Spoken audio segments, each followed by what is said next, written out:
Hey, leave, man. It's poppin'. I hope everything is fine, man.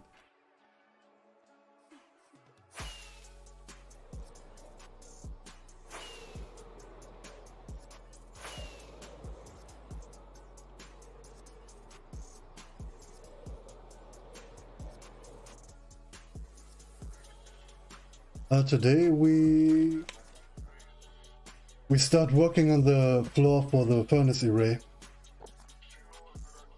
We need some black dye and stuff to make some concrete and some purple. But I think it's pretty easy to get. It's not that much. Big question is if I have enough black dye.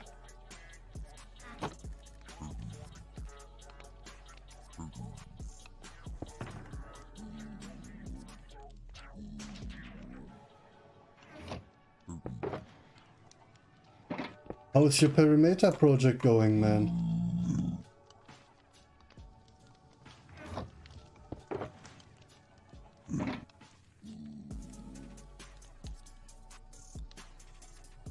Weapons.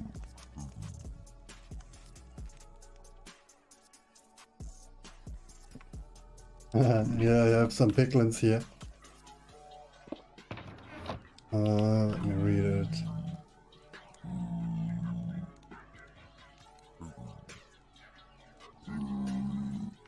Okay. Now I got it.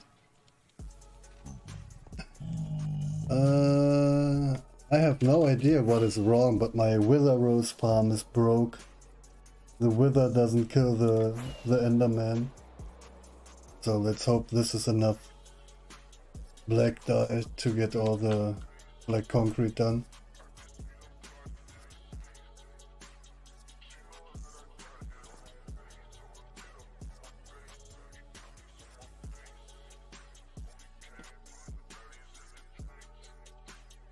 Put this away for now.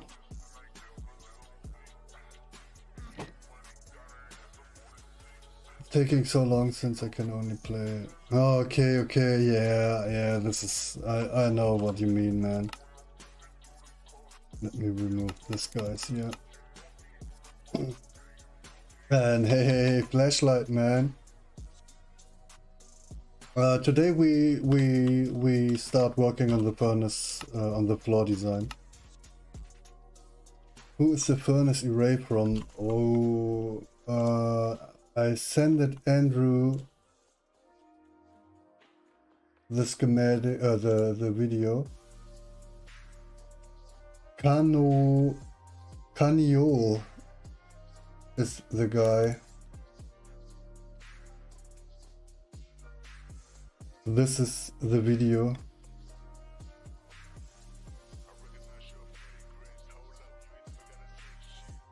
All fine, man. Oh yeah, I forgot about the mob switch.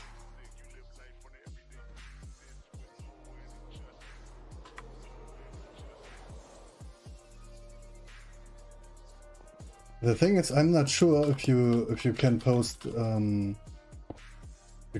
links. I didn't check it out if it's possible. So we need the concrete converter. Let's hope that I have some black dye over here. If not, I'm a little bit busted. Okay.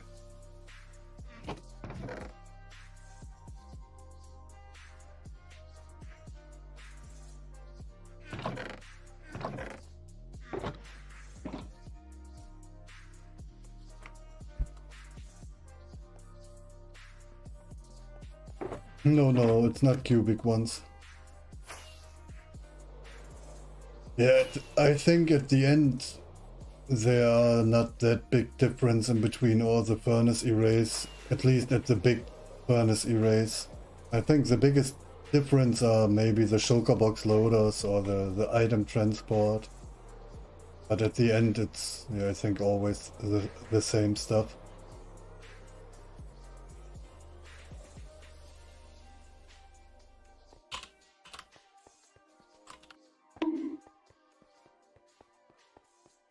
So let's hope that I have enough black dye.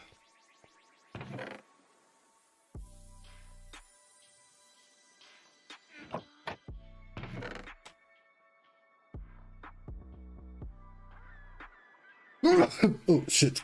Sorry guys. Dang it.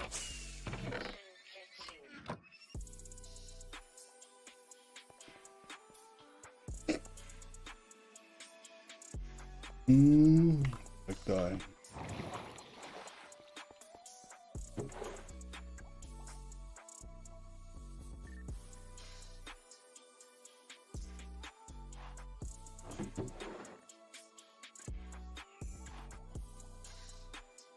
Oh shit.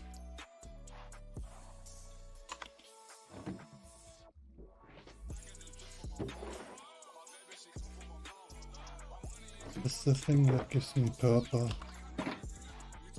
magenta.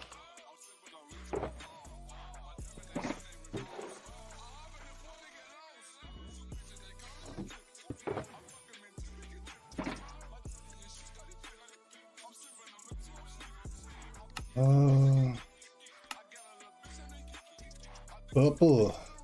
The good old purple. We need blue and red. Okay.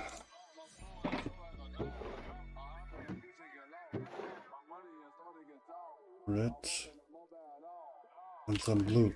Perfect. I think this is enough.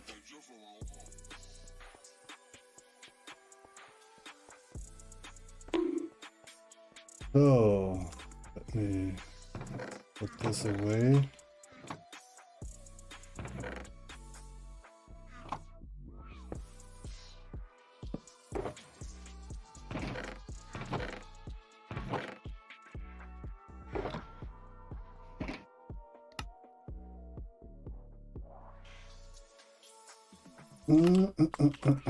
So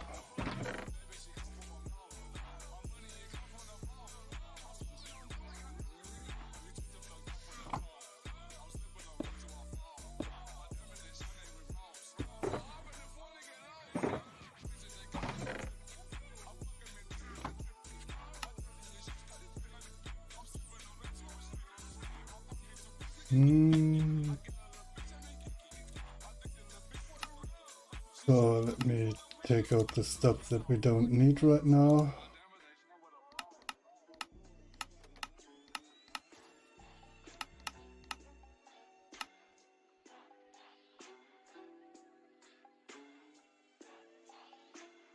Oh yeah, this can be wrong, man. But I think this is actually one of the flowers that I don't have in store right now. 20 shulker box of black. That's easy. Whoop, whoop, whoop, whoop.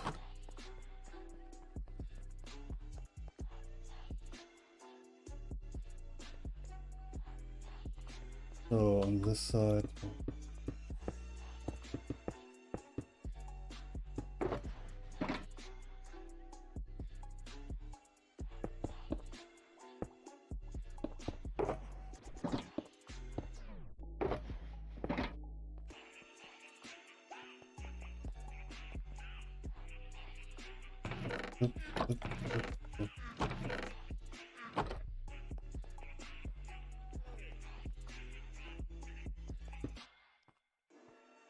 Oh, black sand, some gravel.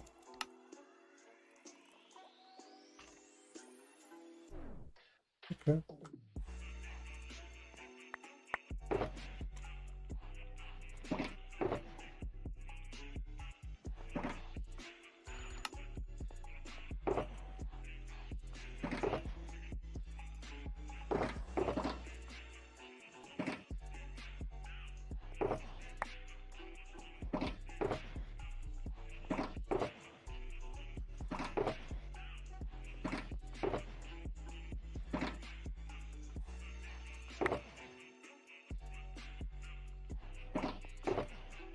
Oops.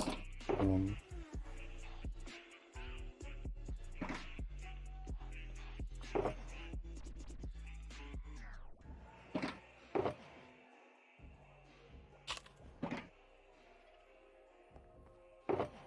Yeah, and then I talked today with Skill, and we talked a little bit about the shulker farm. And yeah, yesterday I said that I want to repair, or better, yeah, that I want to fix my old farm.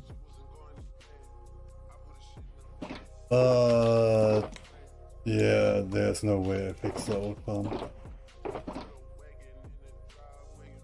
And yeah, to wait until the new farm get released and everything, there's also no way for me doing this. So that means we go straight over to the mother of shulker box farms when we finish the furnace. And yeah, for the furnace vault, I also have some ideas, but to get the ideas done, I need to farm millions of copper.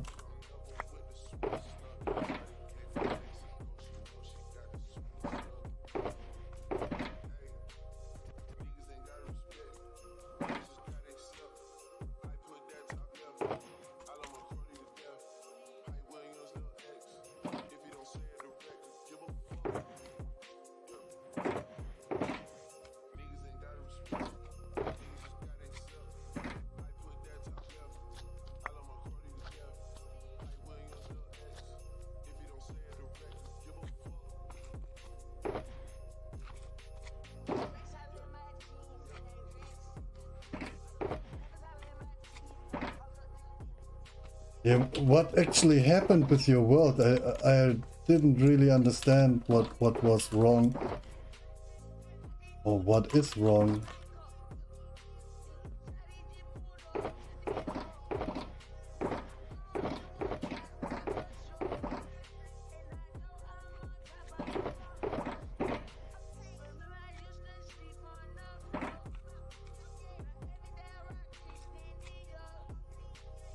Ah, yeah, now I got it. It wasn't there on the world list. Yeah, this is weird.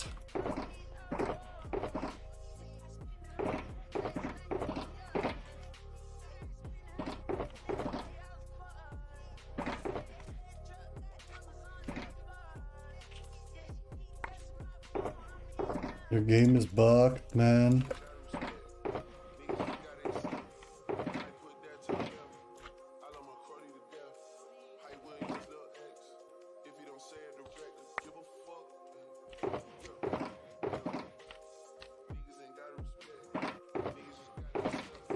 Dang it, what is wrong with me? It's there? Nice. Damn. Scary moment, man.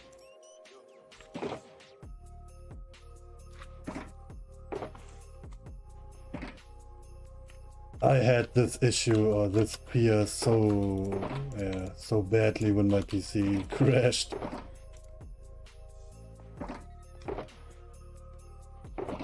Shit! Oh, here we have some black.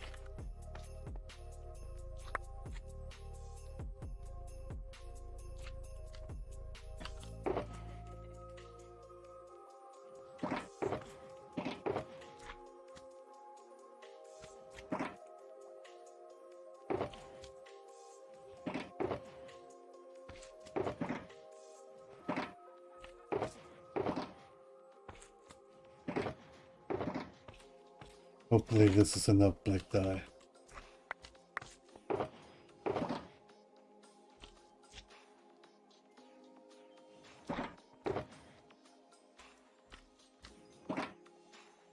Nope.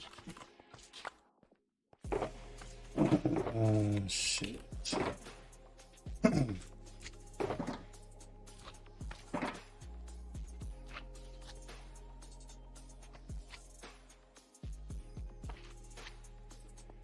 Oh man, really, Minnie Mouse?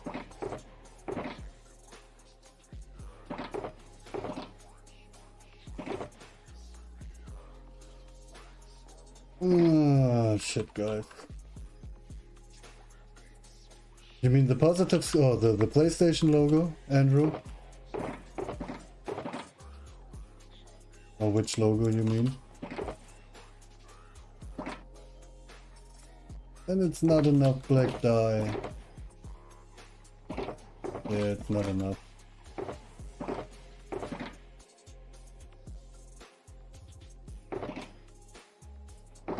Nope.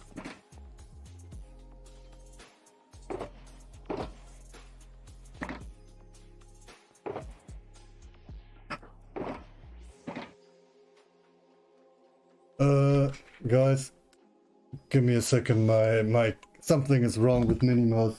She's throwing all the food over my floor right now. I'll be back. I have no idea. Give me some time. I need to check what is wrong. This is not normal. I'll be back in a second.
In the sky.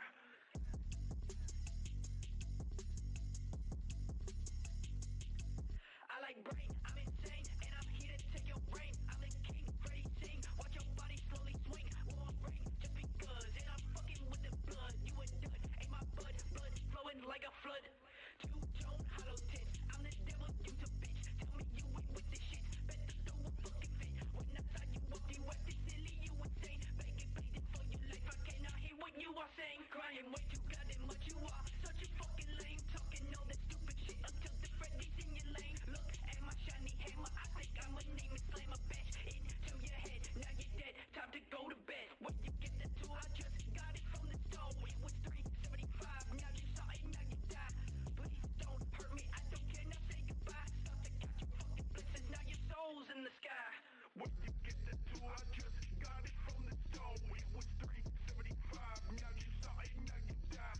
Please don't hurt me, I don't care, now say goodbye. Start to count your fucking blessings, now your soul's in the sky.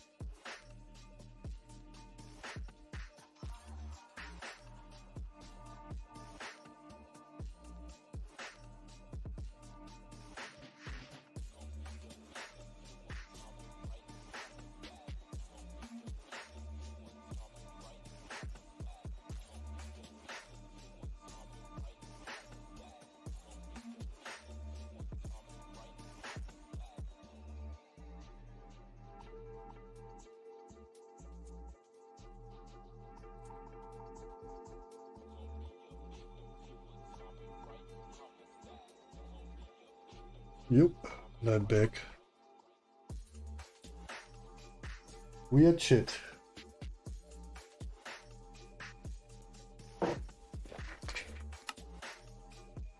Okay, are we running out of black, which is completely busted?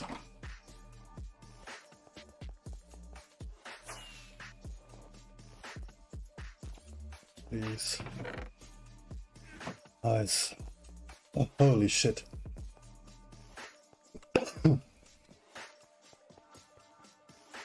Sweet.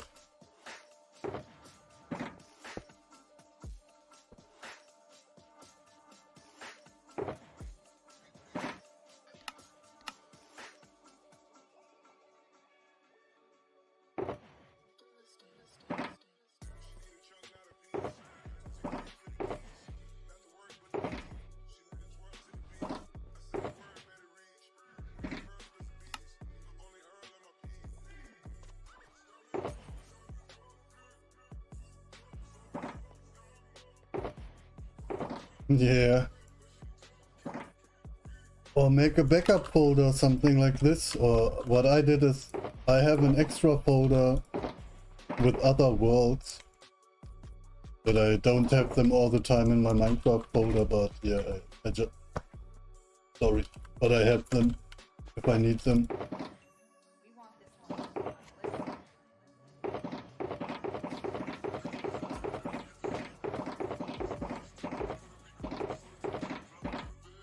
Oh, this is done. This is all empty. Not really.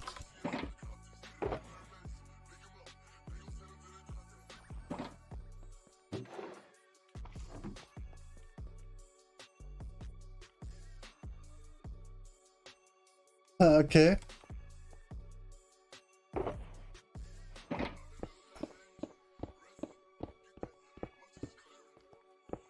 Yeah, the thing is, I choose the 16 towers because of it's easy. Yeah, it's easier to. Yeah, it's 16 everything. This is the reason. Oh no way! I had.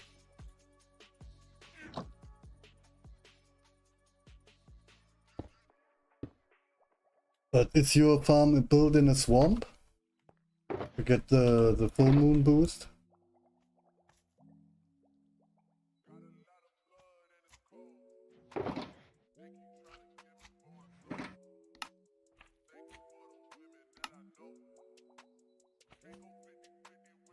Yep, nice.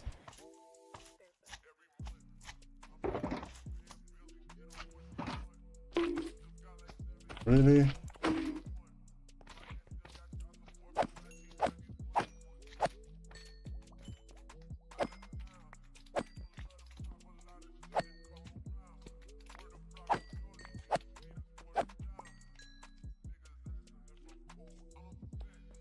Jesus.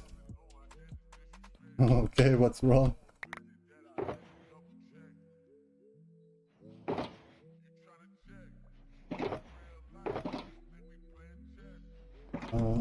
How much? 4.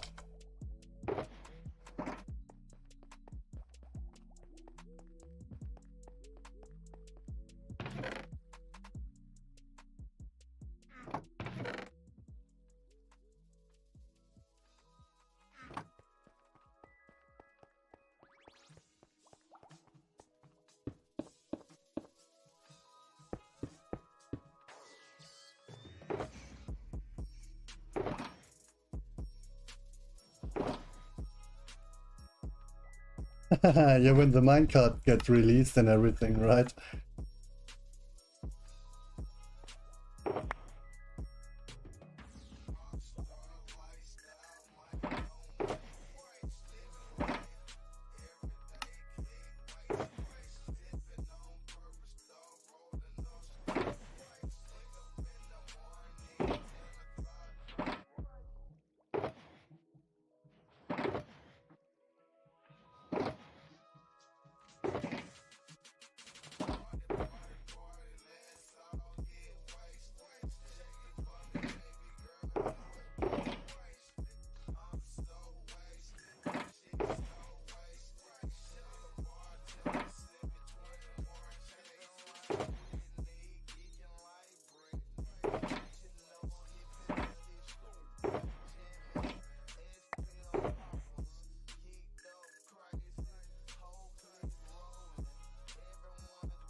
Yeah, the furnace array is actually really crazy. Everything is, yeah, completely combined, and it's hard to say. But if you start working with the furnace array, you see that it's. I don't have that much experience with furnace arrays, but this design is quite interesting. How everything comes together in the furnace array.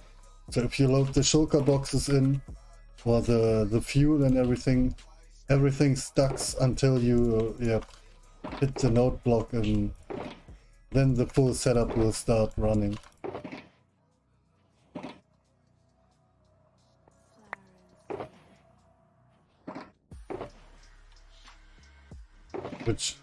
Which I think it's a really cool thing that it's not that the system is not running all the time.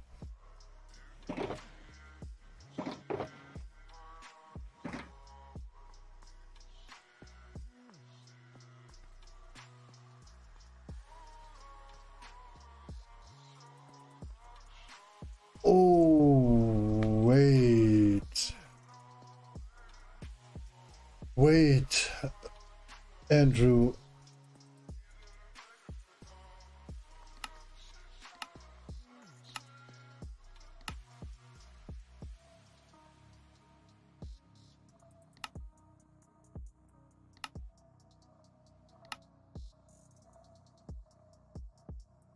Okay, what is happening with the furnace array? Oh, this is the reason.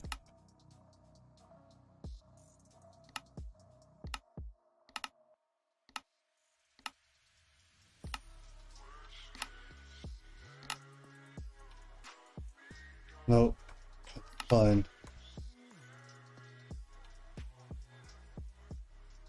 Yeah, the thing is, yesterday the first schematic that I had was without this glass line and redstone line for the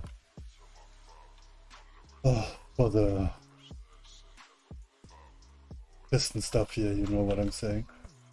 But yeah, if you have this line, everything is fine. So I think it's okay. Shit, I thought this is messed up maybe. Yeah, then it's fine then.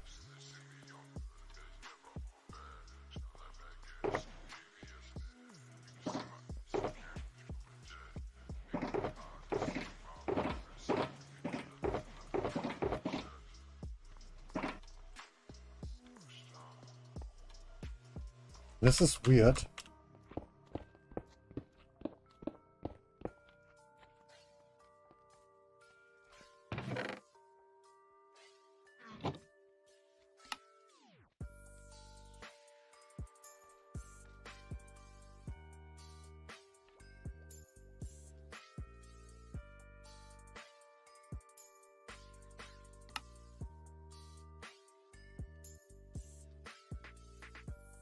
Nine shulker boxes of light gray. Also.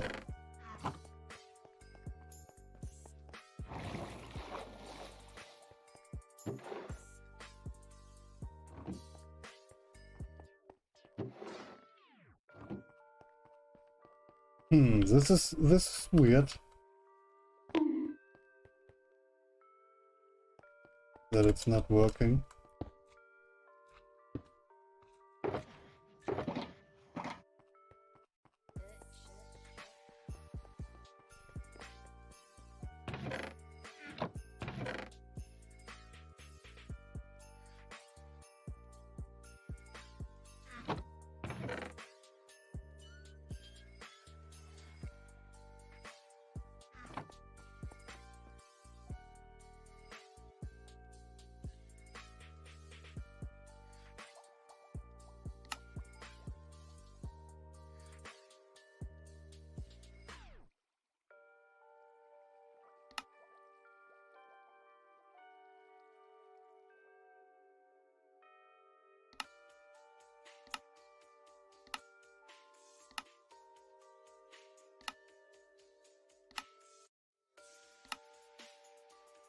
Oh no, it's stuck in the...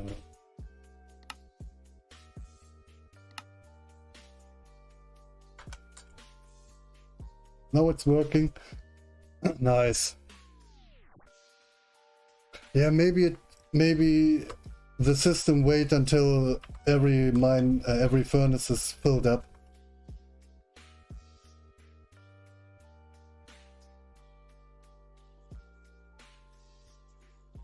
Yeah, of course, flashlight, of course.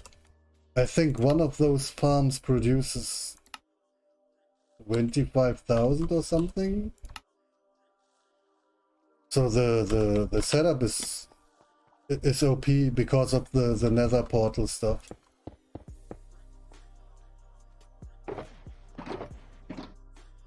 Oh really? And just a half full chest. Okay.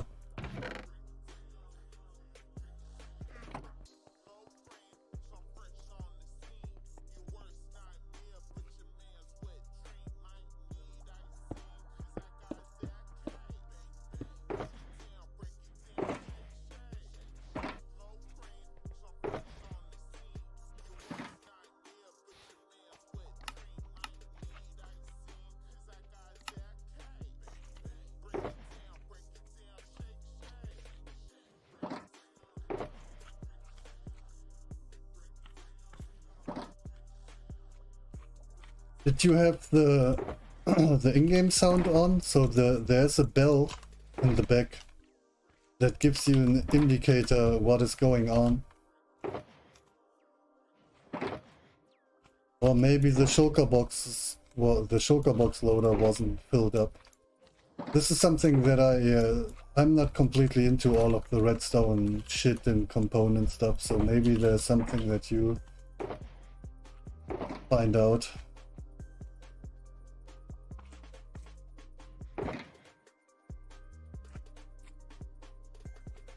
Oh, wait.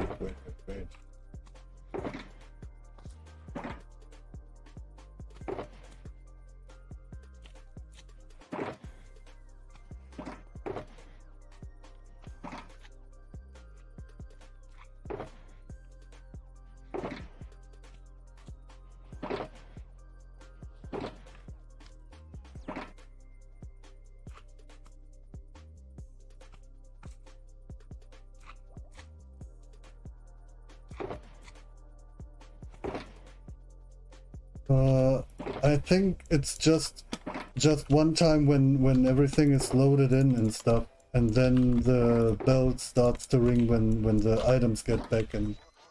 But yeah,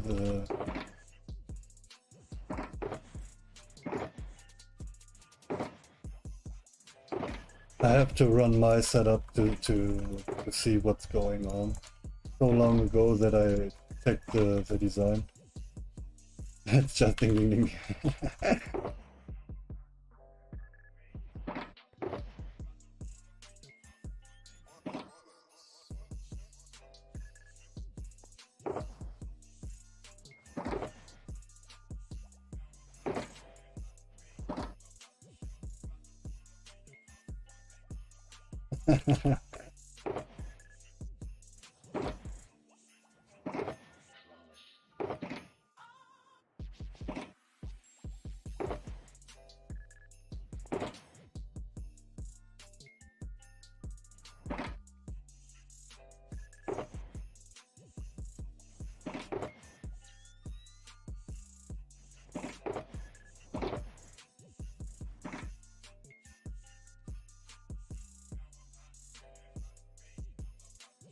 Yeah, this is something that I noticed. If you press the note block again, the auto or the shulker box loader turn off.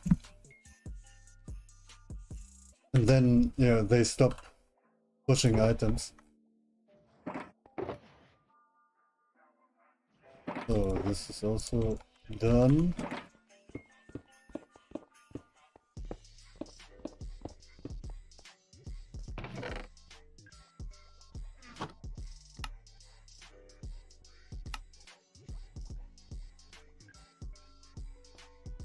Some froggy light.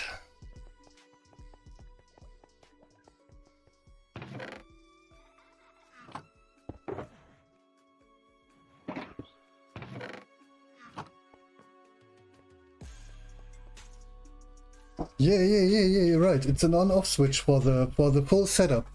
The thing that I realize is if you put an item in any type of chest, the hopper underneath will fill up, and then the hopper don't get sucked out, or the item in the hopper don't get sucked out until you press the note block. And then first you need to fill up every chest, every item chest, or the both chests on both left and right side, for the shulkers, then the fuel and the sand or the stuff that you want to smelt or cook, and then you press the lever, the note block, and then the party will start.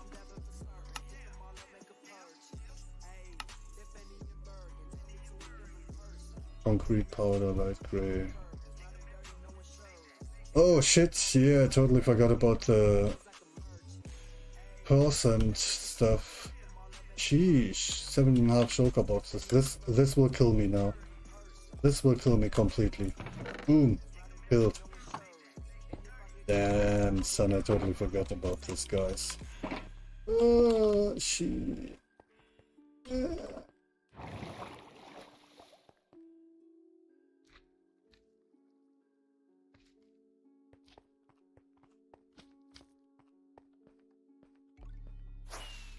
It's really not a part. Alright,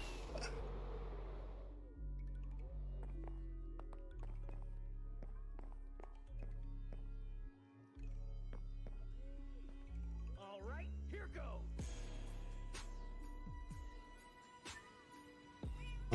Percolate plan, let's see. Yeah, right. Underneath, in the back, at the back from the input station, you will see underneath there's a little clock that, yeah, it's a really cool design. And when you look at the MSPT and stuff, it's so low and everything. It's really nice.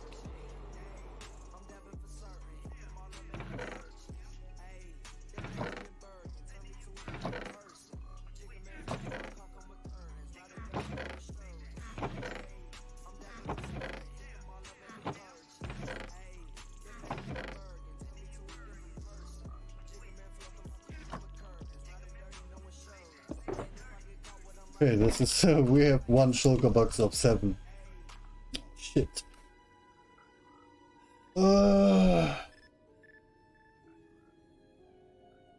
Which of those frogs give me the light that we need?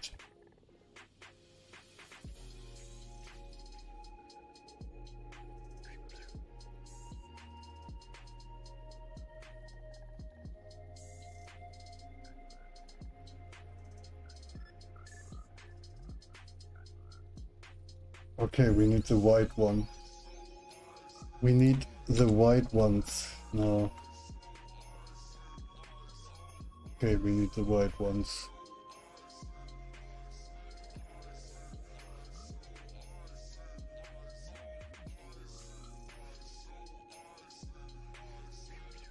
Peace and quiet.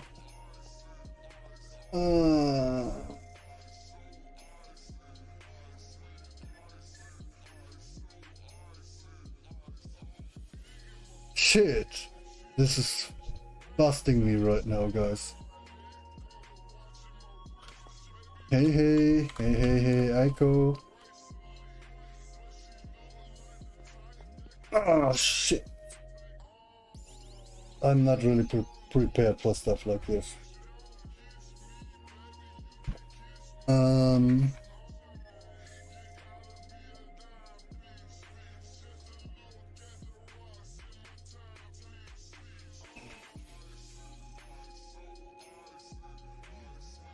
Shit.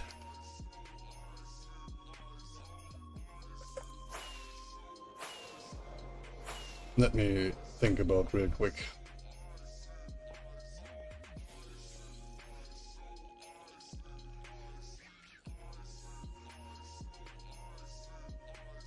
This is so busted. Oh, guys. Oh no, I totally forgot about the lights.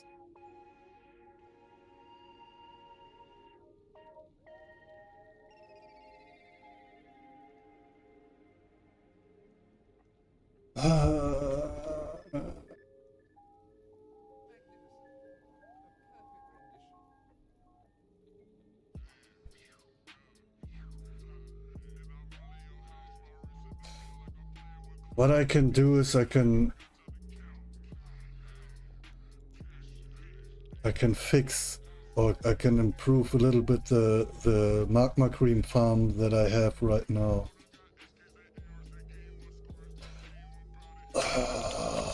Shit.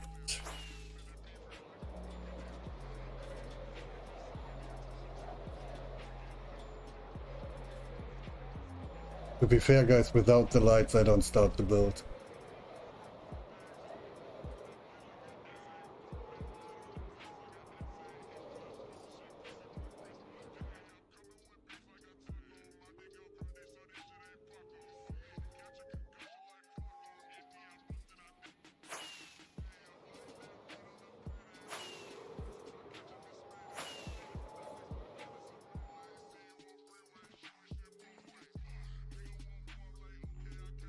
That means I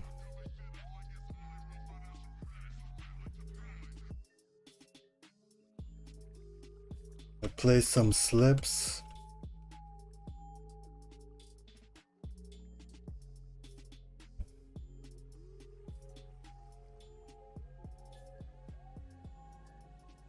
So yeah, we need some slabs, some glass, some hoppers, and then a way to bring all the fucking rocks over to this place here.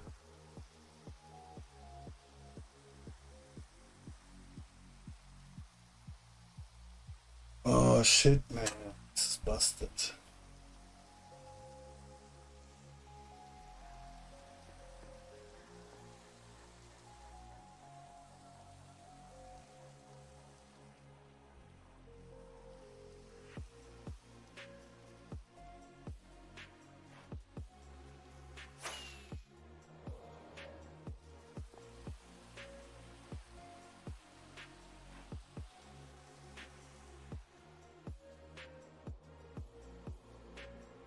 Oh, I'm busted. Oh, shit.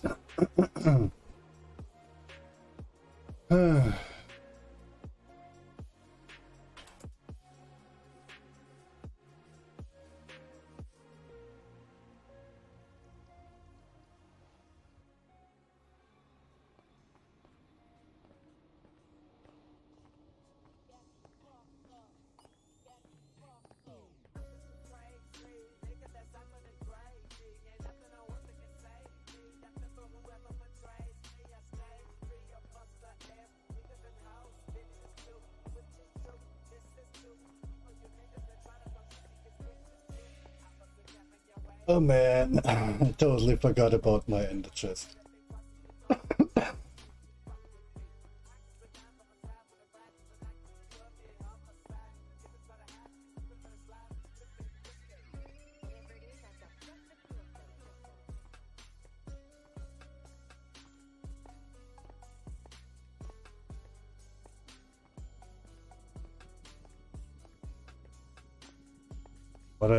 What else can I do is I can change the frog light to sea lanterns.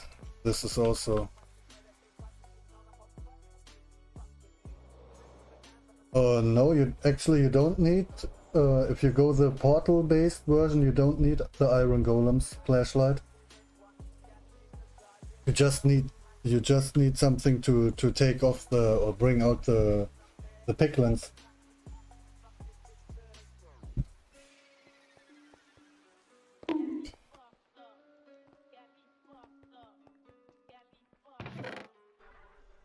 Okay.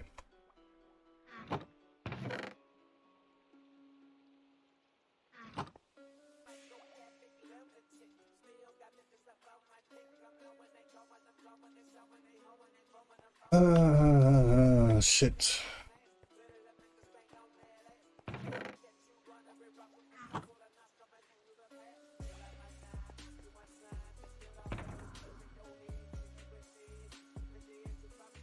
Yeah, they spawn inside of the farm.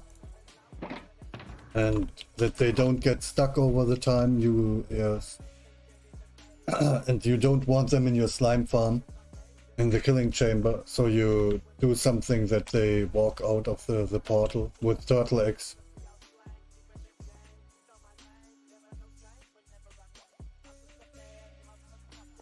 Yeah, let's see how far we can get with the upgrade for the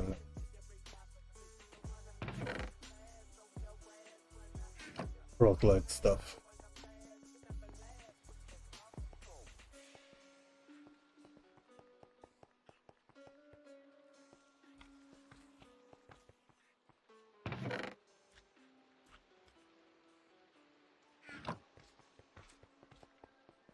And also let me turn on the mob switch before we do something over there.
Buckets.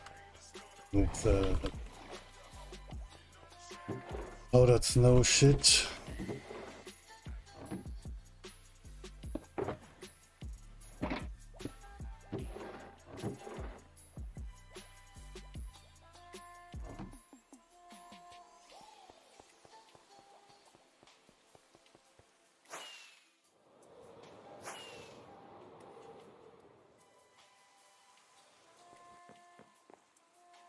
And then I need to check how much frogs I have at spawn. At least how much of the white guys.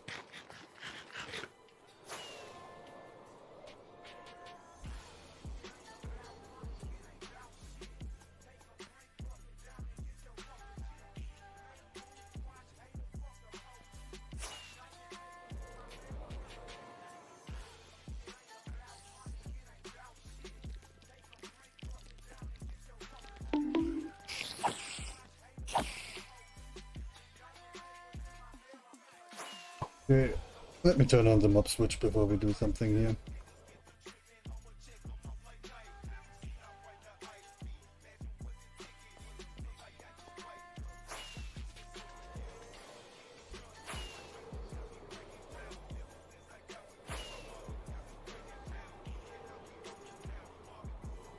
Yeah, so no floor, I think, for today. First I need to fix this.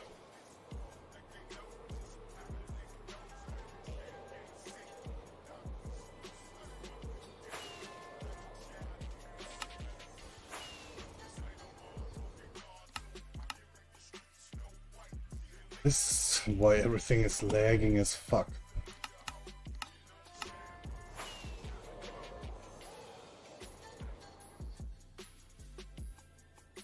Yeah, the system is pretty fast. 10-second per shulker box.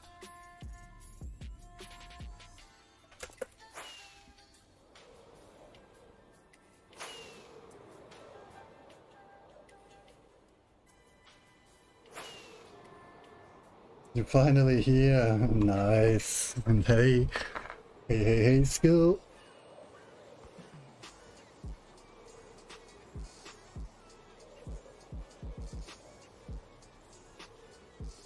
Oh, nice. This is cool. Some outside activity. There we have the bottle.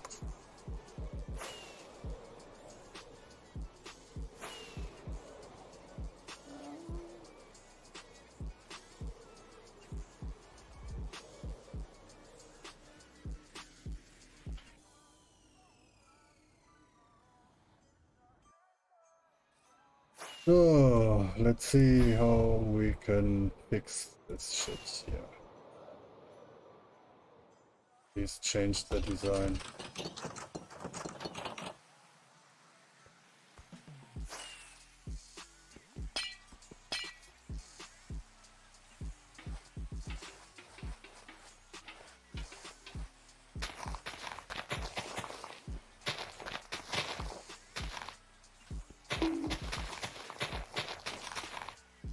Okay.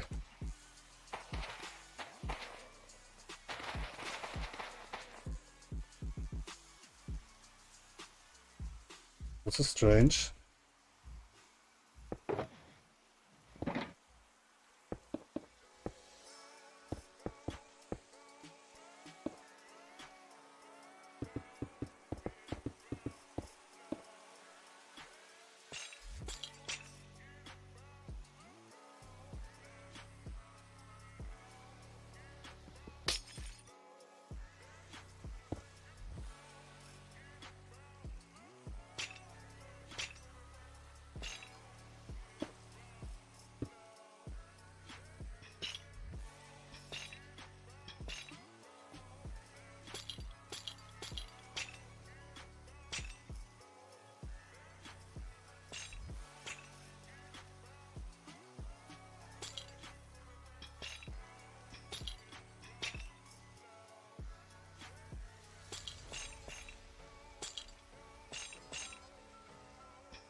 Oh, really?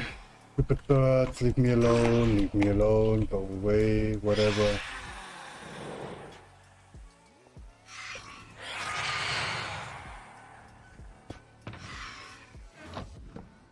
Jesus.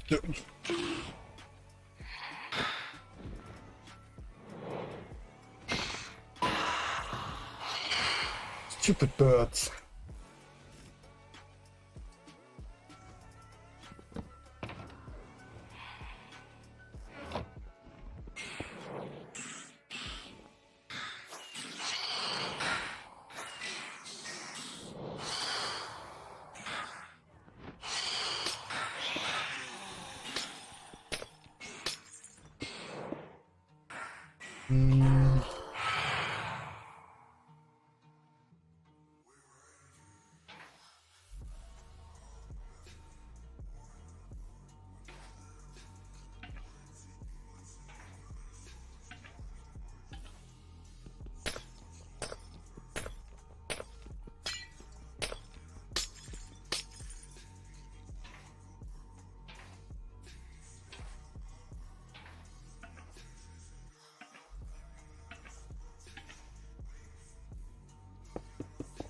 Oh.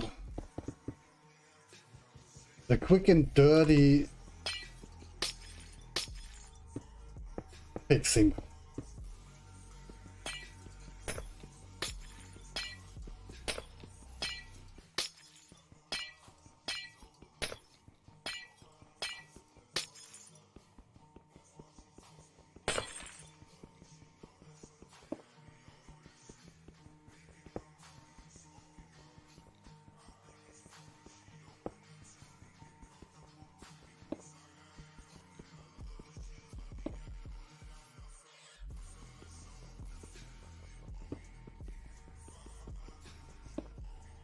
The powdered snow gives extra damage because of the mob will get freezed.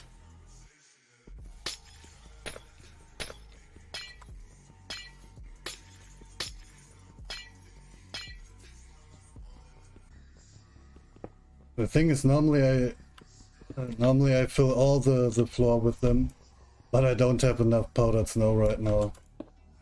So it's, yeah, I have to deal with it right now. Oh, I think this is okay.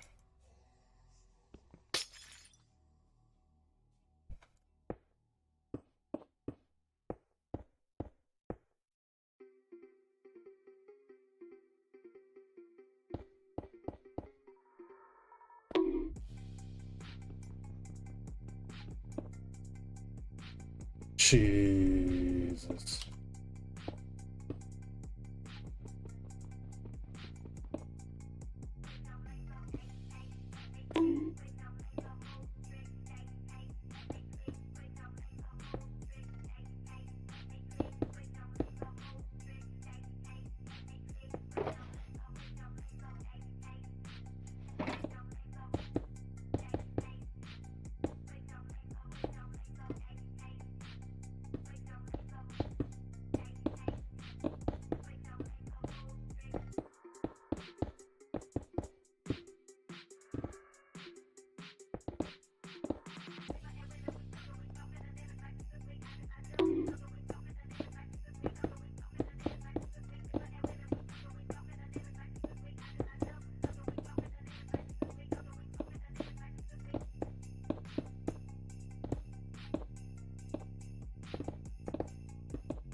So I hope.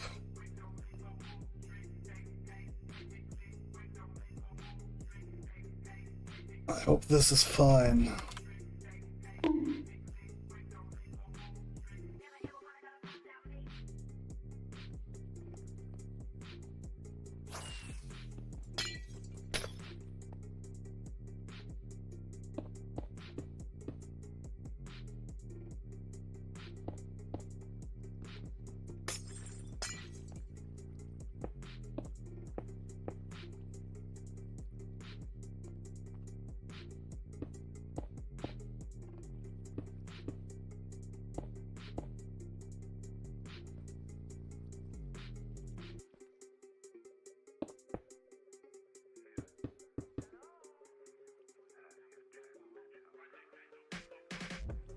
Nothing.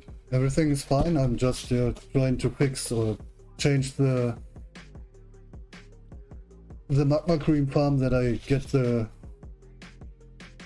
parts or the lights.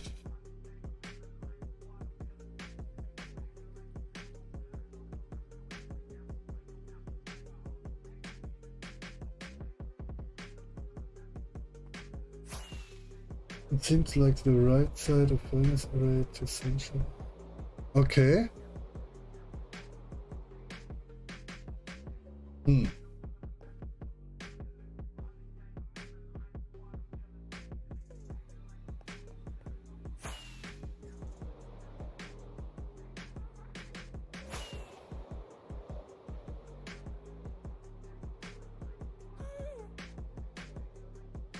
Maybe there's some. Maybe you have to reset the butt line or the redstone line for the right side.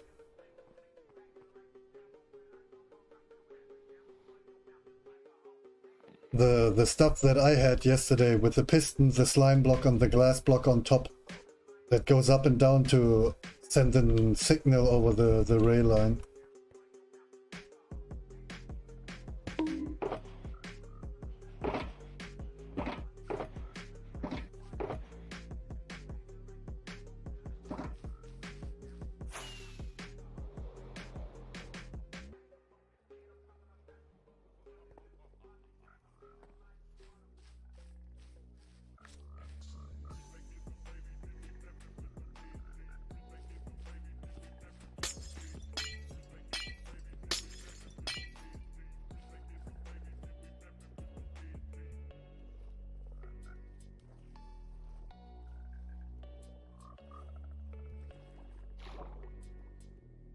So ladies, let's go.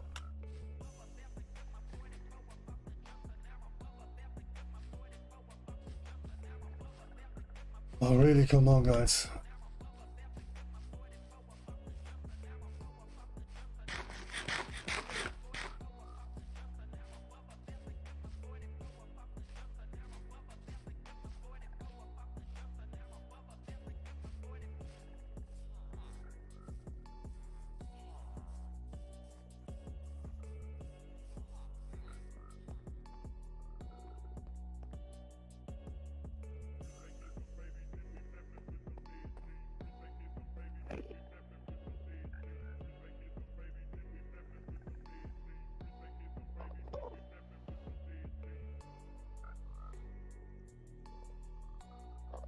on, guys.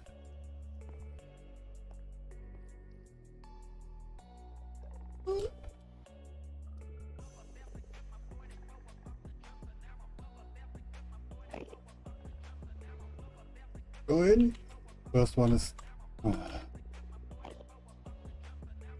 Next one. Next one.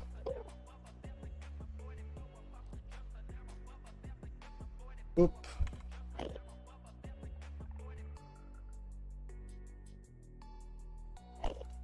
Come on, buddy. Go through. Thank you. I think one is downside, yeah.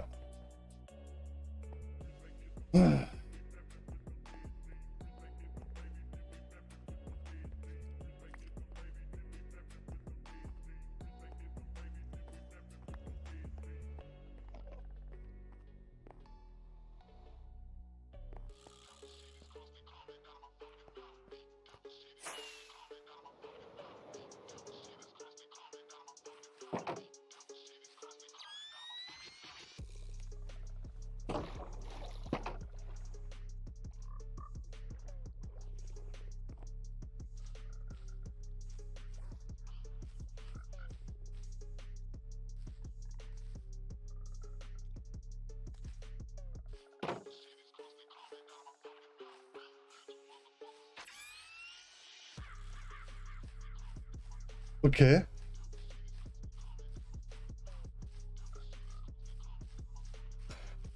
Yeah, I think it's because of I took the schematic after I run the system and everything.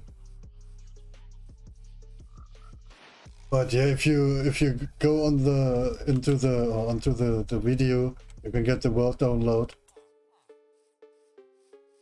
and make a new schematic if it's so fucked up. The thing is, I fixed everything, so for me the furnace array is working now. So it's... I'm fine. Oh, they're on top. In.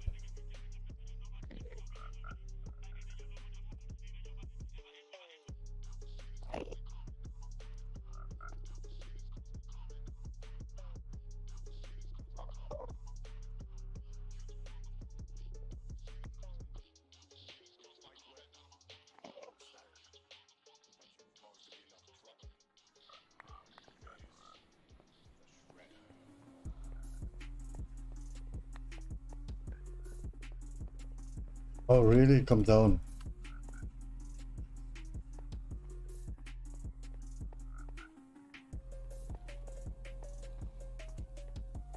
The way.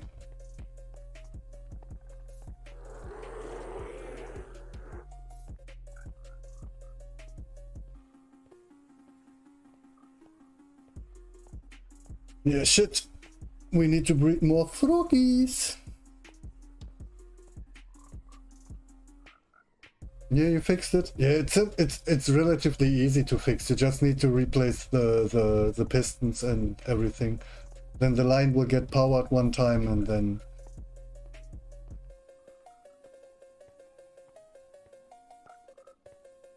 Oh really? I don't wanna... What the heck? Why? Why?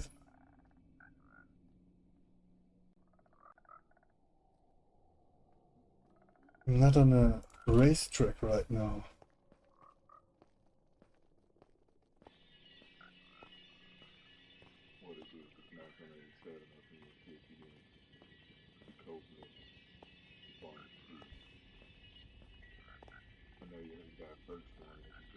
Oh, okay.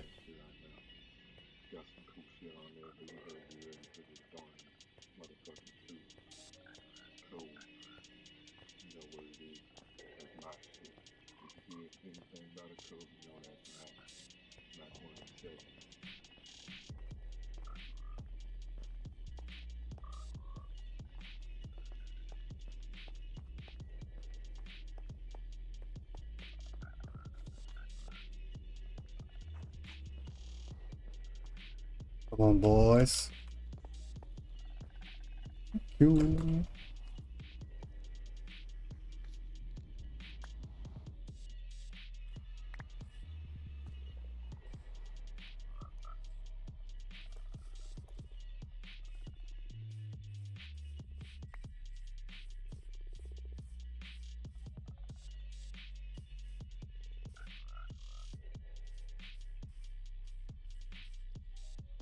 Mhm.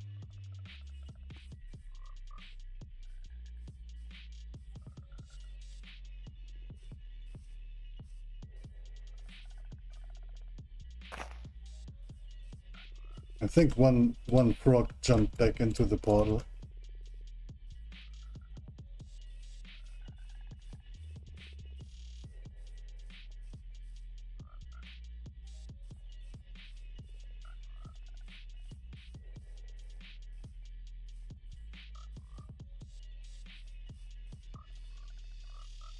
Gotta shout out my homeboys, you know, Six Set, my team, my fam, Kirk, Ramirez, his team of the Dunning Dogs, homeboy Baker, my homeboy Dusty, and my main homie, over your coach, DJ LV. You got tape coming out. Better watch out for that shit. Shit's gonna bump.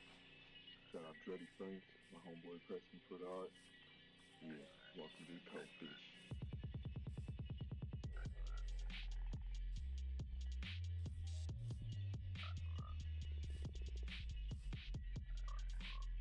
On buddies.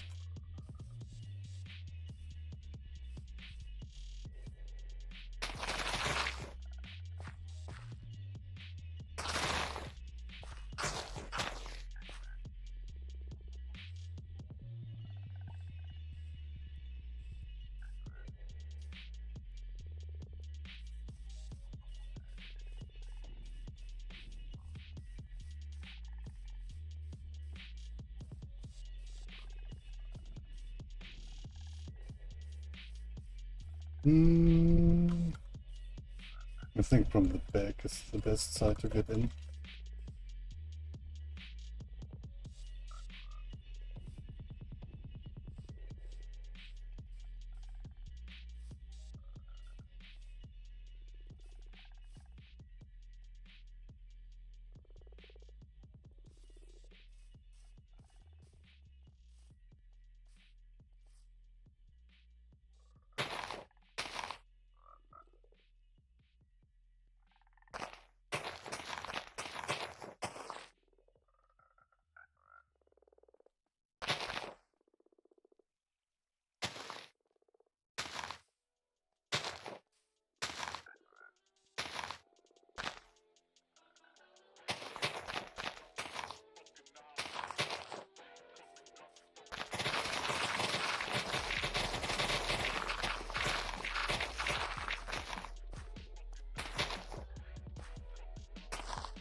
Okay. This is crazy that the delay is so massive.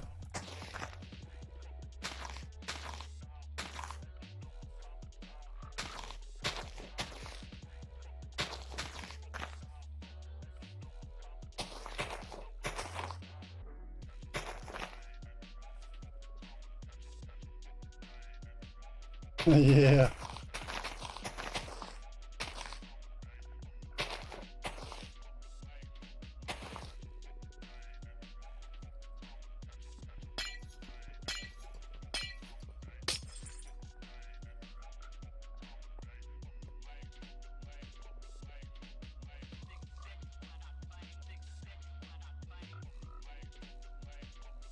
Jesus, guys, get in here.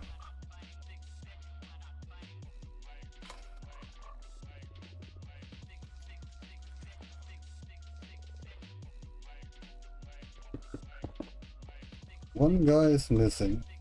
Oh, he's still. Oh, he's. Really? Yeah, he's hanging on the rope. On the lead.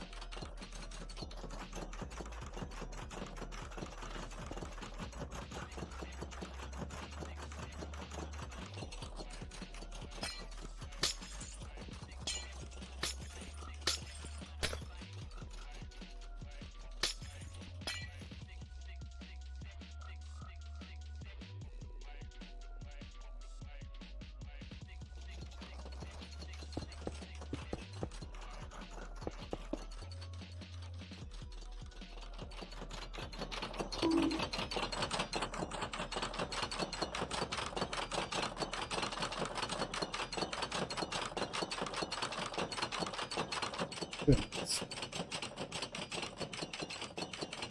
If you would like to fix one, let me know. Yeah, of course. But yeah, now I'm done with the furnace array. But yeah, I think maybe one day I need the fixed version.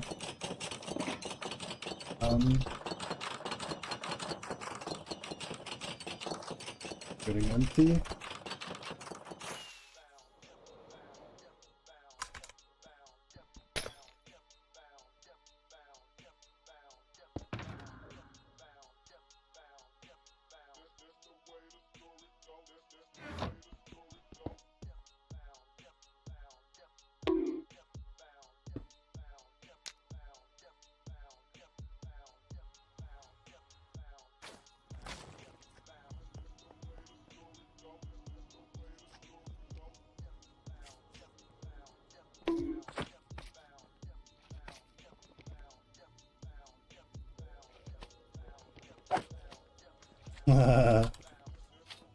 Why is this guy not? No.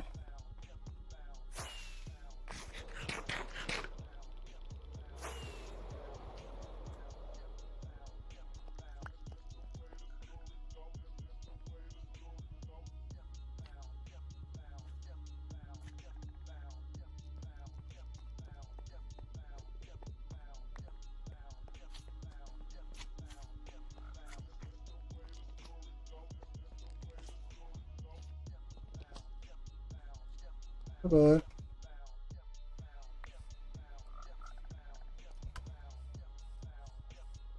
One, two, let's go.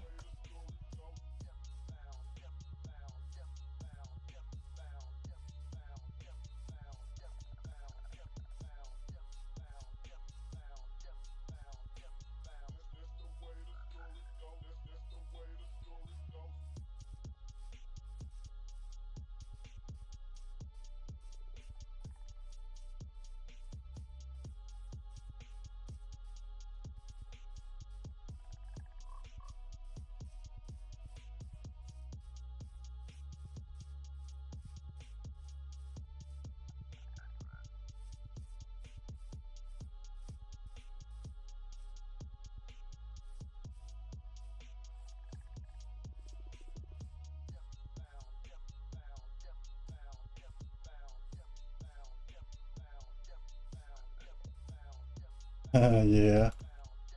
But I think at night the setup will also look really cool when everything gets lighted up and the rails and everything start to light it. To get lightning red and shit.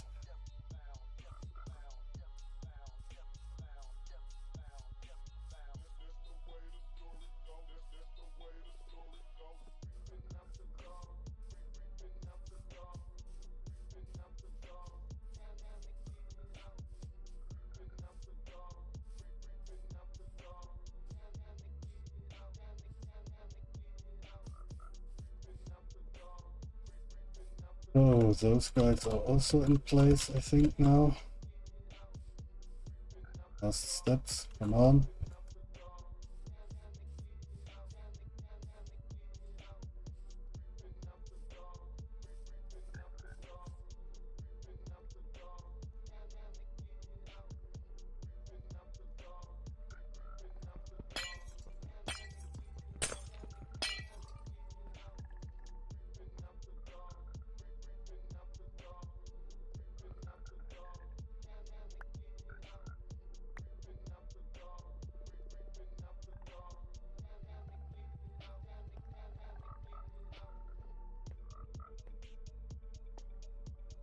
Boys, get back in here.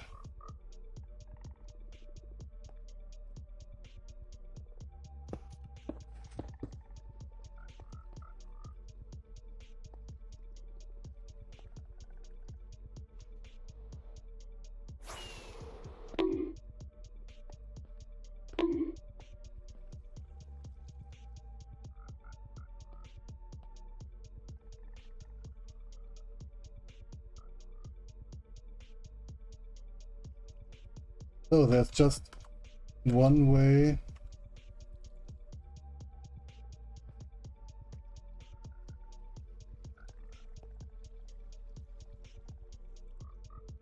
To see if the farm is actually working, I need to set a bot. A good old body bot. Then we need to breed some froggy frogs. Yeah, I'm not the biggest fan of those guys, but for stuff like this, it's so nice to have them.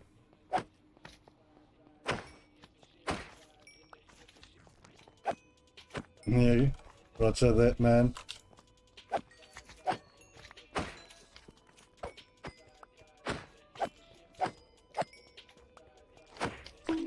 Why are these guys not getting through the portal? What the fuck is wrong?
More frogs.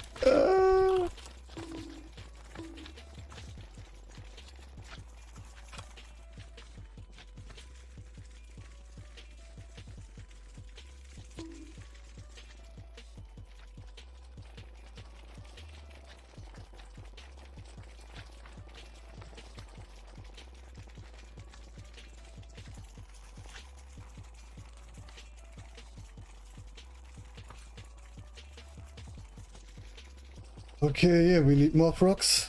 If not, I think all the frogs in here are died. I think I killed the frogs.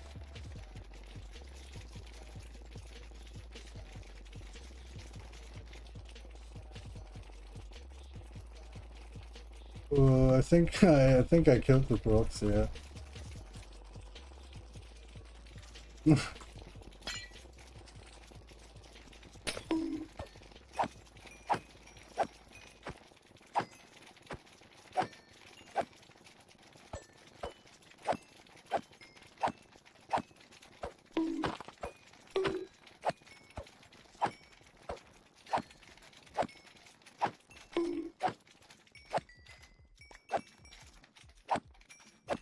Yep, I killed all the frogs with this farm. I think this was a little bit too much entity calling or stuff, I don't know.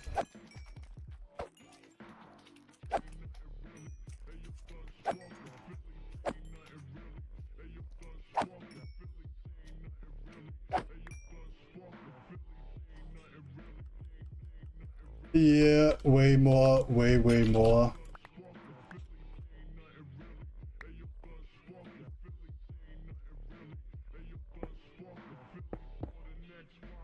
But at least I know that it works, so this is pretty cool.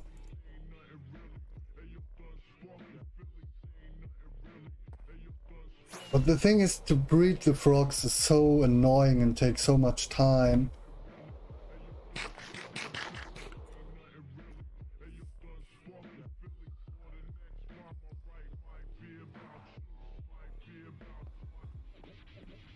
The magma cream farm? Pooh, I have no idea.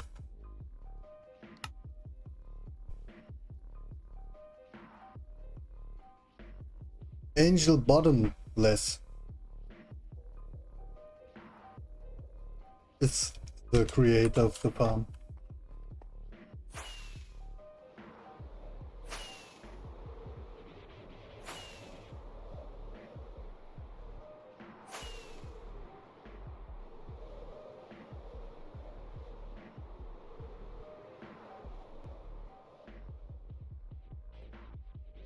Bad thing is that I cannot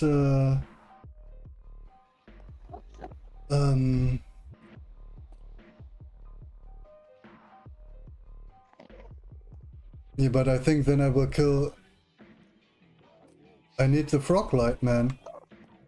This is why I use the frogs right now. Normally the setup is with wither roses, but I need frog lights right now. This is why I'm playing a little bit around with the design.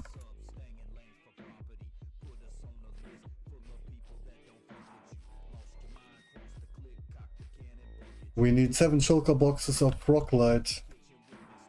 And I completely overthought that we need 7 shulker boxes of them. I thought it's just 1.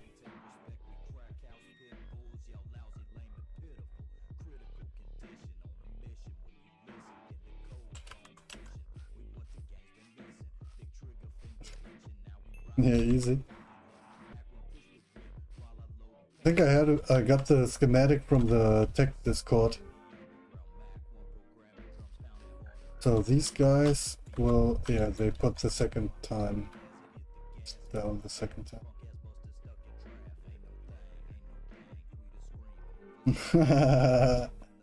Hey, silence, man. Yeah, Tech Archive. Archive, yeah. I hope everything is fine, man.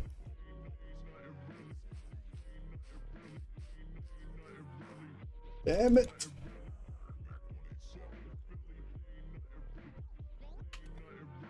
Sure.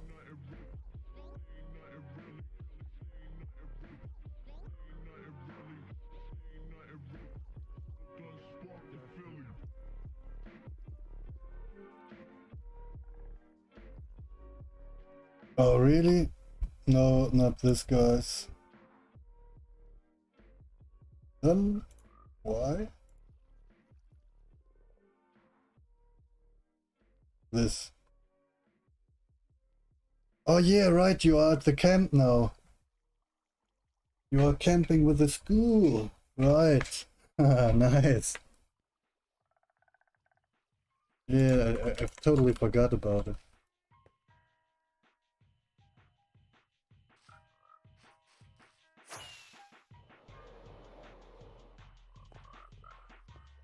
And I totally forgot about that. I just need those guys here.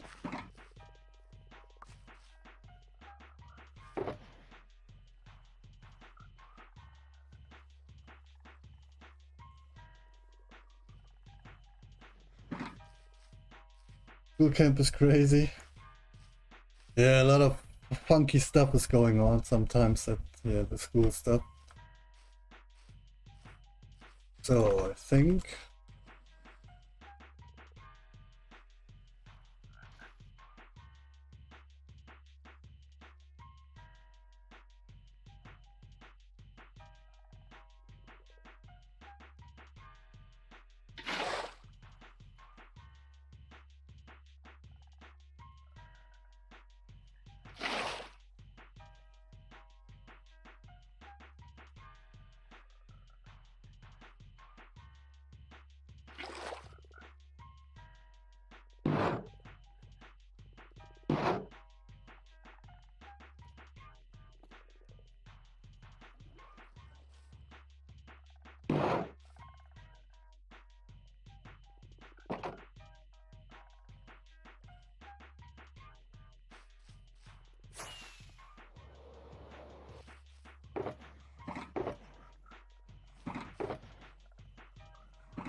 Fly, Live Wire, all them dudes. Blackout, Big Hill, MC Mac, all that underground shit. I can go on for days about it, but that's my main shit right there. But yeah, light up a joint, kick back. Watch it get crazy in a second. You ain't even halfway through the tape yet.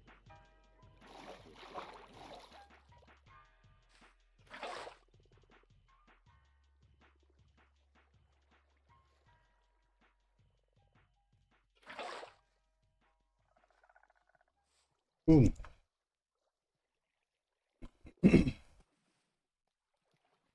Oh, really?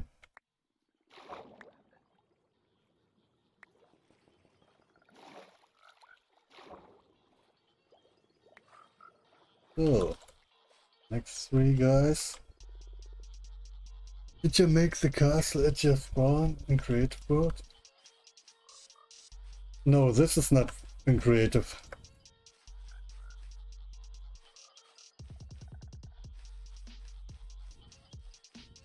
This is not creative. This is a simple pattern. So it wasn't that bad. It's slime. More slime. More slime! And at least millions of frogs. Isn't there a way to breed the frogs in the nether? Wait, let me check something.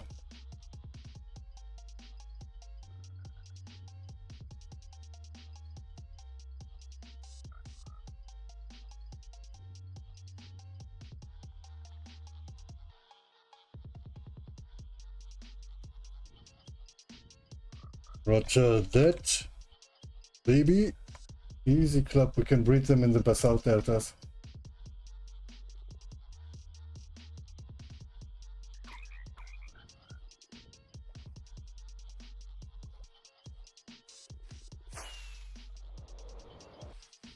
We have an empty box. We have this box here.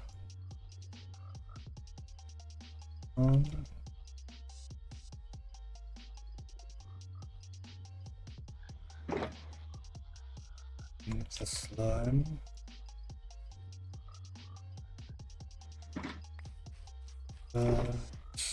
Put this away.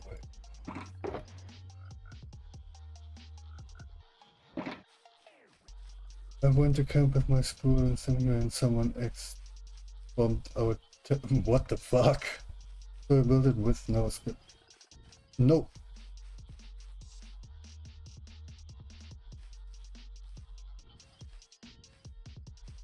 I think this is actually without schematic, but it's so long ago that I not really remember right now.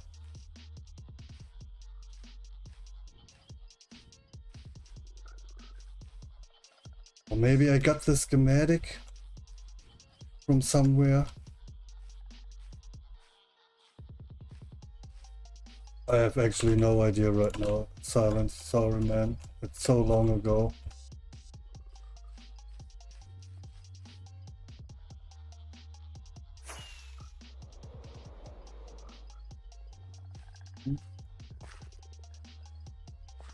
Then we have those little guys.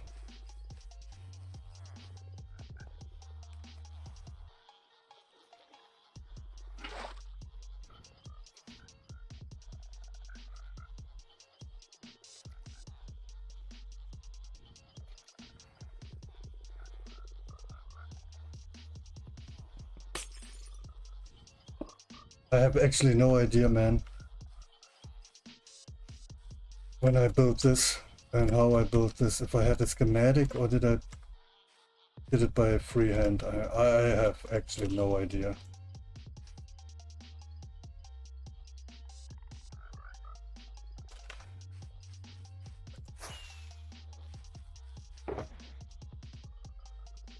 So we have 9.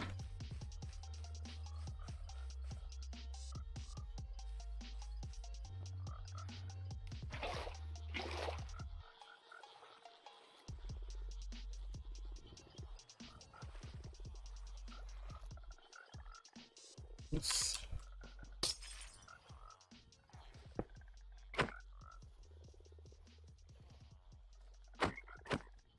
Get back in.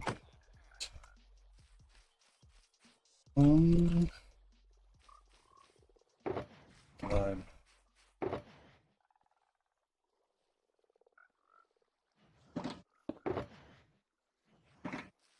We just need the little dead pole.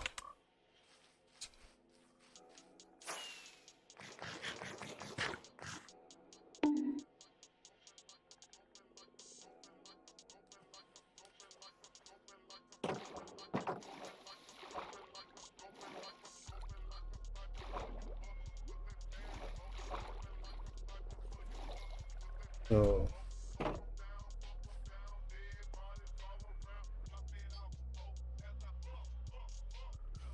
this is actually so good that we can breed them in the basalt delta right now.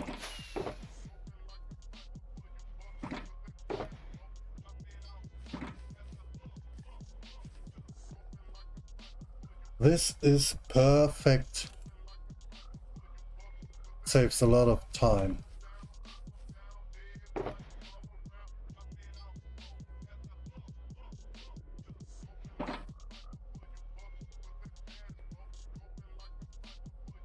Here for the floor design now, I need the frog lights. I completely oversaw the fact that I need more than enough.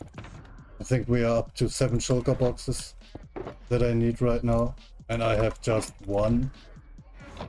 And yeah, I thought I just need 1 shulker box for the floor, but no, it's way more.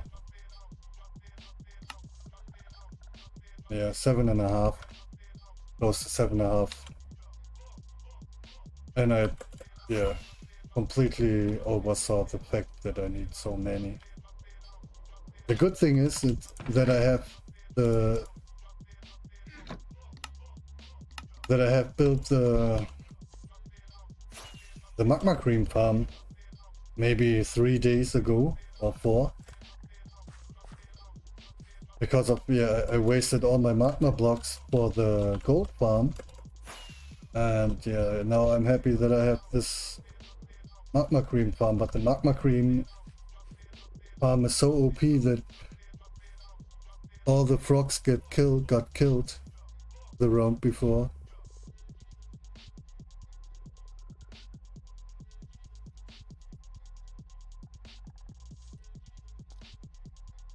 Yeah, now it's just a waiting game here.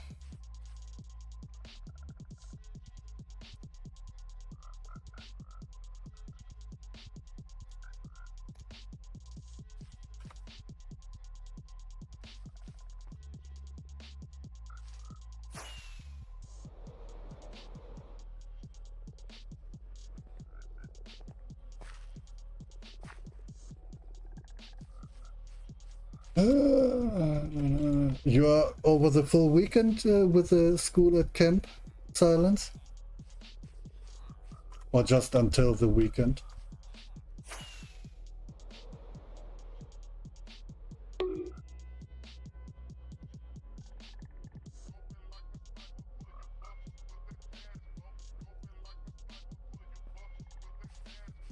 And this is actually, yeah, I can release all these guys right now. I don't need them. Until tomorrow, okay.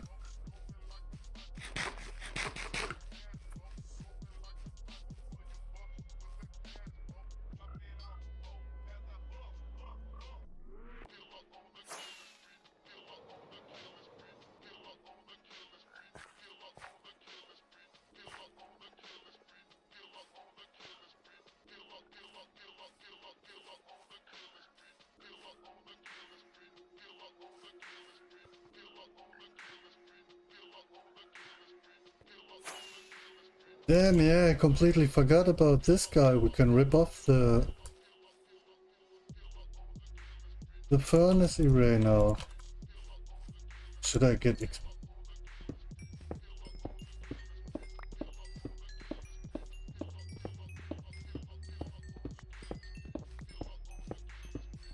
Let's get some XP done. Nice.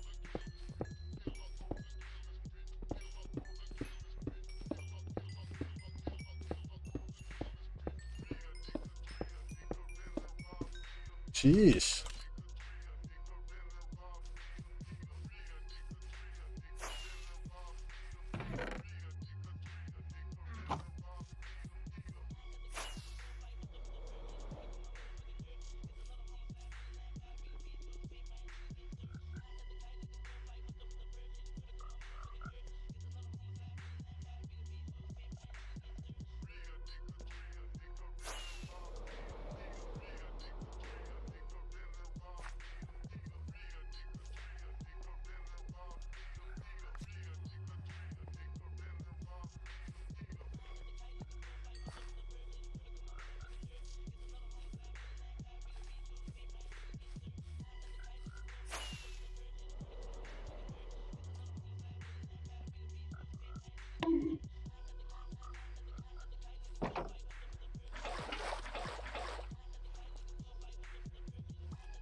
Nice. The next batch.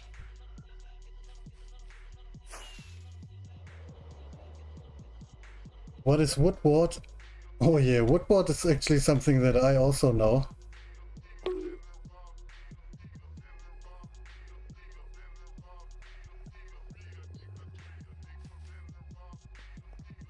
Yeah?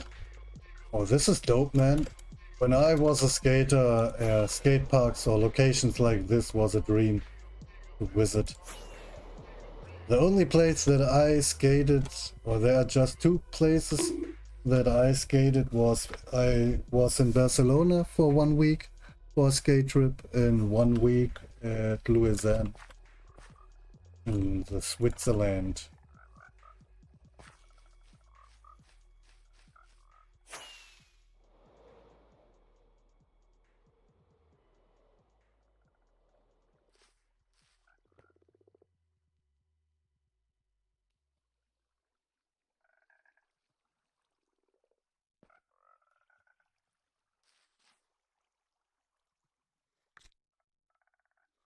Yeah, the woodward is actually something that I just know from YouTube videos and shit. Not that I ever was there. What is happening?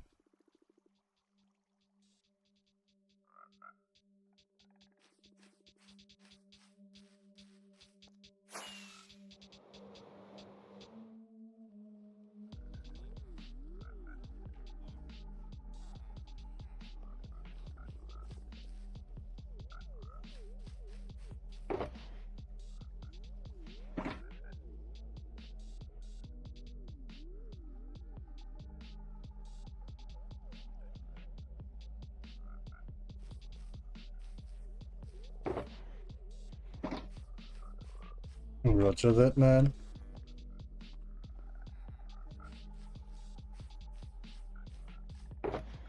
$27.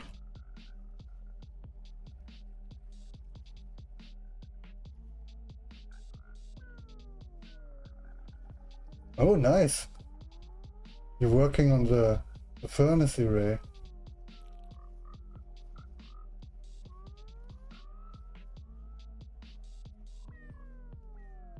Oh, this is dope, man.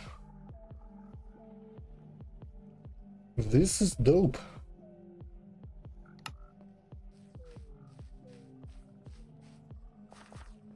Oh yeah, we have new guys.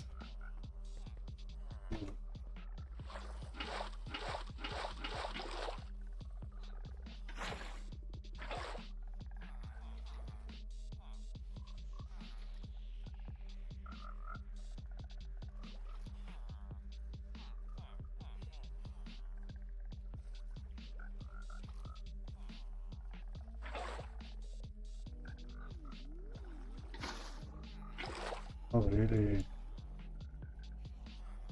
Thank you.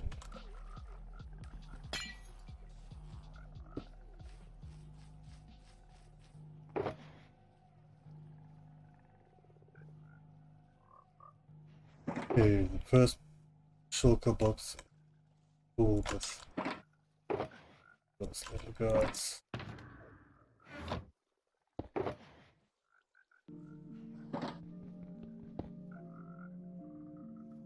I hope this will be enough.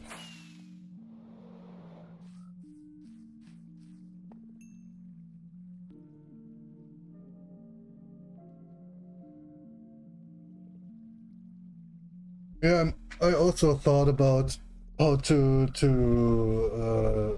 make some cool design around the furnace array. Roger that, Silent, but yeah, thanks for stopping by and everything. It's so cool. And yeah, have a great time at your camp with the school and everything. And yeah, like always, man, stay blessed, never stressed, and yeah, maybe we see us later.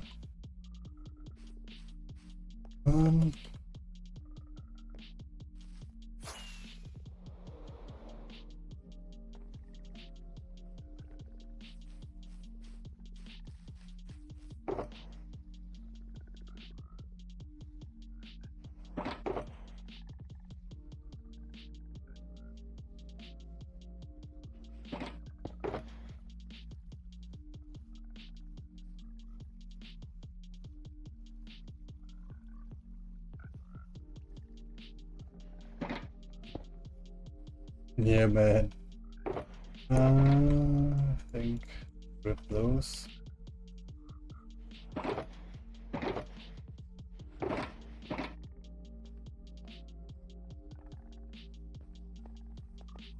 Roger that.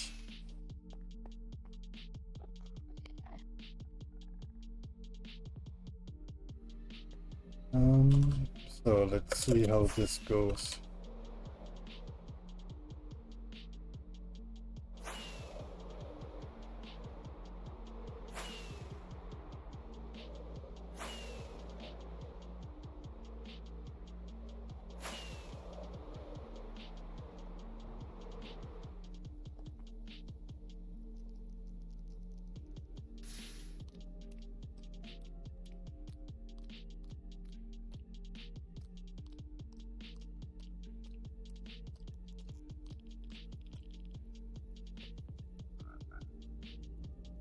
Okay, this works.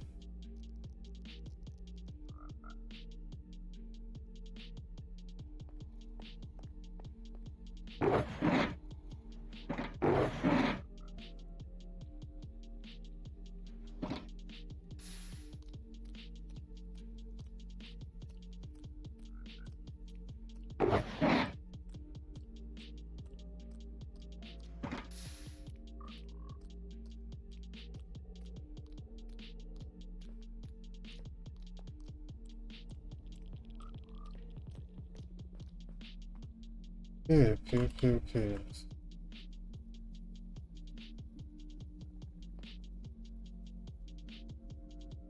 But I need a fence to capture them first.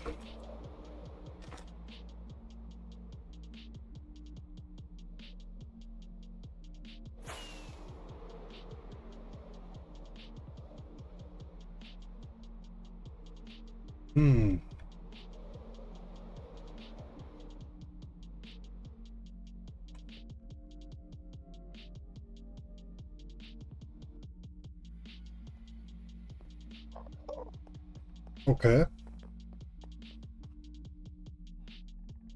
Did you change the rotation? Maybe?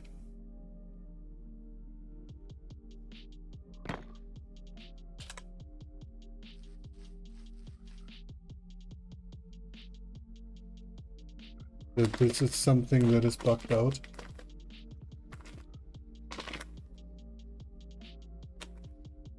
See this.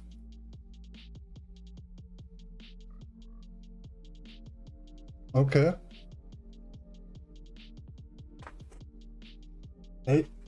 Hey, David.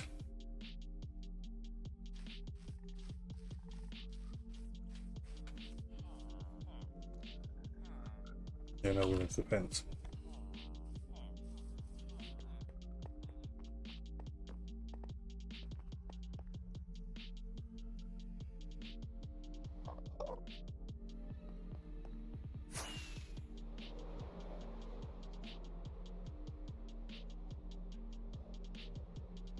Okay.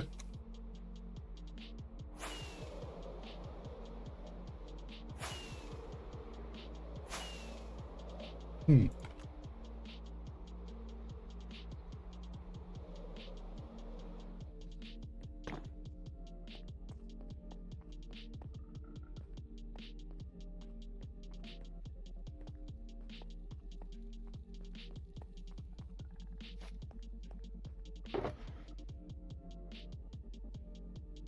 Roger that, man. Yeah, do this.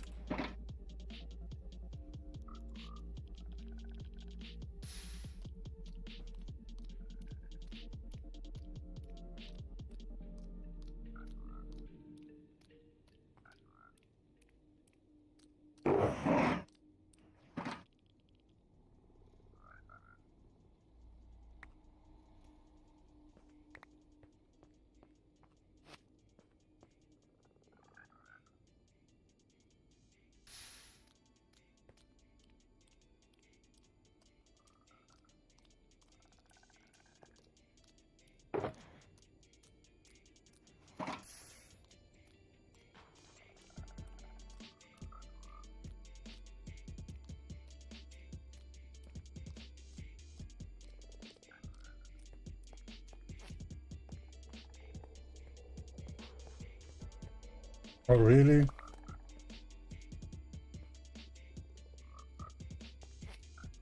Thank you.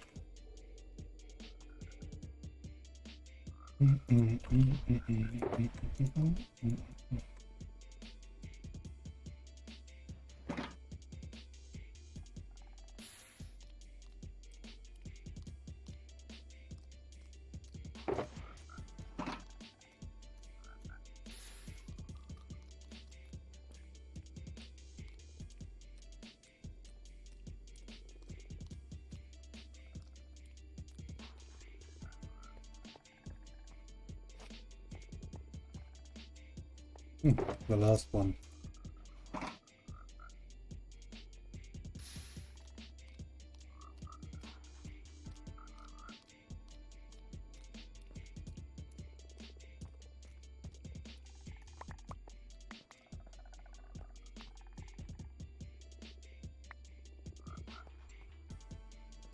Jesus. Yeah. I think we are ready to go.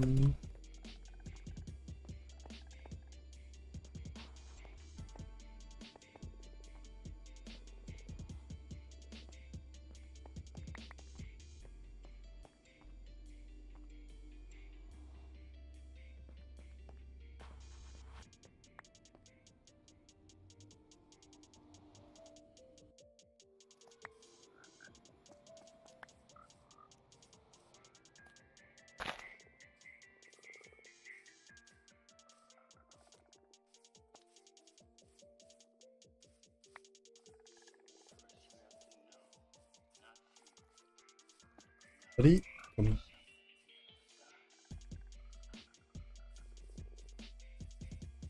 Oh, I'm missing one lead.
Mm-hmm.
Come on, get in here.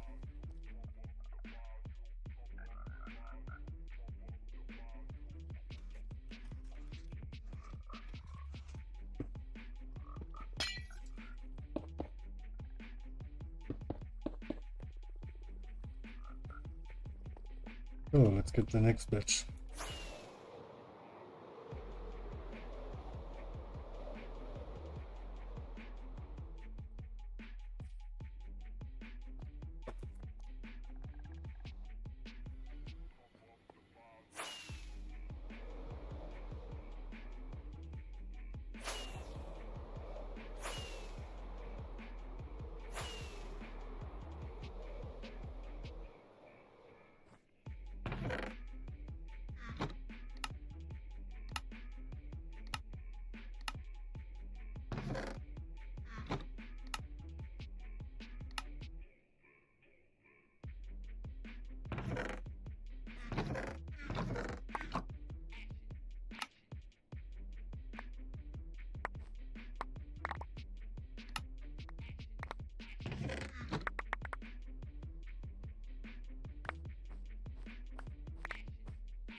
Need to unlock the connection before the frogs are dead again.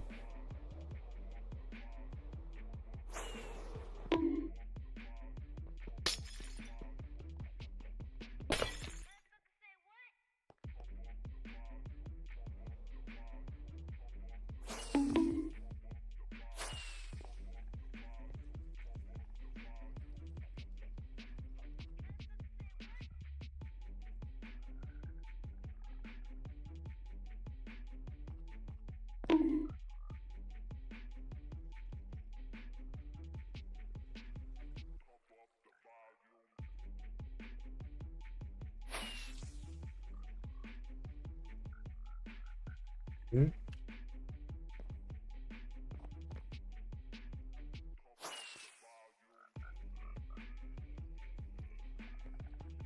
What happened with the other leads? Hmm.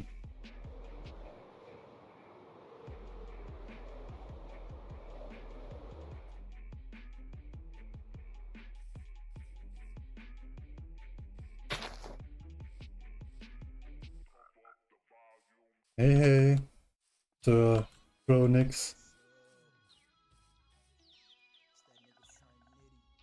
What's poppin'?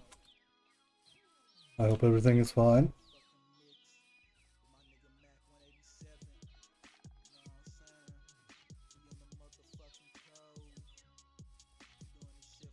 Hmm.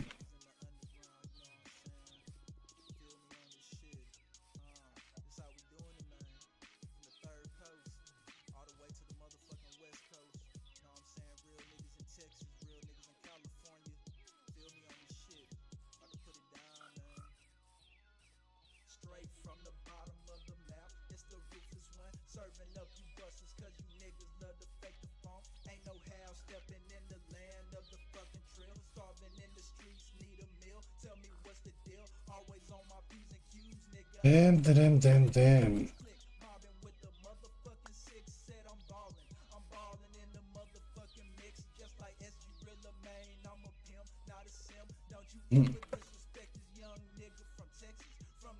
Oh, there's the second one. Perfect. I know that we have two here. Sorry. Shit.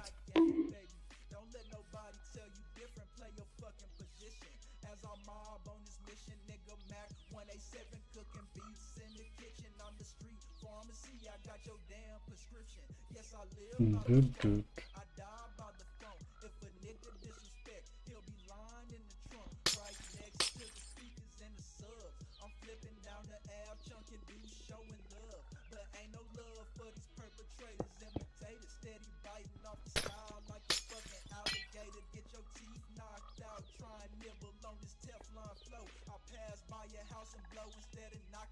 Come on, buddies, get in.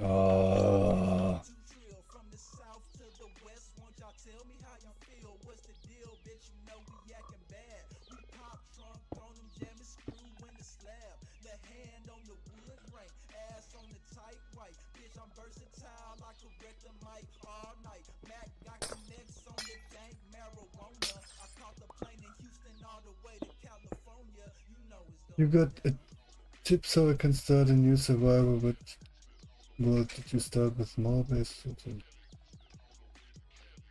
I would go insane, but it's depending on how you play the game and everything. If you like to go into crazy mega projects or just some basic normal stuff.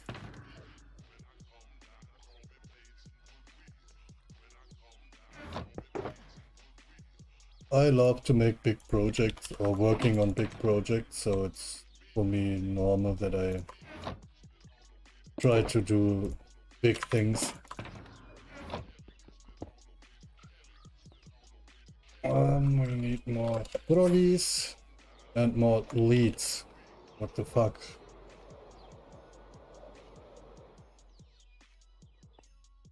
So, we need more lead.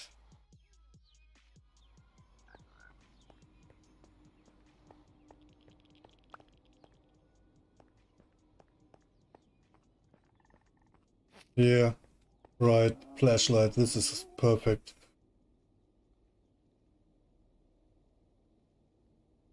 Yeah, this is something that I did in my hardcore world here. I rushed straight to the ocean monument. Oh, we need strings.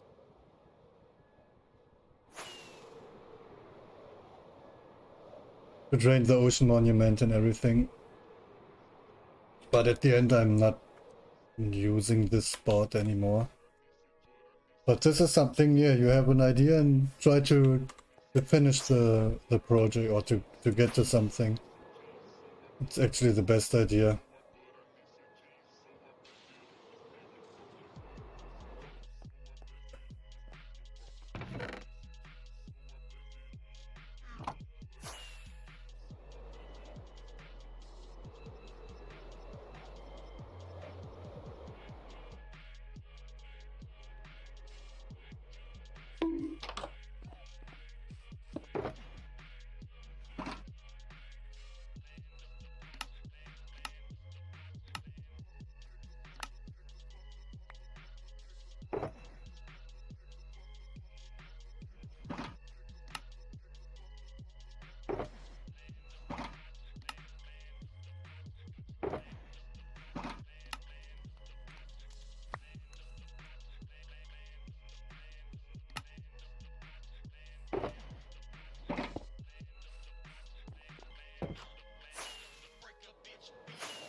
Yeah, the best thing is if you have an idea and a plan that you want to stick to. Instead of, yeah, running around and don't know what you want to do. But sometimes it can be rough to get to something.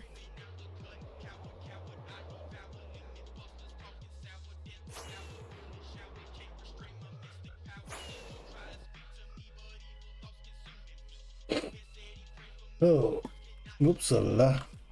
Yeesh.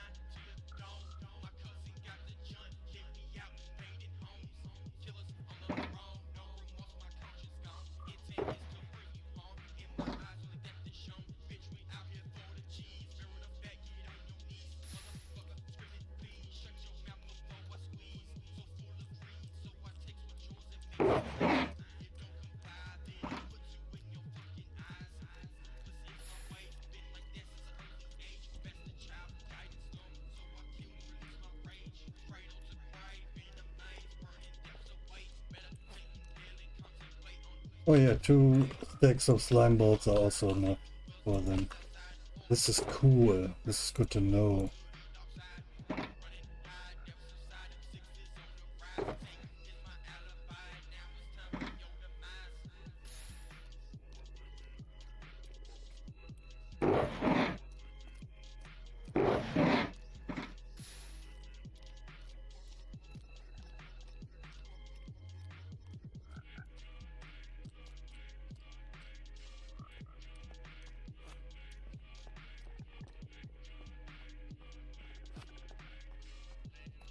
Hey, Redding, man.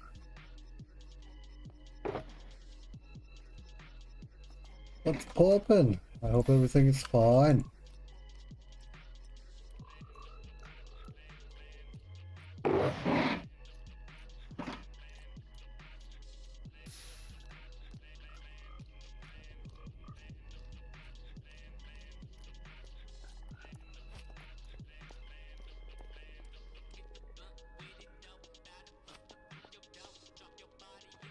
Not much, you.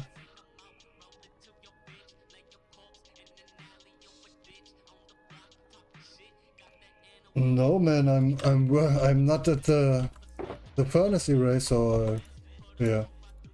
And to be fair, I tested my furnace array setup today when I got home from work, and everything was fine. I had no issues with the furnace array. All the shulker boxes got back.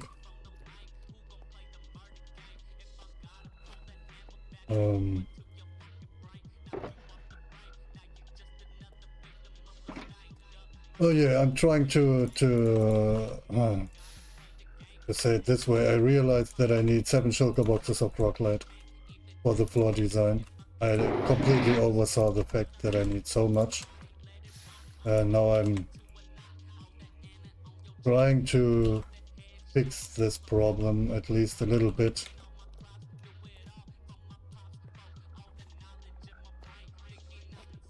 But I'm not sure if it works. Reddick.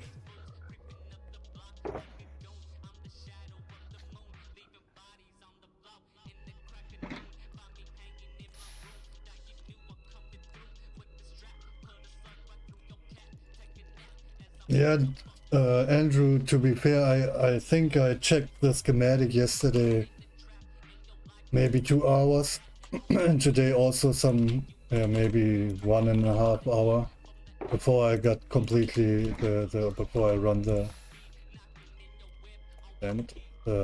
furnace array. But now everything is working for me.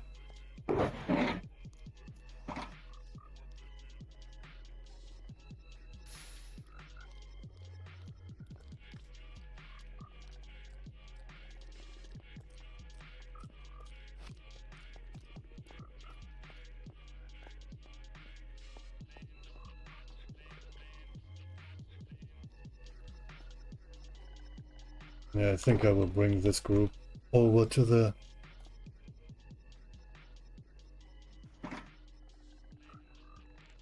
overworld now.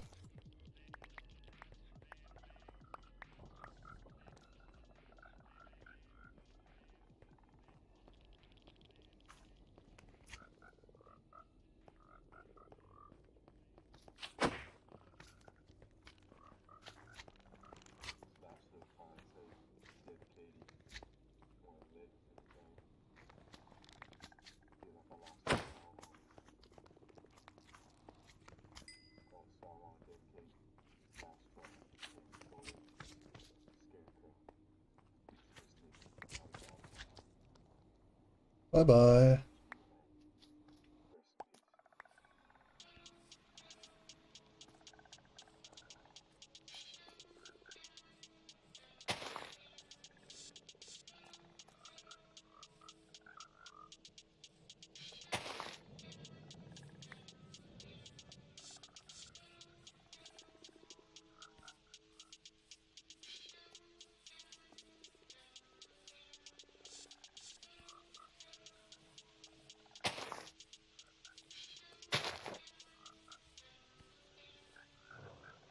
Oh, I think for now, maybe there's one over there.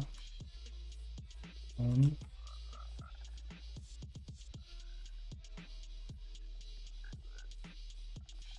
yeah, then let's see if this will work.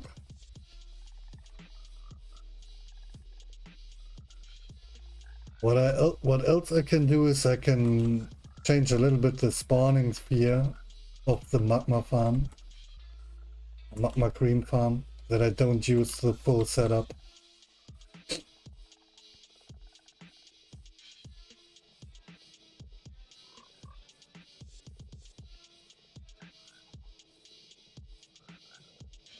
Yeah, I think also if I run the full setup, this is not enough rocks. It's just around about 27, maybe 30 now.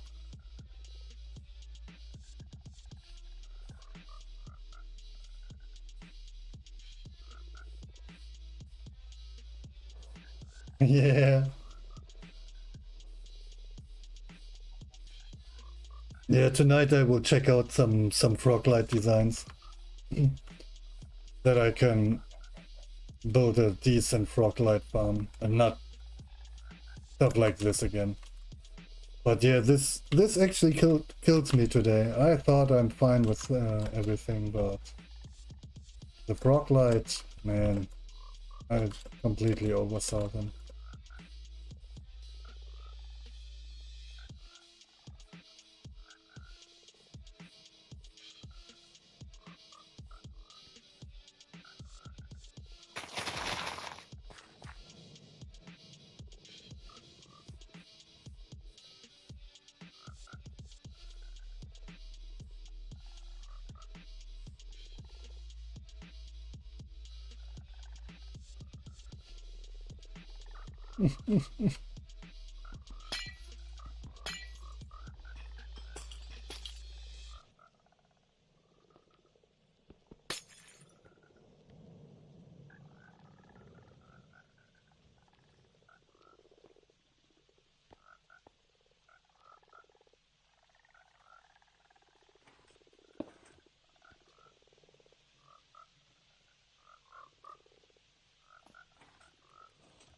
Buddy, come on.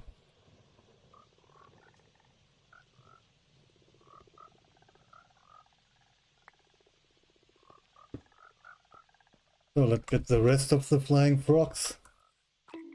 Oops.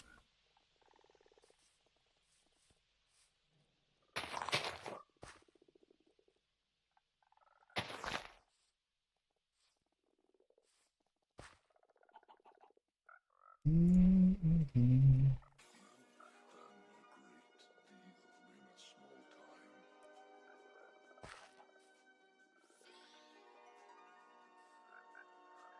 This is a magma cream, a normal magma cream farm that I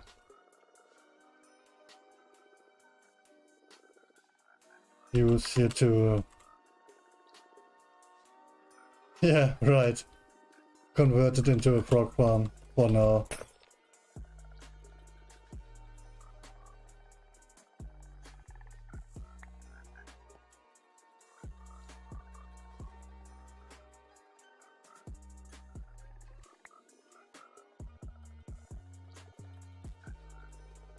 Yeah, I wasn't prepared for stuff like this, so this is why I do stuff like this right now. And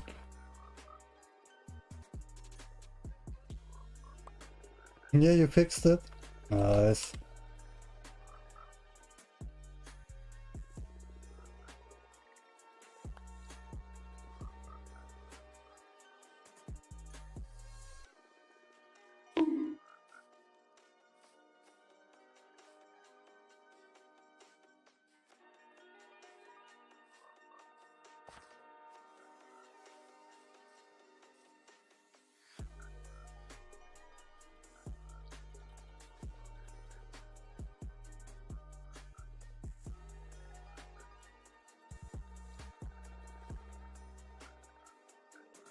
Okay. Man, what are you doing, man?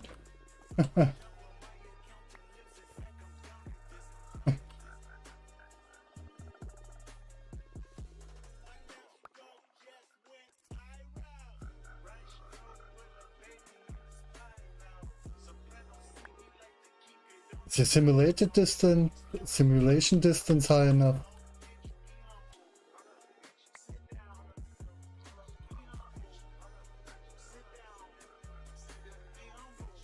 Got the items. Leaving the drops, okay.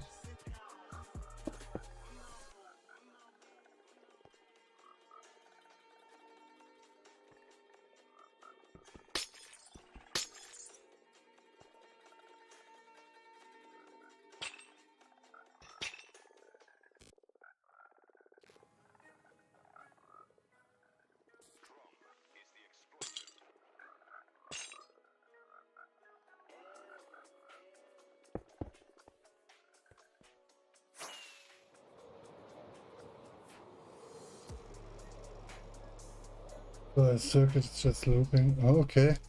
Hey, sandwich man.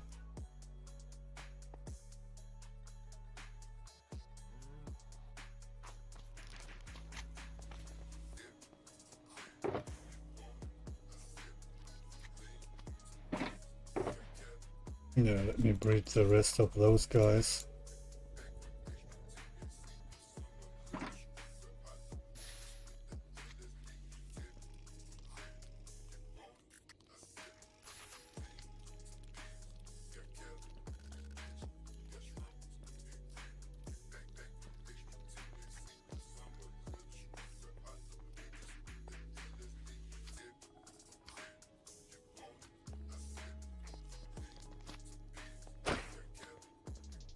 Had to add one more hay to beat me here.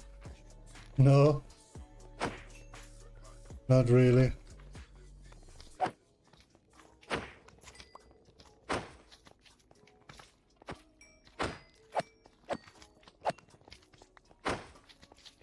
But if you think this way, man, I'm the last one that stops you, sandwich.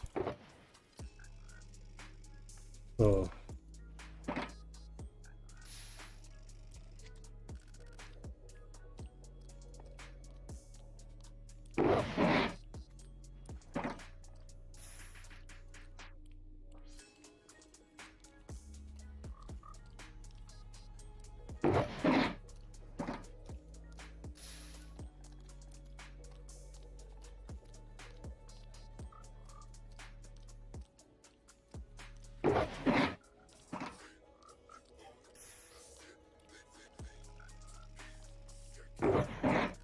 Oh, the last one.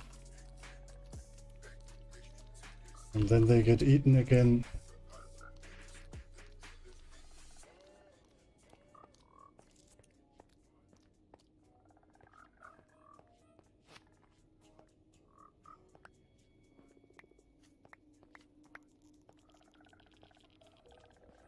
Did we get all of them? Yes.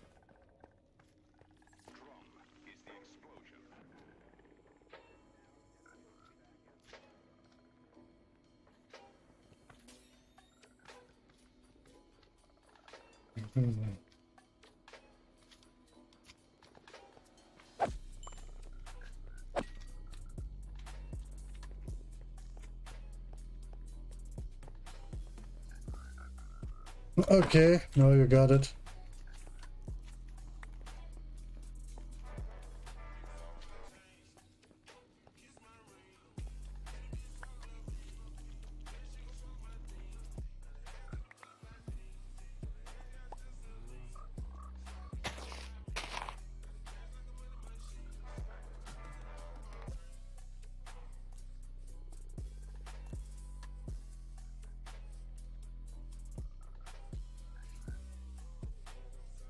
Oh, I think that's it. No.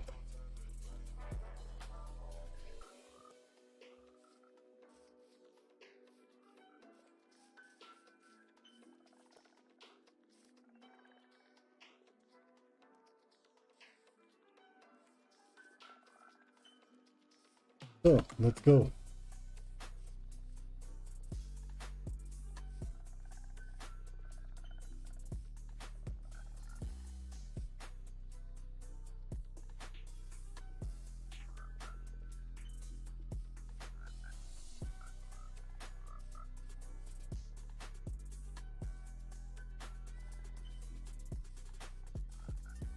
You mean the rail line for the for the shulker box loader?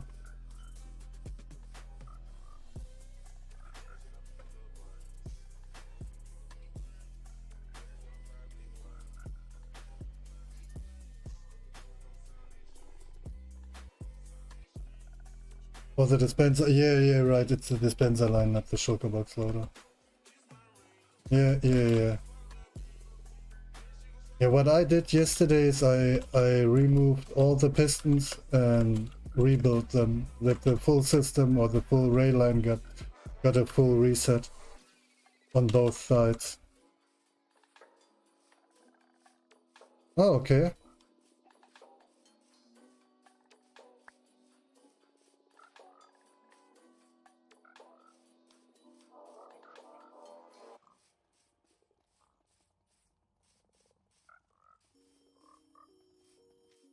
Stu, you still with me?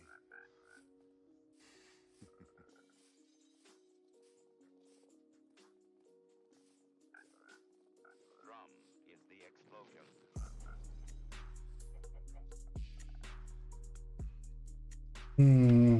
I don't know. I think for me everything is fine. The only thing is I had yesterday some observers that are missing.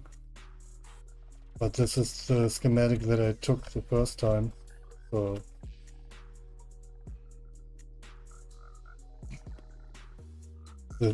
I actually had just one real issue with this setup. And that was that the shulker box heater for the sand or the stuff that I want to smelt wasn't heating the carts or the shulker box. It's just, well, I produced all the time stone instead of heating the shulker box for the sand. But this was actually the only big issue. Yeah, a bit of rock, but I think it's not enough to get all the magma cubes down. So the plan is, or what I want to try is to set the spawn fear a little bit.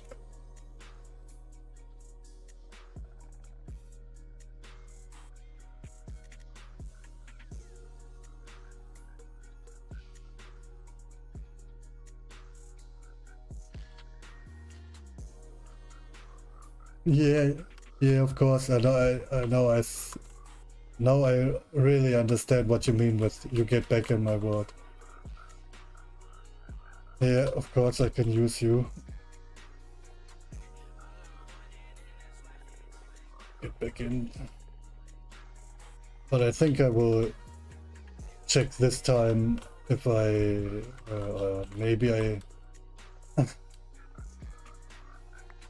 But this time I will change the spawn fear.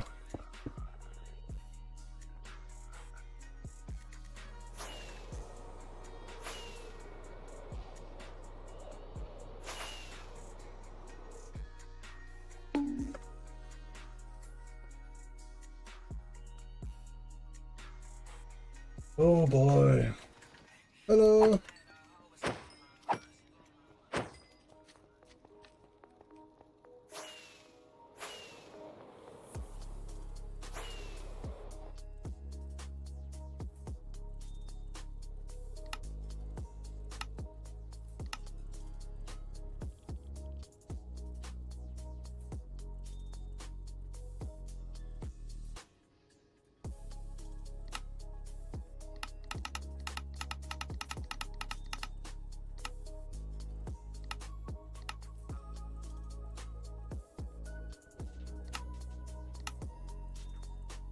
Five, 4, 8.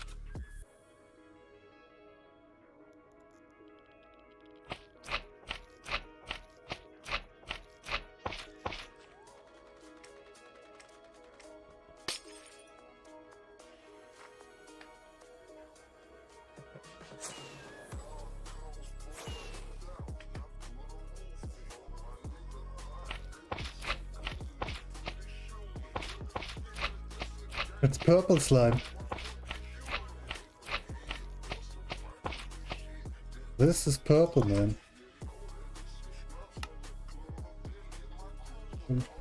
548. But maybe it looks a little bit blue now.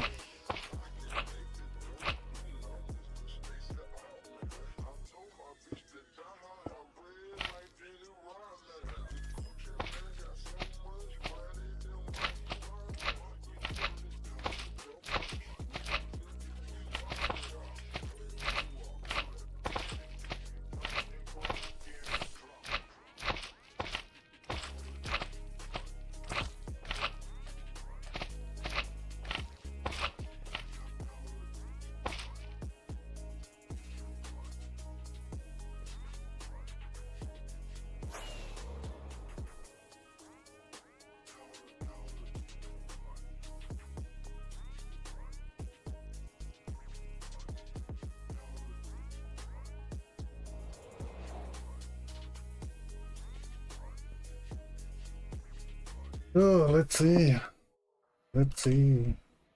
Light, fire, obsidian.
Yeah, I think it's too much.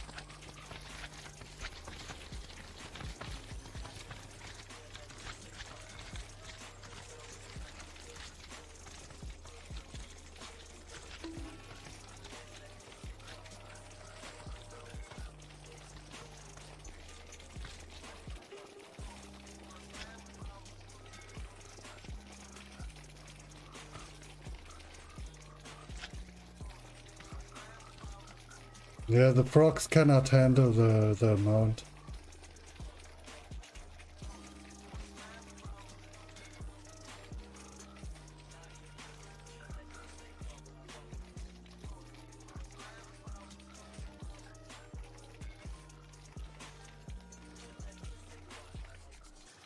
Yeah, it's...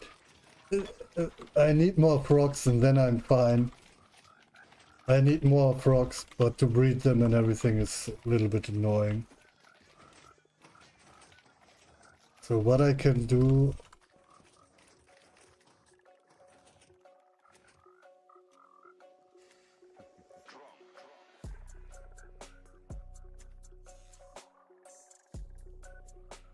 I can also remove or switch the spawn fear again. It's way too much magma cream for this little frog amount. It's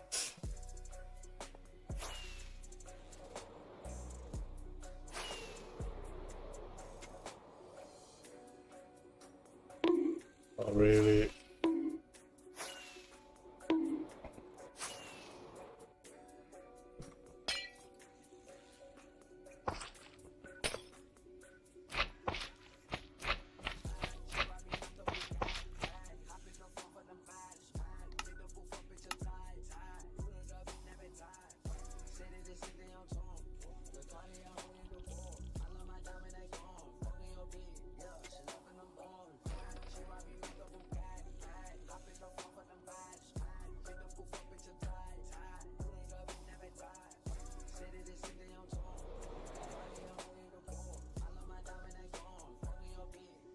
Oh, let's see if this is a little bit better.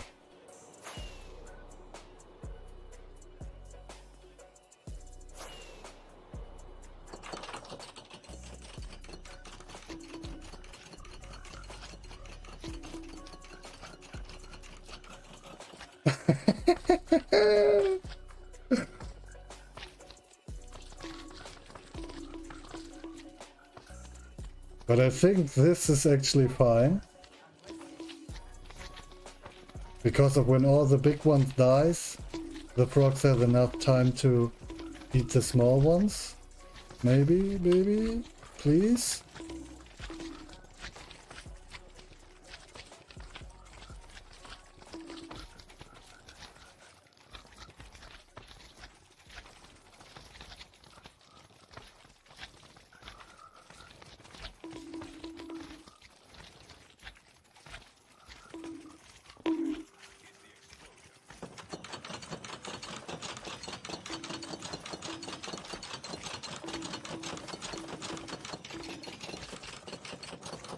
Nice, we're filling up.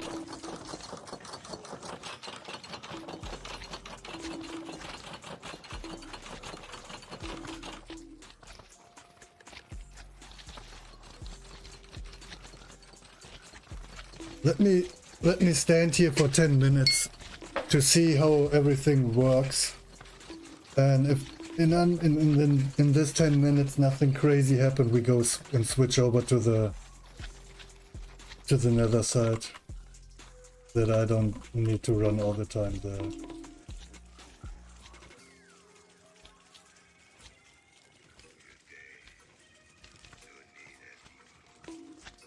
The bot.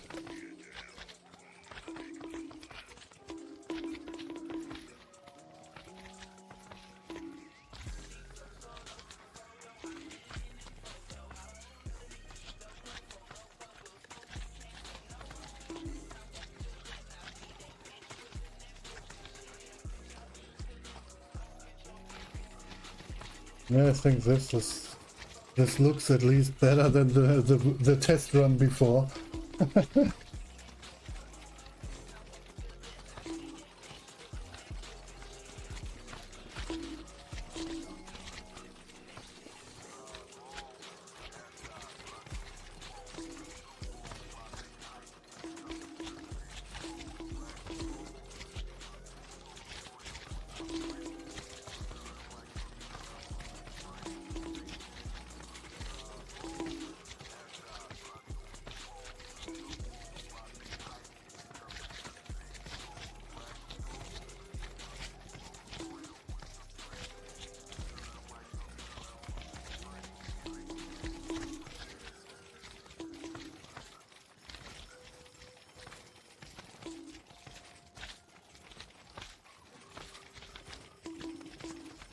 Yeah, I think this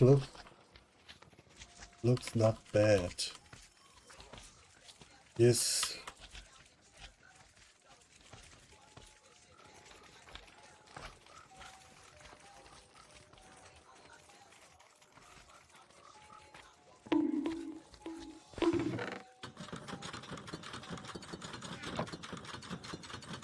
Uh,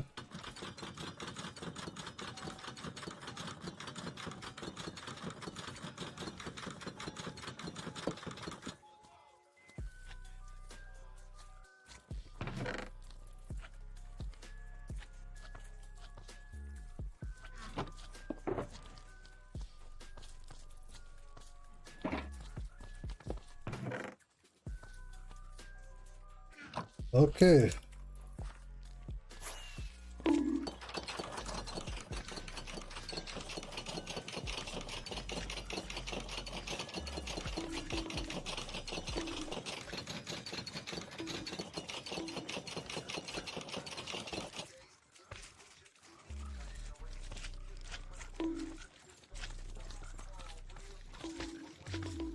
Hey, buddy.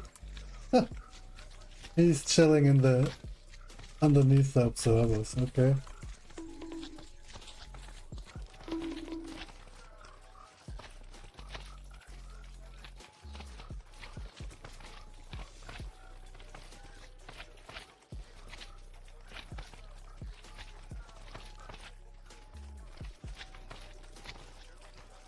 This is actually not that nice.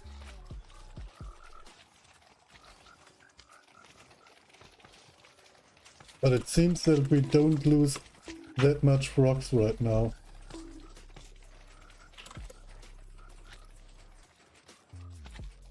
And I also see something.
Yeah, I think this is much better now. Yeah.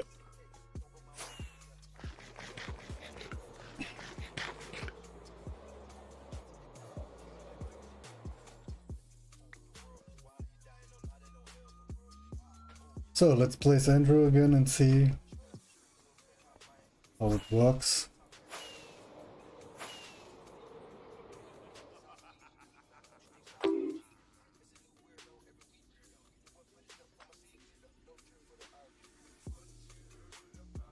Yeah. You are now the one.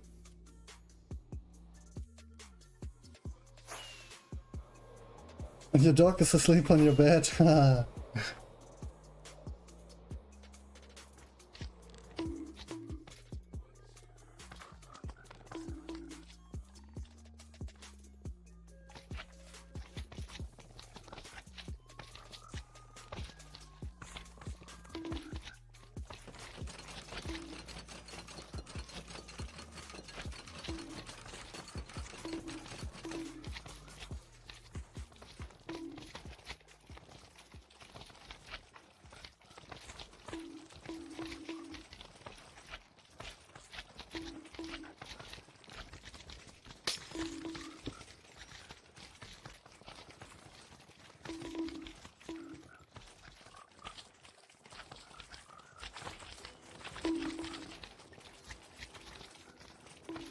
But yeah, it seems that we have a running rocklight farm for now.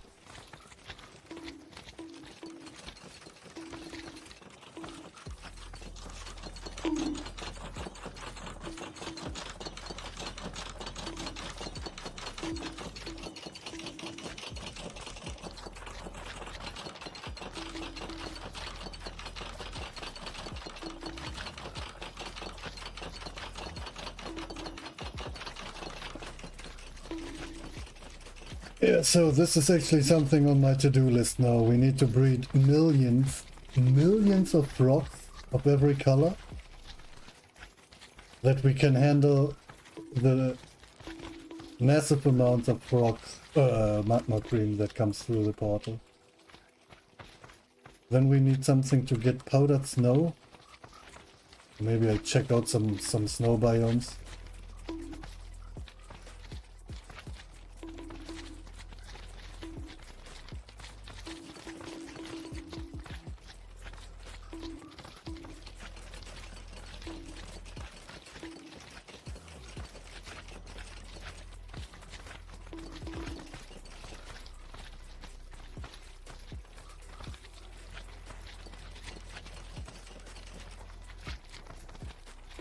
Nice. I think this setup is working.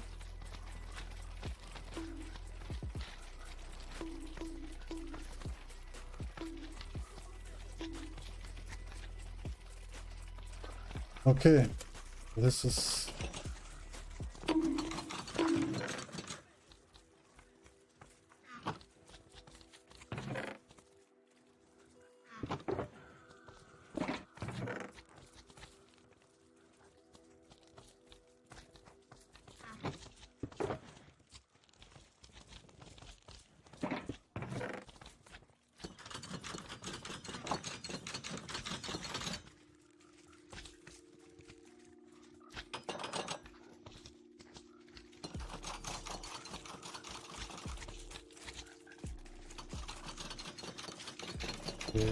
Okay.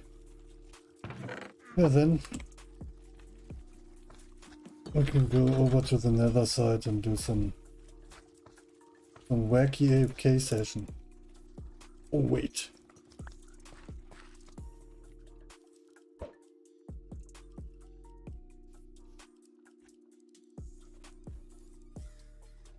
Nothing. Okay. You finished the deco? Nice.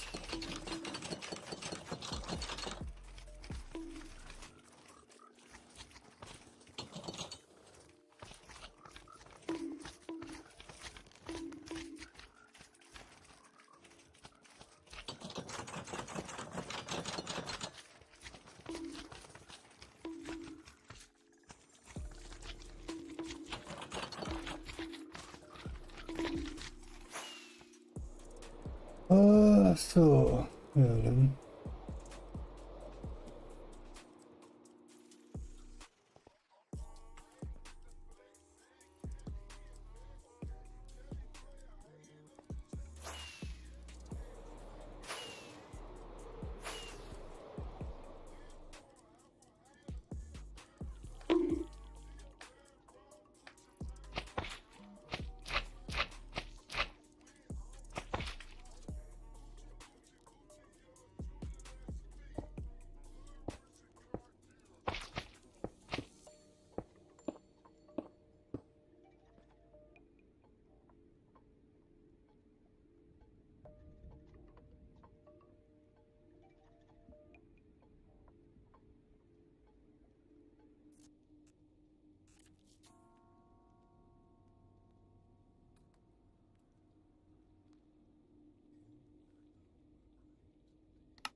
Shit, sorry, man.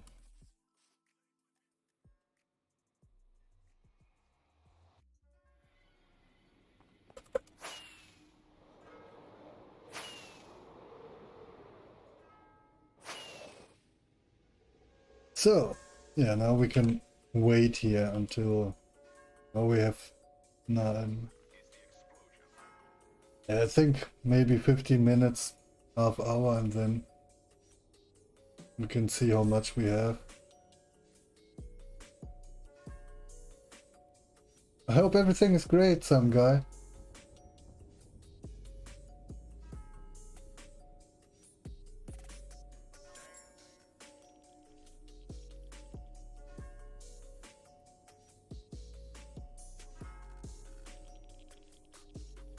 Yes, Andrew, right. Just remove the chest and then place a slime block on the side of the observer and let the machine run for a block and then remove the slime block again. And then everything is fine. Or use sand or a sign. This will also work. Oh shit, sorry guys. Yeah, I'm doing great. Nice. This is good to hear, man.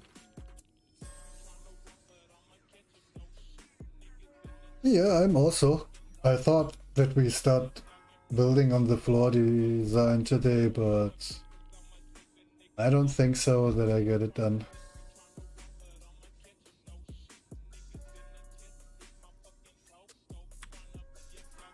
Yeah, and then it's the weekend again. Yes, sir. Yeah, for me also. Tomorrow I think I have to work maybe 5 hours or something, and then I have weekend. And next week is grinding again. And I also realized that we just have 150 days left, and then we kick in the 30,000 days. Sheesh. I'm fast this time. I think around about 4 weeks now. Maybe 5 to get up to 13,000. So not true. Yeah, this is Andrew. This is actually something that I do before I start bombing. Before I start bombing, I remove most of the big liquids or the liquid pockets that are laying around. Just to make sure that, yeah, to do everything on fly is sometimes, can be sometimes really annoying.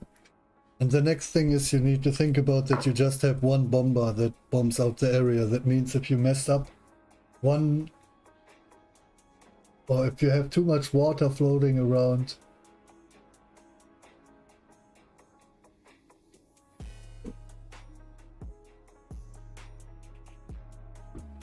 you're wondering why. Normally, if you go down in the description, you will find an Instagram link.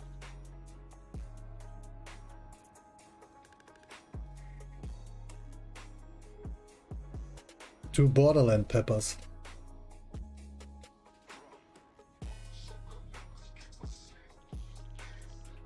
He's a friend of mine, and he grows peppers. And I thought, yeah, why not? Why I'm not putting his business in my stream? Maybe one of you guys are interested about peppers, and check out his link and get in contact with him. It's not that I'm sponsored or something by him, but it's some kind of support that I gave him. It's not that I'm, have millions of views and shit, but maybe some.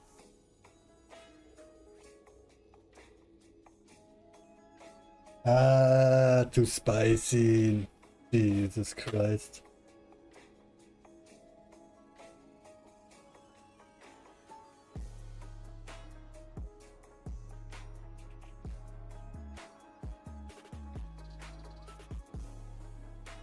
There are also sweet peppers and stuff, so it's not only the spicy ones.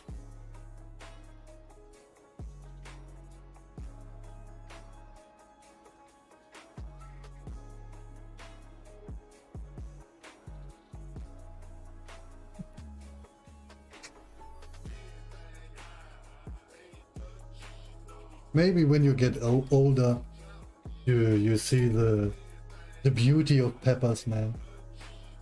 Or maybe your parents, I don't know. It's just something that I thought. Maybe some of you guys are, or maybe your parents or whatever,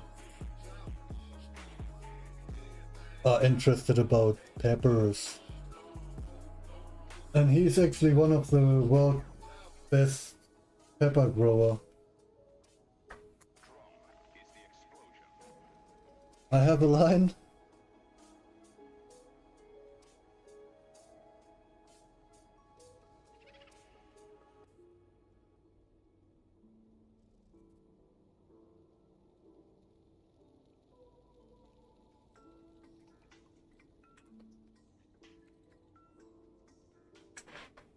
Oh shit.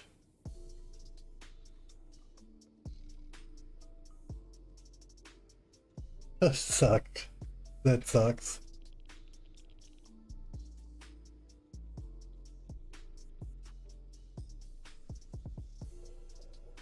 The good thing is that the machine or the flying bombers are really easy to fix if something messed up.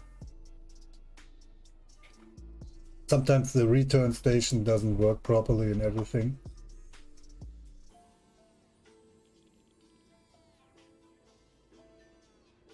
Yeah. Yeah, this is what I mean. You need to bump out most of the sections or the layer or the area 2 times. The first time for the bombing and the second time to clean out the area, that you have a flat area for the next bombing. If you have some leftover blocks in the air floating and everything, it's the most annoying thing ever. Because of if the flying machine gets stuck on something like this, yeah, you maybe you run in the issue that the bomber get blown up by himself and stuff.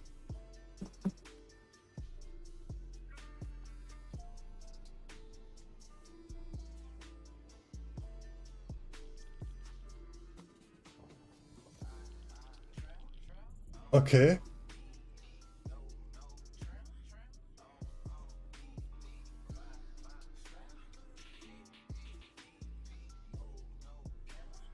Sounds like a sweeper system or something.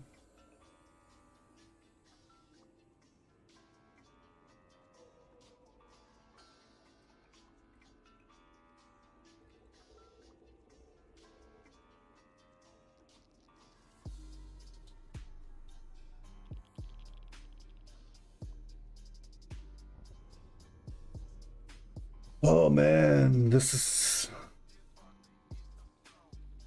busted.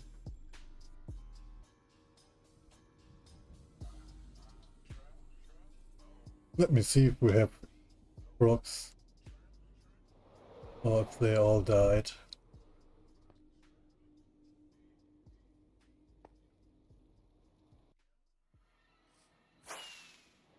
Ah, okay.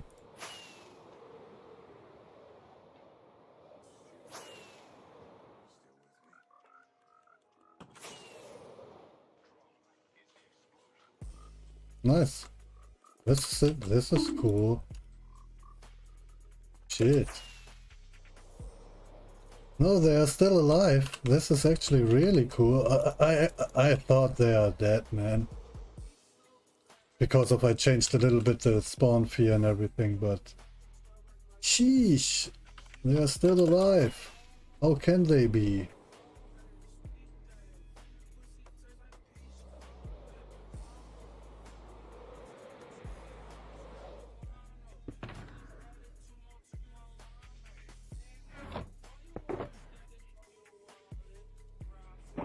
Yeah, it's a really fancy skin. I like the lightning or the light stuff that is around.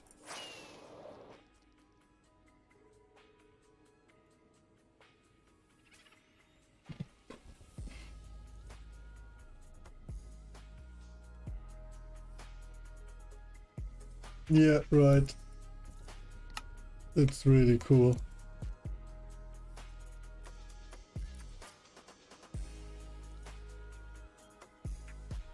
Yeah, sorry guys, this is actually a little bit of boring now that we cannot do anything.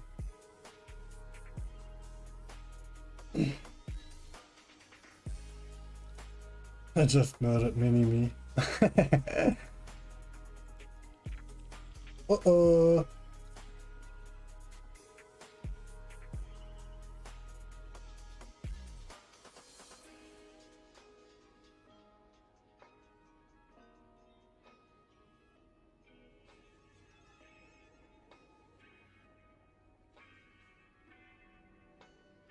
The crazy thing is that there's actually nothing else that we can do right now. Have everything ready. We can convert the concrete and everything. But no. I will jump real quick to the toilet. I'll be back in a second.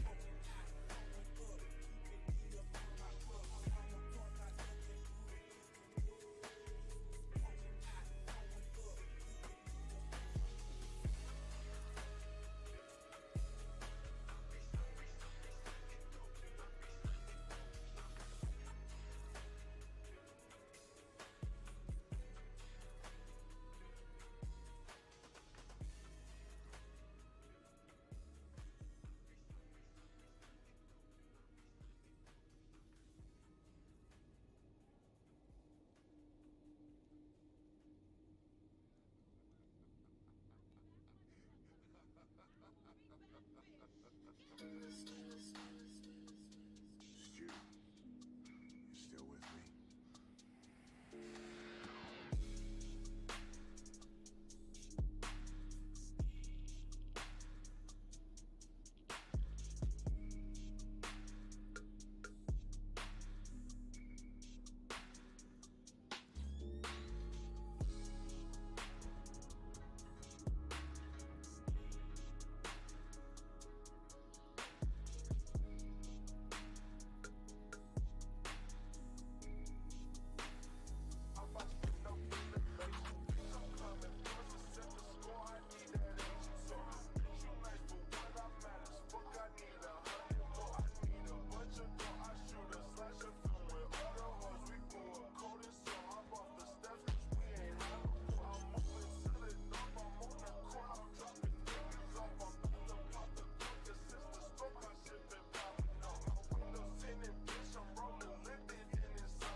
Yep, and I'm back.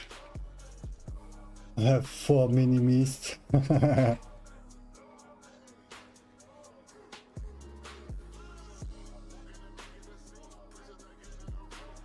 Oh man.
Yeah, of course, of course.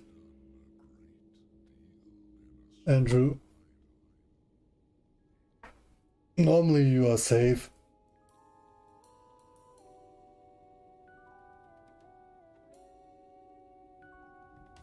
To bump out the full circle with a 130 radius, one run is round about 4.5 hours. If you set everything at the right moment and everything. And with 2 bombings in one run, it's up to 7.5 hours.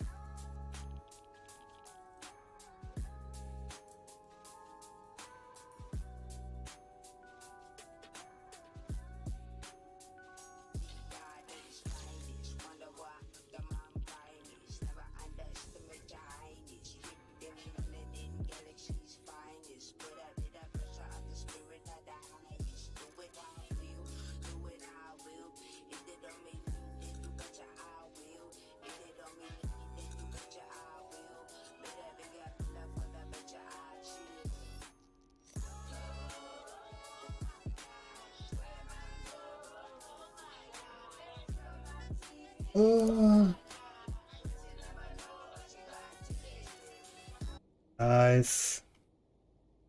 I think. Yeah. We check out some podcast. Quick warning here. This episode is dark and intended for mature audiences. This episode talks about torture and sexual assault.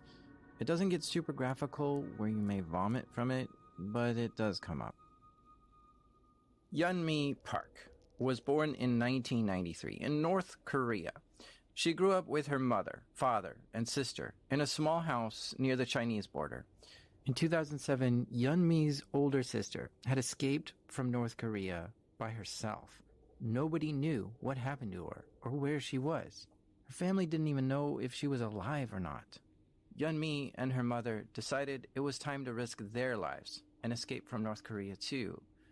They paid someone to smuggle them into China, leaving their father behind, knowing full well that if they got caught trying to leave North Korea, they would likely go to prison. So they crossed into China. But even China was not safe for them. If the Chinese police or government catches North Korean defectors, they send them back to North Korea. So Yeonmi and her mother had to stay hidden while in China and rely on whoever was kind enough to help them. But unfortunately, there's a really bad sex and human trafficking problem in China. And North Korean defectors are especially vulnerable because they're so desperate, and the Chinese government does not grant them refugee status. Yeonmi and her mother were captured by one of these sex trafficking rings. Yeonmi was 13, and her captor wanted to have sex with her, but her mother begged him not to, and ultimately let herself get raped in order to spare Yeonmi. Each day, Yeonmi and her mother tried to find ways to escape out of their situation in China.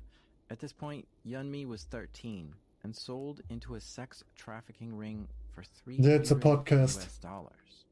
She was separated from her mother, too. So imagine how scared she must have been. She was alive, but she was terrified every day. At some point, her father came to look for them and found Yeonmi in China, but he was very sick, and shortly upon finding Yeonmi, he died. She cremated No, her father it's secretly at 3 the thing a.m. is, so she wouldn't yeah, be caught. She I cannot do continued on the anything journey right to now escape both besides North waiting. Korea and So her I, enslavers and this is in a China. this The best is option she had a was to fresh new find her way upload to 4 get hours all the ago. way to Mongolia, where they don't send North Koreans back. If she could get to Mongolia, she thought she'd be safe, but this is about 1,000 miles to travel.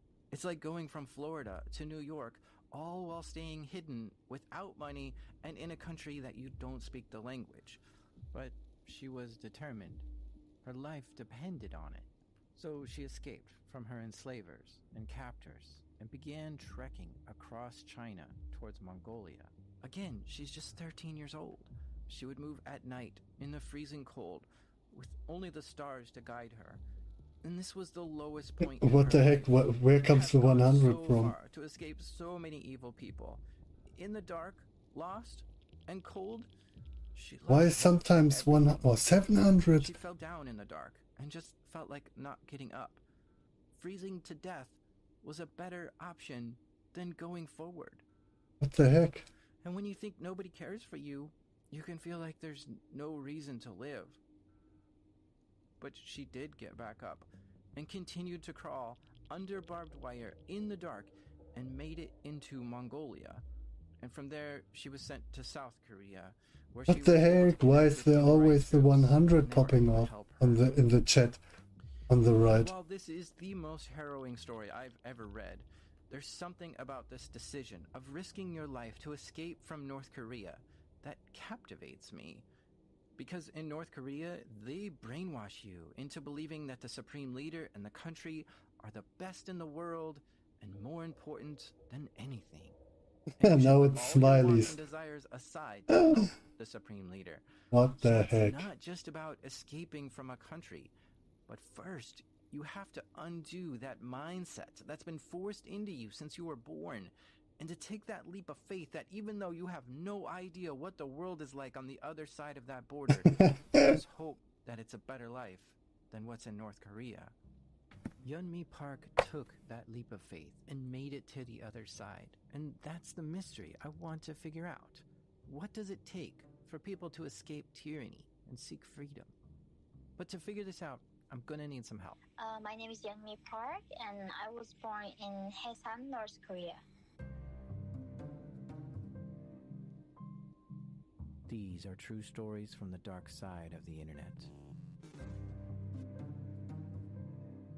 I'm Jack Resider. This is Darknet Diaries.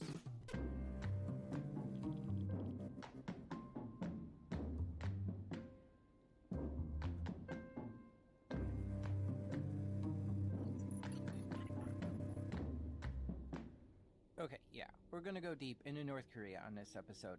But to talk about the mindset on why people defect doesn't sound like a tech hacker story, does it? Yeah, well, true.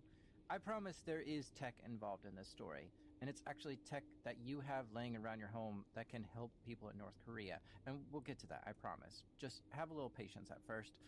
You might also think, how is North Korea related to stories about the dark parts of the internet? Well, it's a dark place. I mean, like literally, it is the darkest place on Earth. If you see the Google satellite photos, it is like literally the black hole of this universe. I mean, this our Earth at least. Yeah, I just like whenever I think about North Korea, I do not remember any color. Just everything seemed to me gray. I first want to understand what life is like in North Korea, and that's why I have Yeonmi here. She was Jesus. born in the town of Haesan in North Korea in 1993, which makes her 27 now. Now, Haesan is in the northern part of North Korea. In fact, it's right on the border of China. The only thing separating Haesan, North Korea, and China is the Yalu River. As Yeonmi grew up, she would play in the river. Yeah, I was playing at the riverbank and seeing China and seeing the kids from Chinese side who seemed to really were fed. You could see the kids on the Chinese side? Yeah, it's a really narrow river, so even you can't even hear what they're saying. They ask you questions like, are you hungry? And they all knew that we were hungry. Yeah. Did you tell me more about this river? Did you wash your clothes in there? Did you bathe in there? Yeah, so in North Korea that we were in like a middle bottom class, I guess. So we didn't have laundry machines or shower or anything like that. All we could do was going to the river, wash our hair and body there and wash our clothes and also get the water from the river to home to drink and cook. So it was the main source for us to do anything with daily living. But it's the north part, which is cold in the winter. Did you also do that in the winter? Yeah, in the winter I couldn't even go shower. Yeah, it's... I don't know if you completely understand what is going on and everything. And get water. So it is freezing that somebody digs a hole in the frozen like yellow river, and in that hole, actually, a lot of times children fall, adults fall, and just die and get drowned. And it's a really risky thing to do, but what can you do? It's a life. I mean, every day is like life and death situation.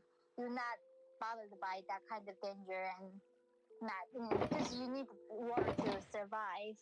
There's no like your water comes in the house. You have to go somewhere get the water, and you still Yeah, have to wash your clothes. it's crazy what's So I going on remember there. like in the winter time, you might just go like not taking baths for Normally, months. normally the podcast is more about hacking and how people got into the sea world and stuff. I think it's... Oh yeah, let's check this one out. I think the North Korean part is a little bit too crazy for the stream.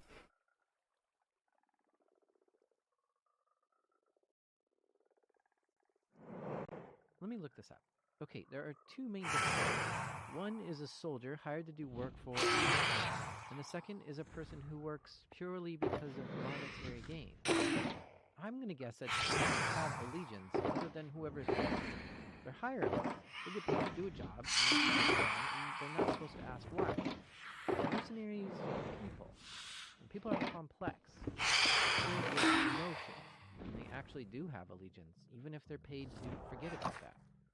And if you pay a mercenary to do something that goes over their moral line they've got internally, conflict happens, and everything falls apart. These are true stories from the dark side of the internet. I'm Jack Reesider. This is Darknet Diaries.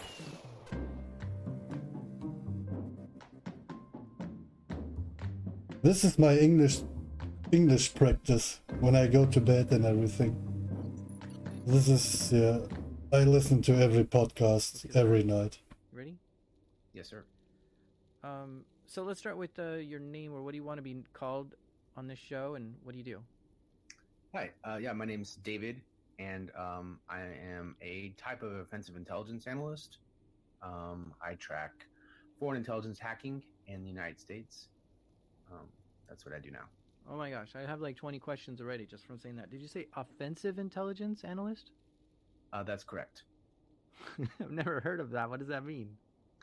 So, if a foreign intelligence organization would gain access to any type of U.S.-based critical infrastructure, that would be something that I would help investigate. This is going to be a great episode. It's very exciting to me because David is going to tell us a story that, well, was a secret up until this year and still remains somewhat shrouded. So, let's get into it. Let's start when he was a teenager. In high school, David really wasn't into computers at all. Well, I was a long-distance runner. I was involved in all different types of extracurricular things, student government and stuff like that. After high school, he went to college and got his degree. It was actually in religion and philosophy. Interesting. Take note here. Imagine all the morals. The cool thing is we one has to already have consider while close to majoring in 7 religion shulker and boxes. philosophy. That means maybe in the next half hour we are pursue a career sort of alongside done. some of my, basically other peers that I might be able to make a difference to. So I did look into, hey, could I potentially join as a chaplain? But, talking to other people in that same world, they said, well, I've never even met my chaplain, or I've never had a real conversation with them, or I don't know who they are. And I realized if I really wanted to make any type of difference in people's lives, it wasn't going to be as a chaplain. So after getting his degree, David decides to join the military. Off to the Navy he goes. He does his initial boot camp, graduates from that fairly easy, and is a full-fledged Navy sailor. But David was hungry for more. My initial school was in BUDS, so I joined to sort of become, go through that Navy SEAL track and kind of see how that went. Whoa. BUDS is basic underwater demolition training. It's what you need to go through to become a Navy SEAL. This is the most rigorous, demanding, and crazy training there is in the Navy. This is what they call Hell Week, and it's much longer than a week. Those who make it through this become practically drown-proof. They become frogmen, and most of all, they become weapons experts. When I They talked to a become Navy SEAL, and his frogmen. mindset was, the last time I was deployed, I got every type of kill other than a knife kill. And he was like bragging about that, and he just really wanted to get a knife kill. And that was like, okay, you know what? I don't want that to be me. Like, I'm not saying that like every Navy SEAL is like that, but the potential, if somebody can become like that, then there's a potential that I can become like that. And so that was something that I wanted to avoid. That's an important job, and I have a lot of respect for Navy SEALs. But I just sort of had this fear that, you know, I really don't want that to become me. That's some intense training, and you definitely need to do some soul searching while there. You question yourself on whether you want this bad enough, or if you're fit enough to do it. You have to put mind over matter and push yourself beyond limits you think you can't ever get over. If you're going to push yourself beyond your own limits, you better really want what you're working for. And David wasn't sure if being a Navy SEAL was for him. He knew that Navy SEALs just weren't a bunch of killers, but he started to question if he really wanted it bad enough. So he rang the bell and quit Buds and looked for something else to do in the Navy. Still, he wasn't interested in computers at all. The only thing he knew how to do was check Facebook and emails at that point. He's fit, buff even, and understands religion and philosophy. He looked at his options, and for some reason, computers and cyber warfare caught his attention. So he decided to sign up for that in the Navy. Immediately, he needed training though. Well, I mean, the training is pretty basic. I mean, essentially, when I say basic, I don't mean basic. I mean, you know, it's the same type of training you would get everywhere else from a cybersecurity perspective, but it's the pace is significantly faster. So, so instead of going through, you know, a 12-week course to learn how to code, you do all of that in 1 week. I mean, you literally learn all of it. And now you start to learn everything from, you know, from assembly language all the way up to coding languages, and then how that's interacting with different types of assembly languages, and how coding, you know, you understand the process, how it all sort of works. And so you go all the way up to that spot, and then you get back to the application layer, and then you move back down to sort of the exploitation layer. And you know, the exploitation layer in that environment is not taught. You know, buffer overflows and exploitation analysis is not taught until you get into more OJT or follow-on courses for different shops. This amazes me. I mean, the Navy teaches people how to hack. I sort of know they do that, but it kind of boggles my mind every time I hear it. So he got training and then started doing security analyst work for the Navy. Yeah, it probably took a good maybe 3 or 4 months before I realized. I mean, in that time period when I was learning how to be a certain type of cybersecurity analyst or an exploitation analyst, or in training, you know, how to be a general IT person, I sort of enjoyed it, and I realized that I had, you know, I'm in no ways an expert at you know, exploit development, but I understand the concepts, and I don't give up. So it allows for me to sort of push through. And from that time period being at the shop, what I did next basically was, you know, purchased a Mac Pro server, for instance, installed ESXi on that, and started building stacks and learning, you know, hey, I'm learning this at work. You know, I'm not going to take the exact thing that I'm doing, you know, the exact concept, because we're not really supposed to do that, but I can, you know, similar layout, similar designs, and let me just replicate this at home so I can continue to learn how to do it. So it might be, let's learn how to pivot through a machine, or let's how to exploit Active Directory trust relationships, so on and so forth. And being able to build those up and stuff like that, it just sort of grew my fascination with it. This is an important quality about David. He didn't just show up and do his work and go home. Instead, he built a lab and practiced on his off hours and got better and better. Anyone who really wants to excel in this kind of stuff has to have the mindset of always trying to learn and not just doing the minimum. And with the Navy teaching him formally and his home lab, he became pretty good at hacking. In fact, his specialty was not just getting in, but then pivoting around, moving laterally, and finding what else is in that network. After about 4 months of doing that, he moved over to the NSA. Because David was an exploit analyst in the Navy, the NSA came and said, hey, why don't you come work for us? And recruited him over. And so he started working for the NSA as an analyst there. And he worked at the NSA for a while. I'd say August of 2011 to August of 2014, so about 3 years. Then around that time, a new opportunity showed up. You know, at that point, I had gotten married. Probably while I was up there, it would have been maybe 2 years, almost 2 years since I've been married. It was time for me to get out of the service, and I had gotten an offer to stay there on campus, which is at the NSA. Then a different organization, or actually an individual recruiter, reached out to me and said, hey. There was this recruiter from a company called Cyberpoint. This is a company that's contracted to do various types of hacking. Basically, if he were to work for this company, he would become a hacker for hire. The US government actually grants certain companies extra permissions to conduct stuff like this.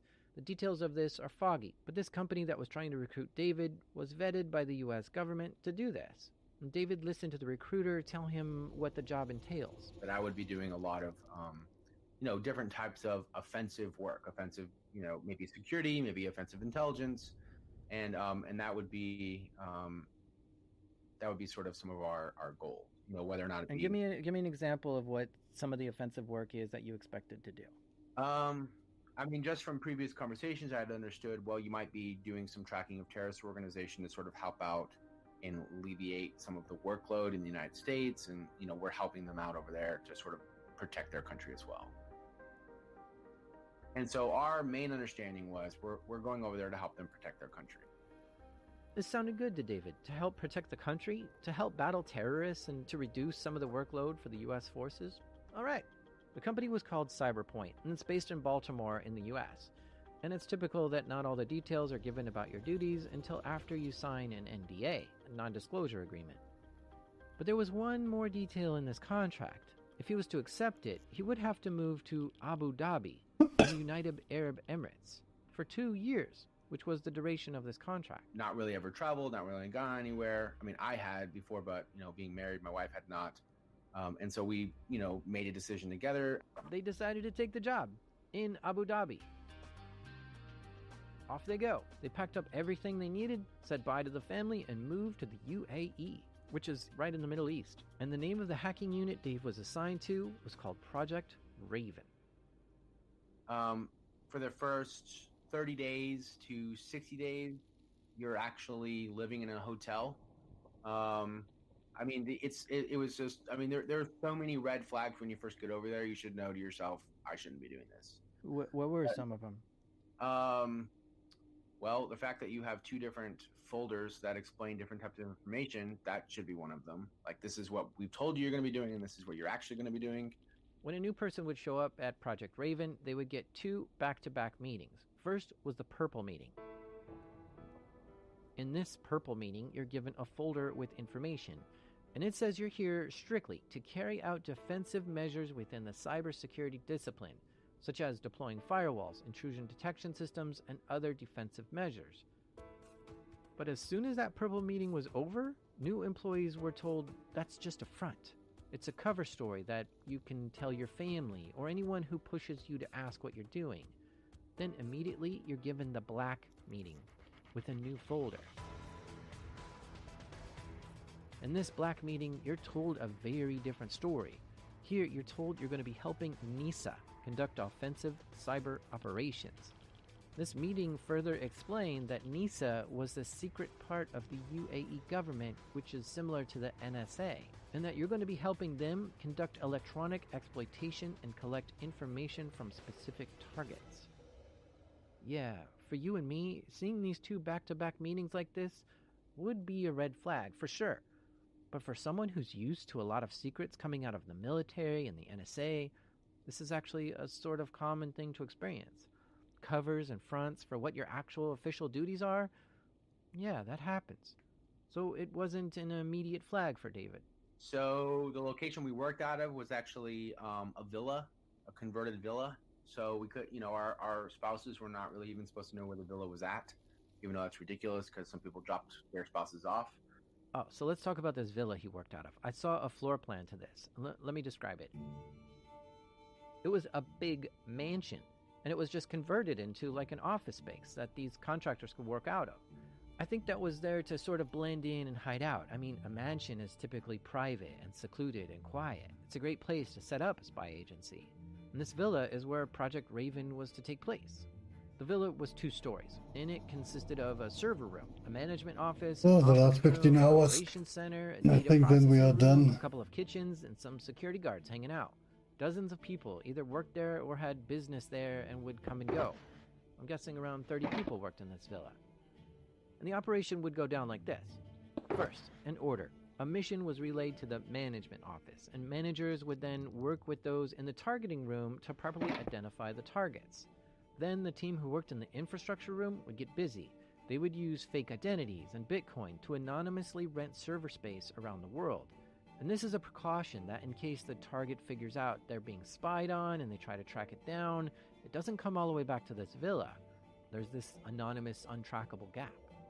Then the targeting team would get to work, scouring the target's social media and trying to learn as much as they can about the target to strategize on a way to get into the victim's computers and phones. And once they knew a method of attacking, the target team would figure out what attacks to use or create an exploit from scratch. The target team was very good. They knew that the more you know about the target, the easier it will be to create exploits for them. The operations team would then step in. They'd be given all the tools to do the job and all the information on the target. Then they exploited the target's computer or cell phone to get data off of it and learn about that person or get the information that they're after. They vacuumed up photos, emails, call records, conversations, texts, locations, anything of value. And it was all done very secretly and covertly, so the target wouldn't even know they're being spied on. Then this information was given to management, who then relayed it to whoever hired them. Pretty good little operation they had going on there. At this point, you might be wondering, who's hiring this group and conducting this spying and hacking? It was the UAE government who was hiring them to conduct these hacks. And it sounds like the UAE government was in the process of getting their own internal hacking group stood up, but they needed to hire this group of mostly Americans, many of whom were ex-NSA agents or ex-military intelligence trained. This way, the UAE government can see how they operate and sort of learn from them and build their own hacking team. Now, at this point, whenever I first started, everything was sort of on the level. Kind of what we were doing, what we were operating on, what our targets were. We all sort of agreed and we understood this is what we're going to be working on. And the targets that David was given to extract data from seemed okay. He was given the same sort of mission each time. Was just on what could be perceived as terrorist activity, and we were protecting the local infrastructure. Makes sense, right? Anyone can get behind this. Let's use hacking to get into terrorist cells and anyone planning to attack the UAE infrastructure and stop any terrorist attacks before they happen. And that's what happened. David and the team at Project Raven were learning what terrorists were planning and giving this information to the UAE government to stop them. Now, I should add an important note here. All of this hacking was done by citizens of the UAE, which are called Emiratis. I'm going to use that term a lot, so make sure you understand it. An Emirati is simply a citizen of the United Arab Emirates. Since the UAE was trying to train up their own team to do this, it made sense to teach them how. So David never really had hands on keyboard to conduct any of this. Instead, he was right next to an Emirati doing it, telling him exactly what keys to press and what exploits to use and giving advice on how to move around the network. And most Emiratis speak English, so the language barrier wasn't a problem. This sounds okay too, but it also might be a red flag. See, things get murky regarding how legal Project Raven was. It's clearly illegal to share classified information with other people, so David couldn't tell these Emiratis any secret information that let's he was see privy to at the how far we are. NSA. But in this case, David was sharing cyber spying techniques with the Emiratis.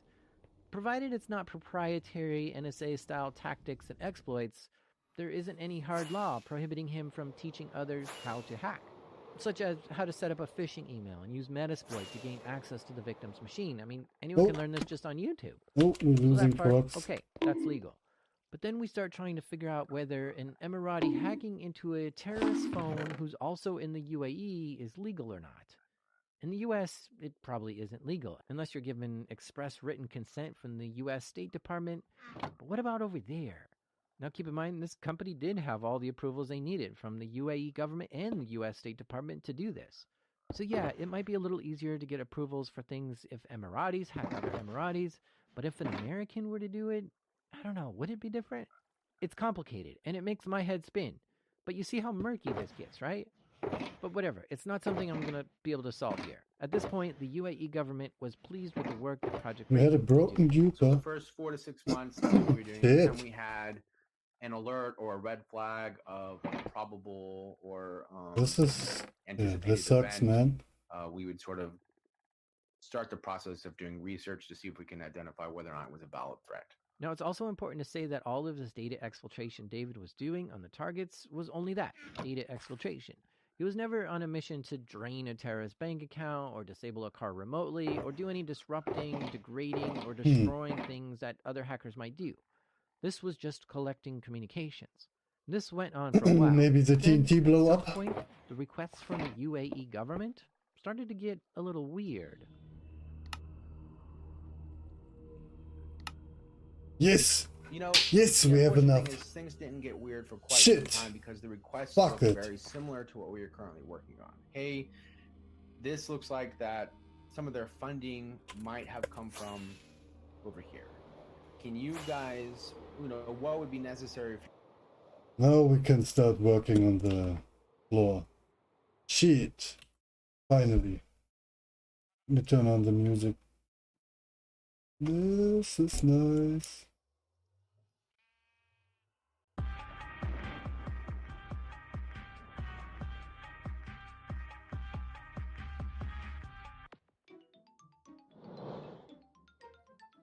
This is weird, man.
Oh, finally.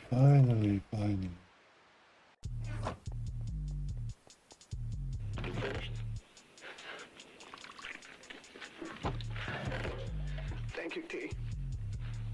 Cause that sugarless motherfucker, the last fucking drink you're ever gonna have. Oh, shit, Mommy, please, Tony, please.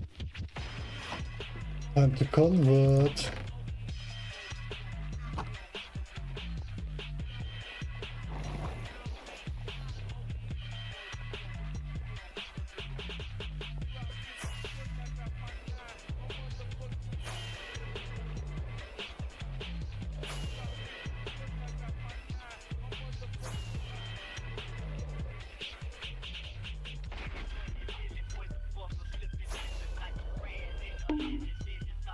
Bingo.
Roger that.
Look at niggas like myself and came and got the best. Just because I think that he is bigger and I come so best.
I think this is all the black.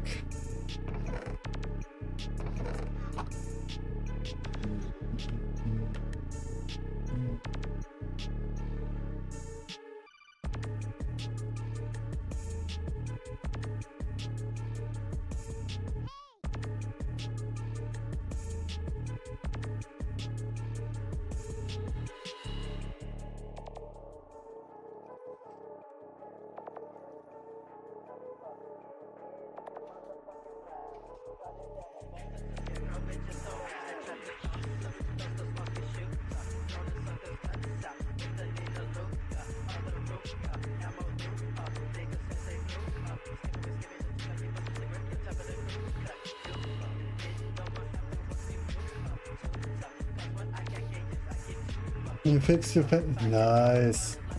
What was broken?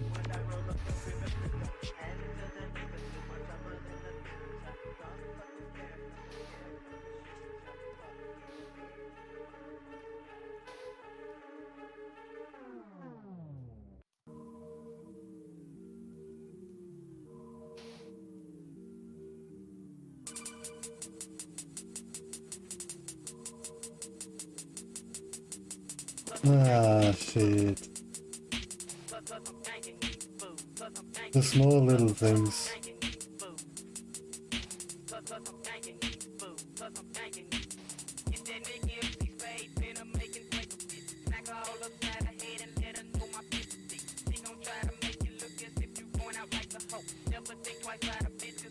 Okay. This is cool. If everything was so easy, or is so easy.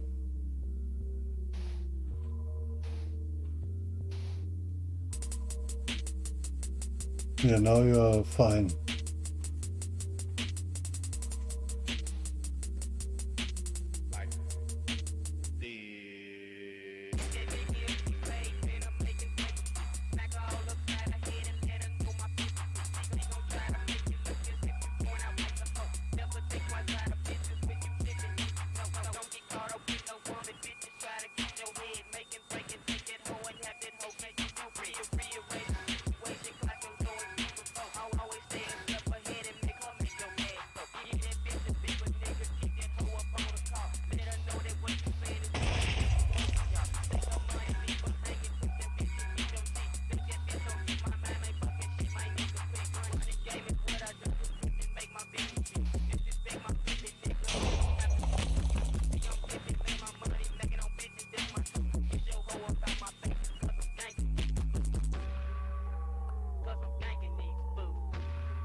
Yeah, sand is actually something that I need to farm over the next days.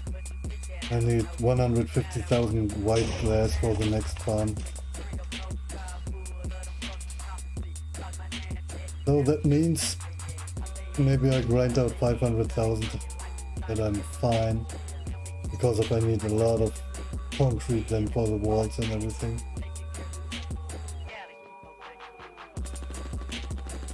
If I build something right, it's a miracle.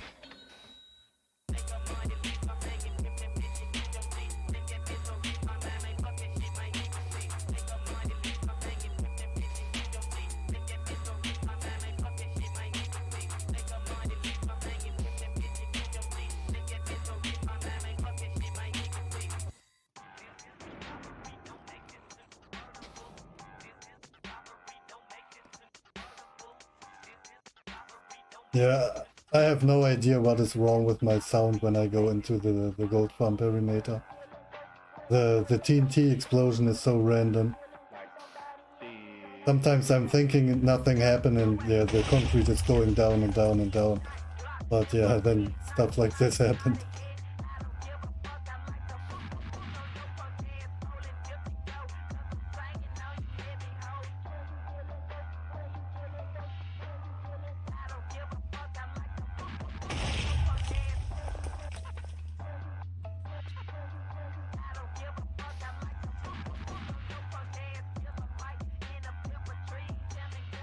Nice.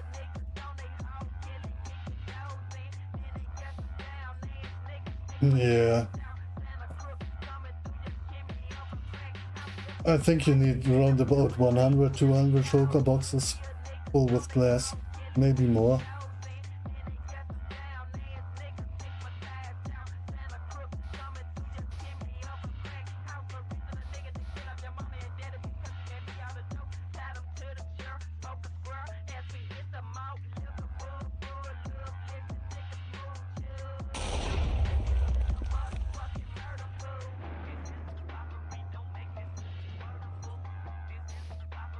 $500K.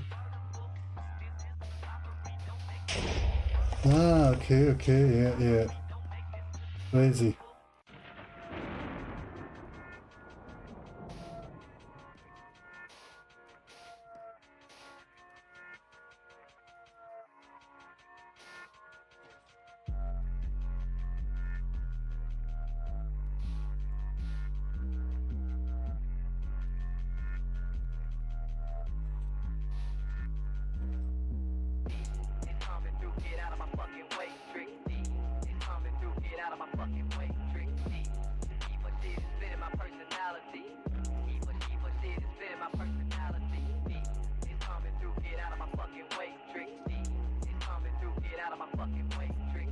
Gonna be my biggest project yet. Yeah, but sometimes one day you have to start with a big project to get into stuff like this, to get a better understanding how to manage everything and shit.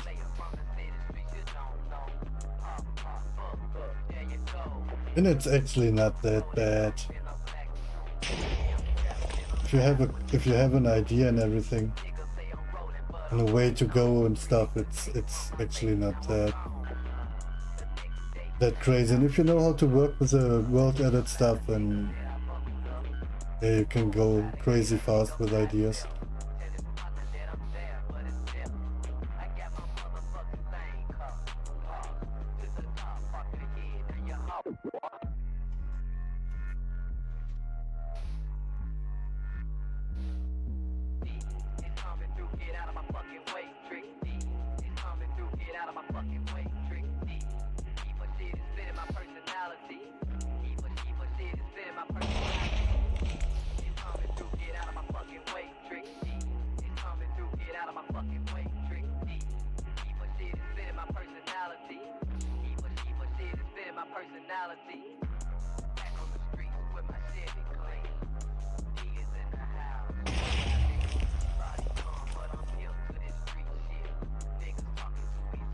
Oh, okay, yeah. Dang it.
Finally.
Sweet.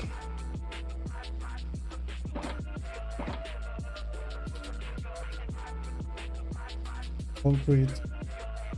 Part 1 done.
Oh, nice.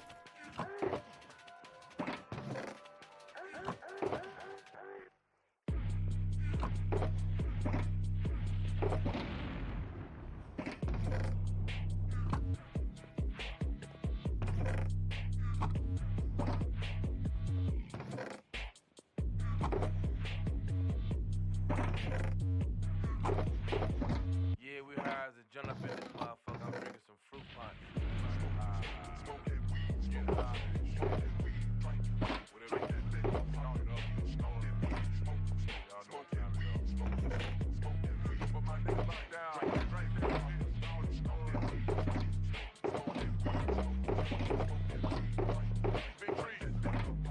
Nice. I think we have everything.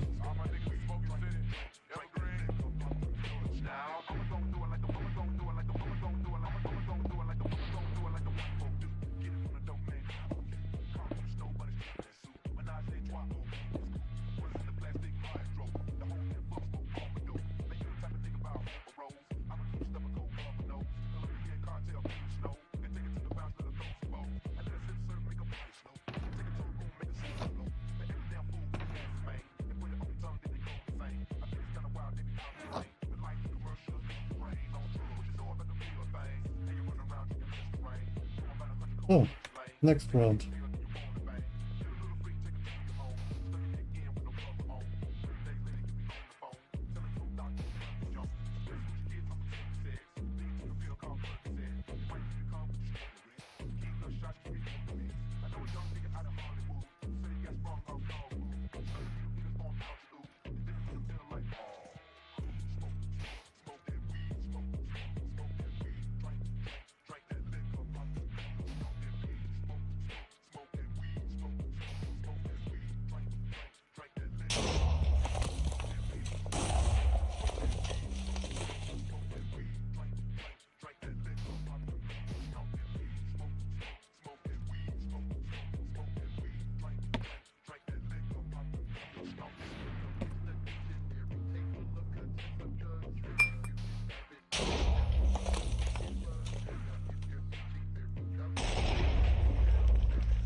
Easy reading.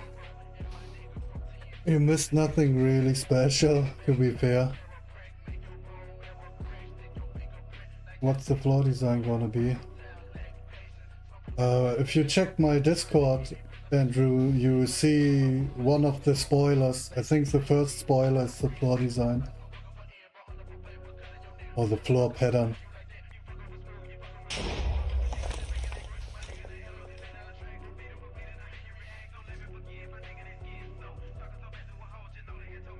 It's easier for me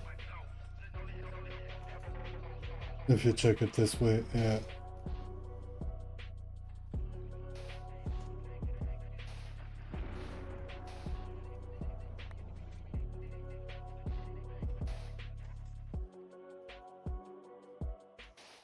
Easy, easy. Yeah, YouTube Premium, I don't know what I think about stuff like this. I also don't have YouTube Premium. For what? Oh shit.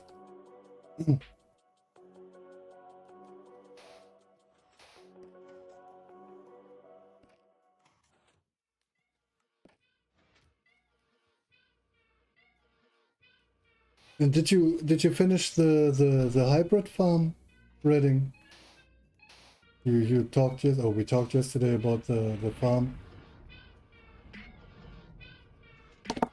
The obsidian and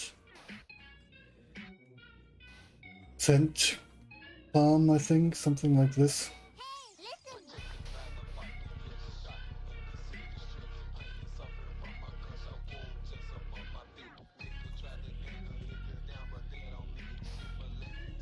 Okay.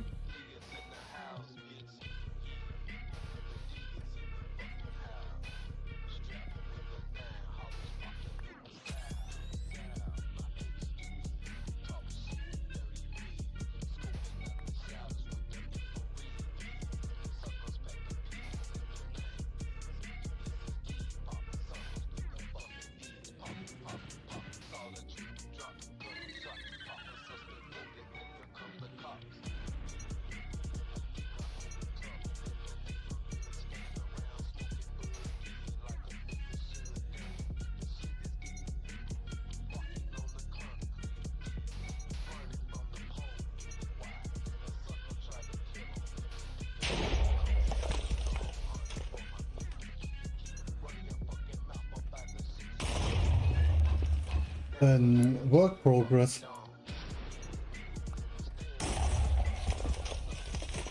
In the work progress, I think it's also titled with the furnace array floor.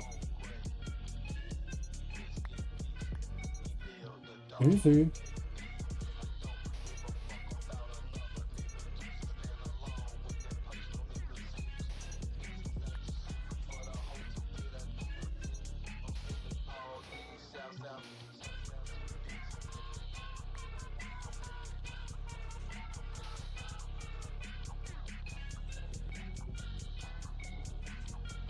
This is insane, man. Medium sand, gravel, red sand, concrete powder, and concrete. So you have a concrete converter in this new design.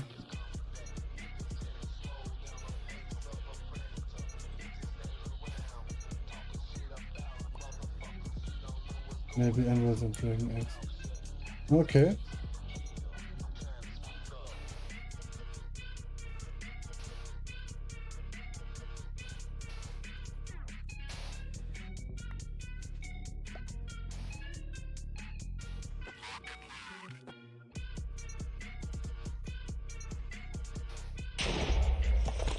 This is insane.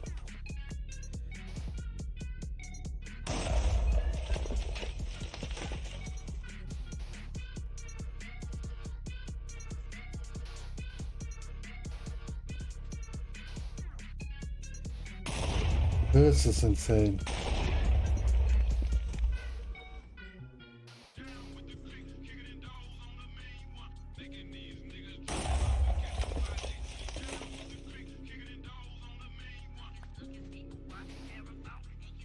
I think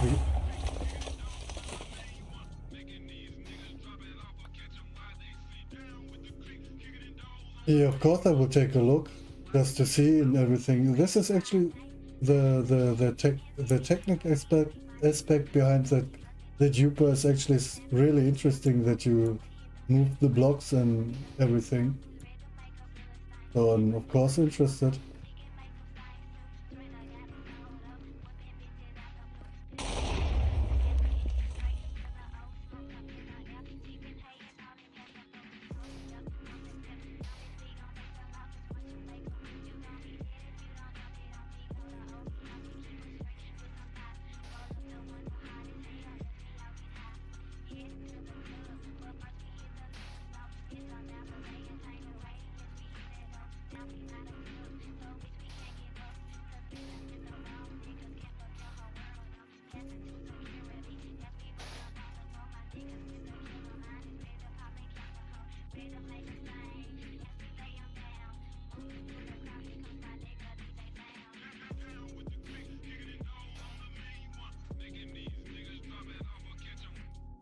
You are not in the squad. If you react on the roll with the diamond rating, you will get the roll, and then you get the squad roll.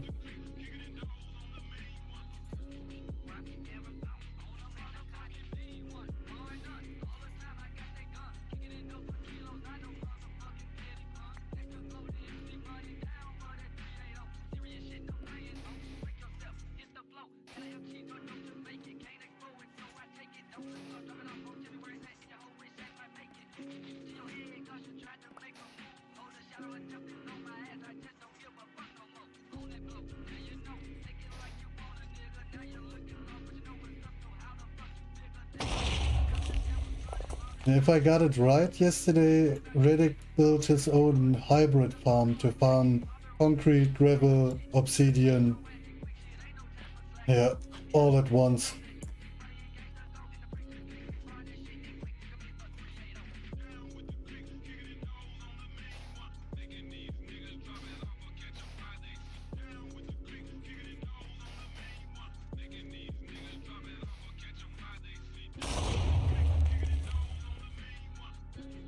Oh, wait, then we fix it the other way.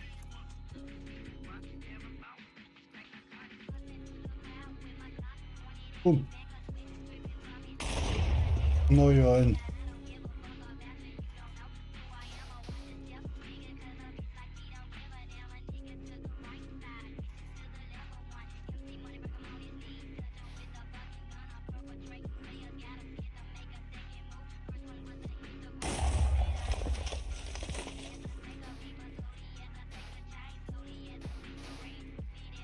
Easy, I can give you the roll manually. This is not the problem. Easy, man.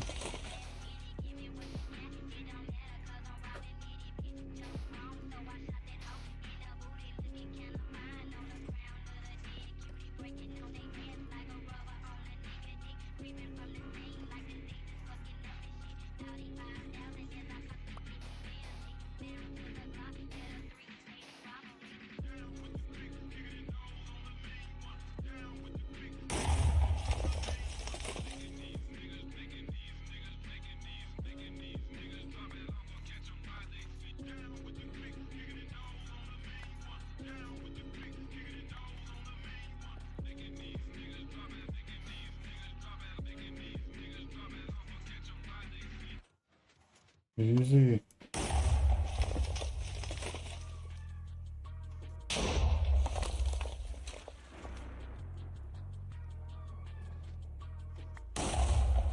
No problem, man.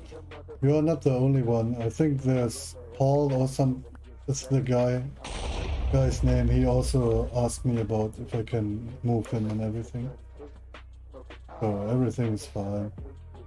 Now you see the full Discord.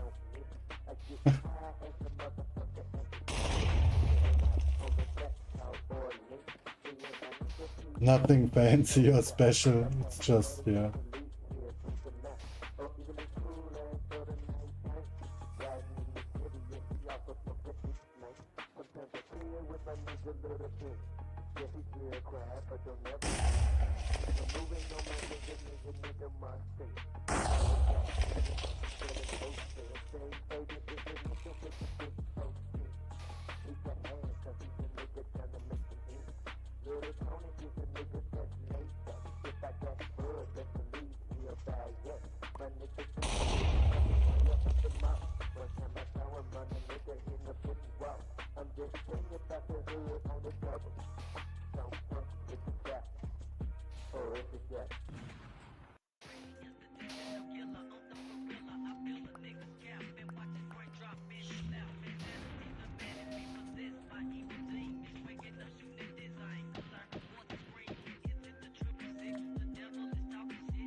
Where we take Minecraft. Yeah, for me it's I just build the farms that I need, and over the farms I try to get a little bit more understanding for redstone and stuff.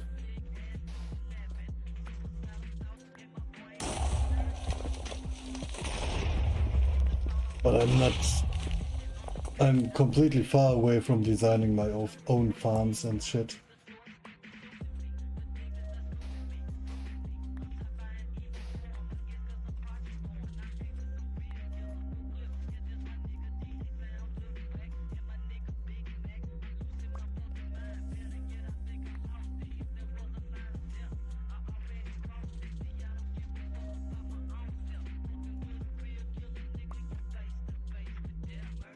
Mini-me character?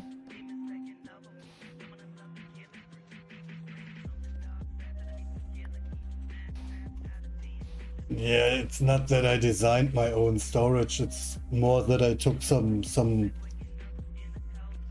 shulker box loader, put them together, and the only thing that I really did was the layout and the interior and the... Ah, my totem is mini-me, oh, okay. Maybe some guy, maybe. I'm not the cheesy man.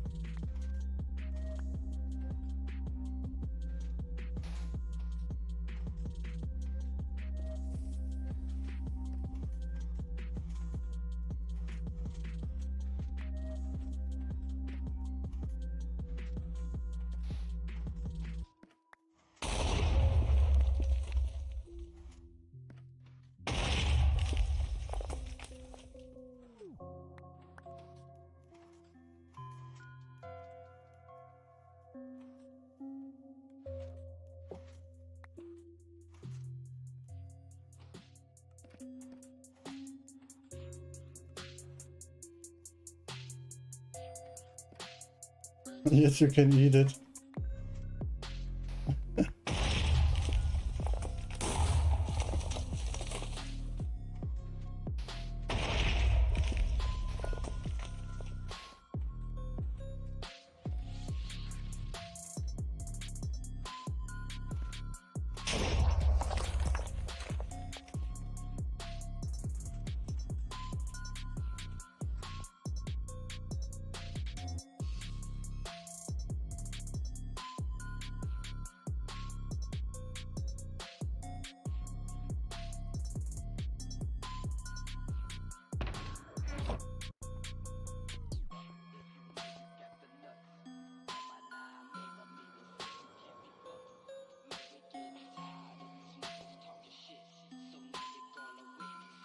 Yeah, what's...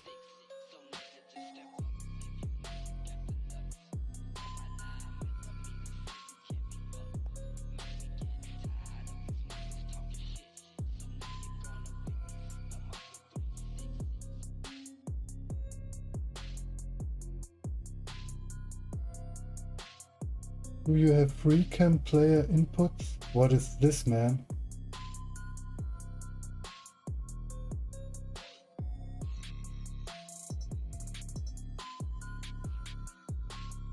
Which system? I'm completely confused now what you mean, man.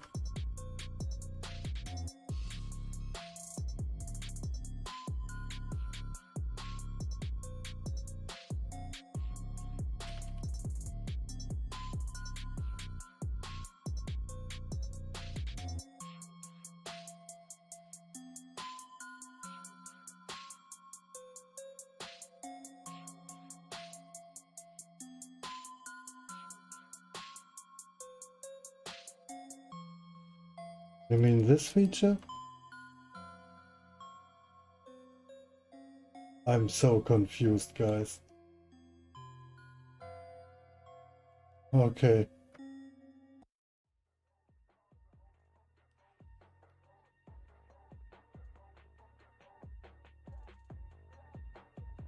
Yeah,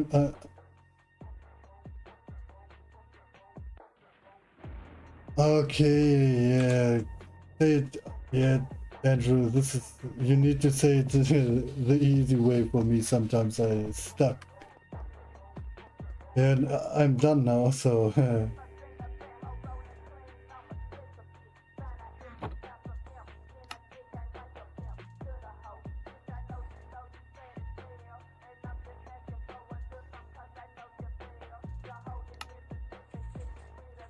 no, not you are confusing, but sometimes it's hard for me to understand the context when you guys write in short words and everything. It's not always that I completely get it in the first place. And then I'm getting confused. This is what I mean. Yeah, we have more than enough. This is what I mean.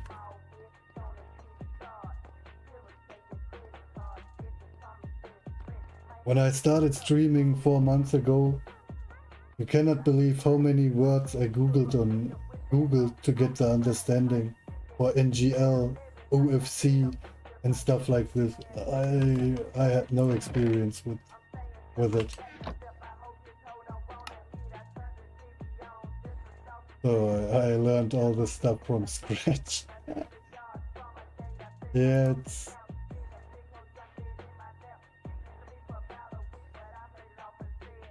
oh, it's not enough black.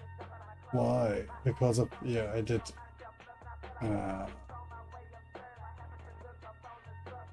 It was too much. Easy, easy. The thing is, over the time I got better and better, but sometimes I'm stuck a little bit.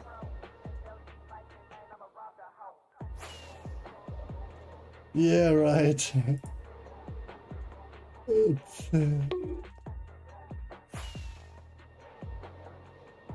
sometimes it's a little bit weird for me.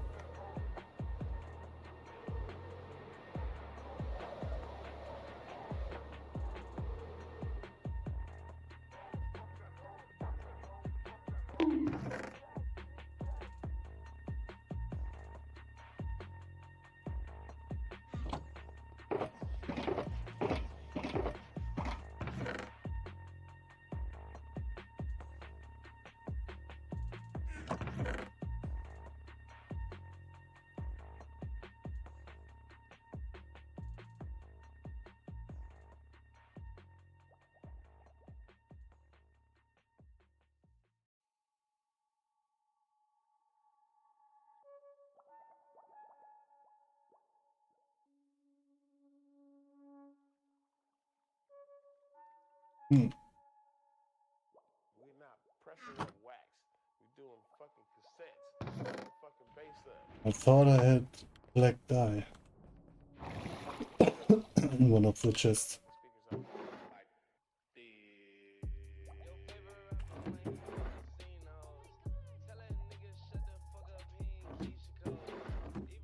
Shit.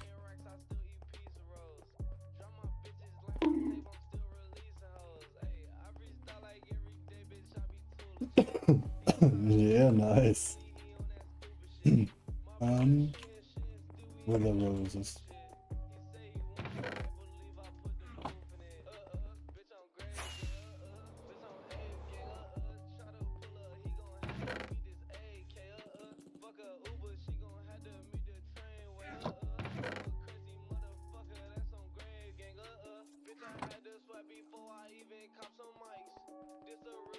Cheat.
So we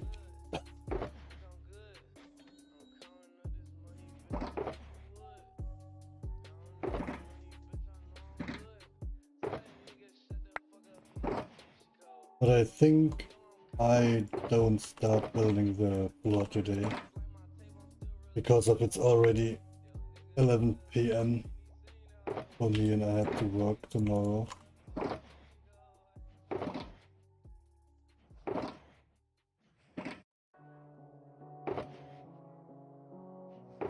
I think we will convert the concrete, oops.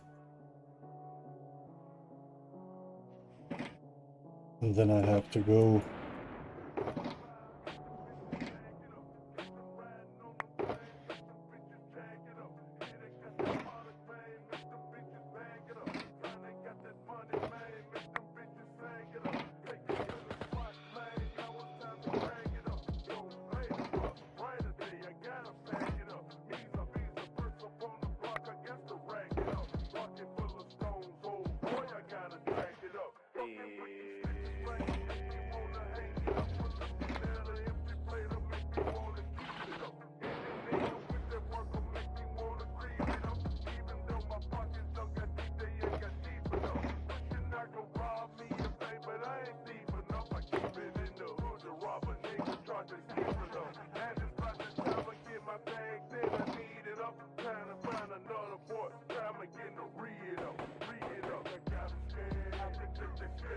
Yeah, it's crazy how fast the time passed. But if you have something to do and shit, it's like a finger snap.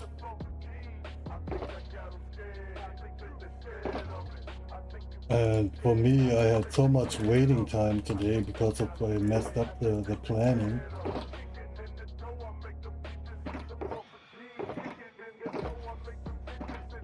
So now we have again 10 shulker boxes.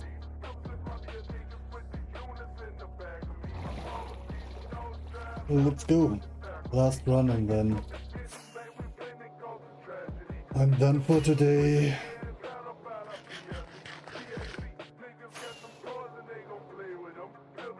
Maybe I start farming copper overnight.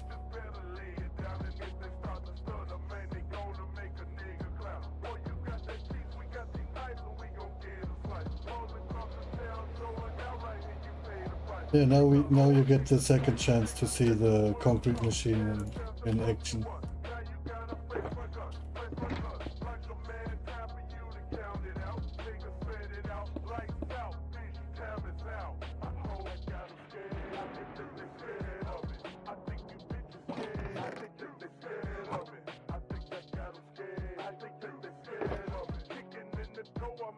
Yeah, welcome back, Skill. Welcome back.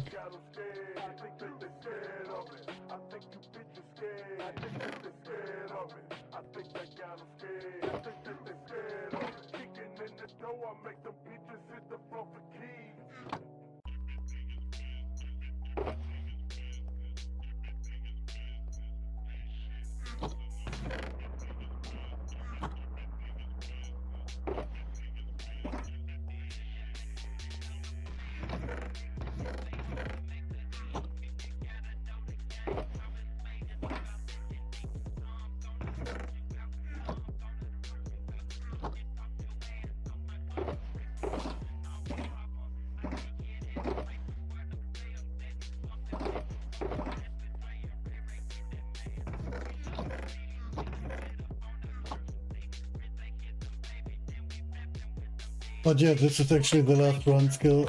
When I finish I don't start building the floor today. It's already 11 p.m. and yeah, I have to work tomorrow, so I think I will finish the concrete stuff here. And then I will end the stream.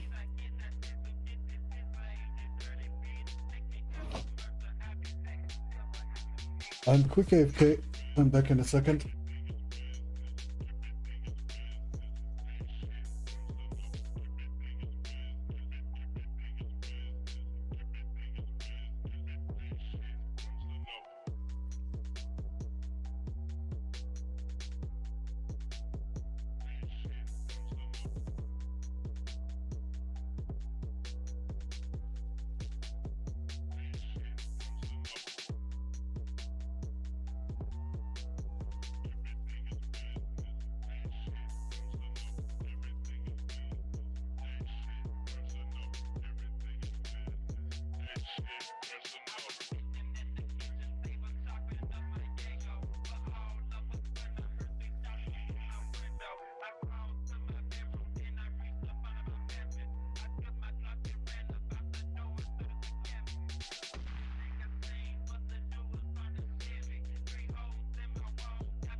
I'm back. The internet is so trash, but you are not alone. My Wi-Fi is also fucked up today. I have no idea what is wrong.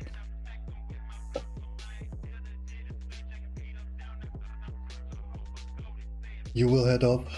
Roger that, some guy. But yeah, like always, man. Thanks for stopping by and everything. And stay blessed, man. Never stress, and see ya. And have a great night. So I think we are ready.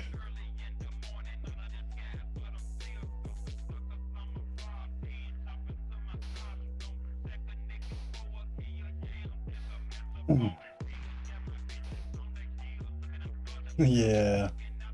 No, it's too late to... Wait, no.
Now you can see the machine running, Andrew.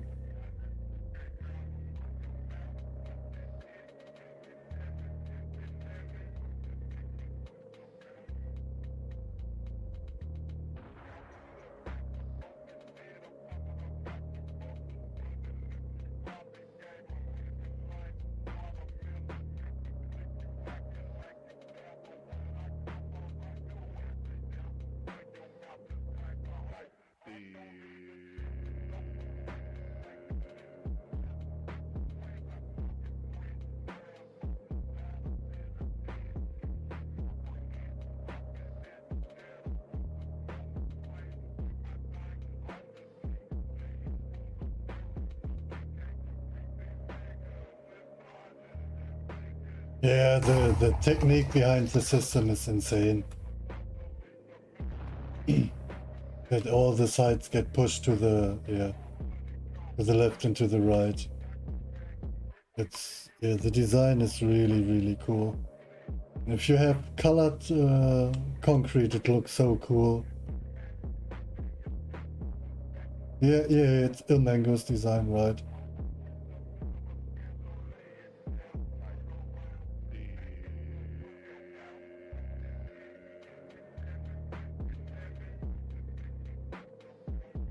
I think it's the 180K version of the concrete converter.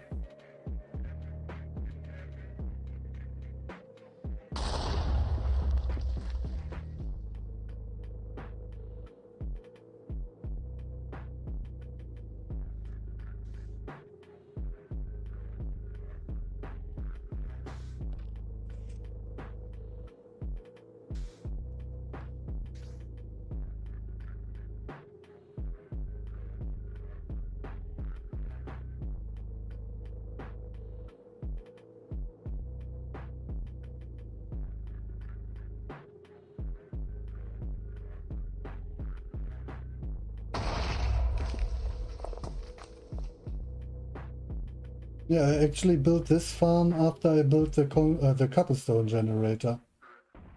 I saw the design and I saw that he has different types of design, and I thought, man, yeah, the 180k is actually something that, yeah, maybe comes handy later. And now I'm actually happy that I built this farm.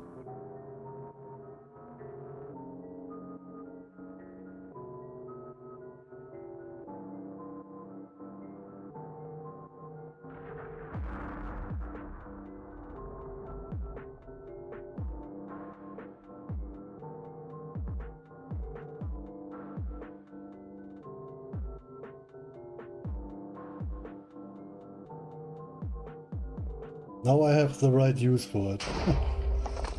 And with the auto placement and everything, with the right placement, it's, yeah, now I can run the system back at the same state that I run it before the PC crash.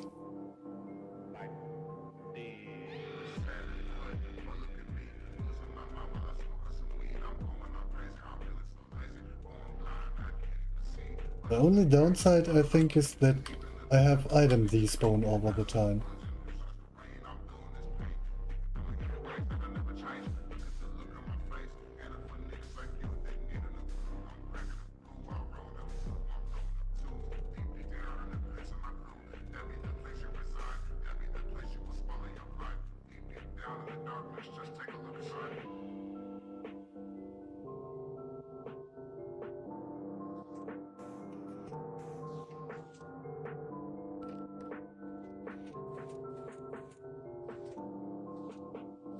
Yeah, I know what time it is.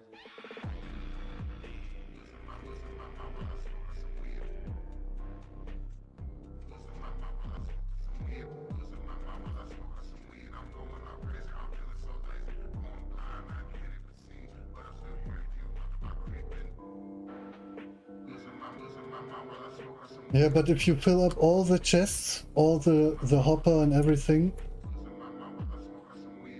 you will, yeah, get to the point that items will despawn.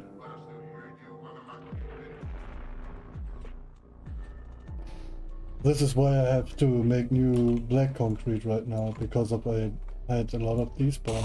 I think 3 or 4 shulker boxes despawn.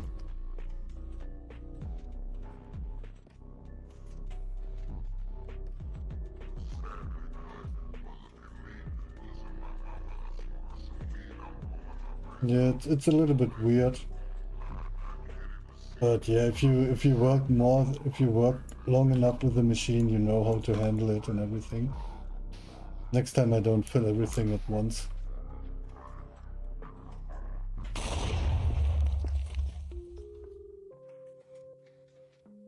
And this is also a big problem, that now a lot of, maybe one stack is still in the system because of, yeah, you need to push the next stage or the next concrete. What I else can do is I can push some cobblestone through. But yeah.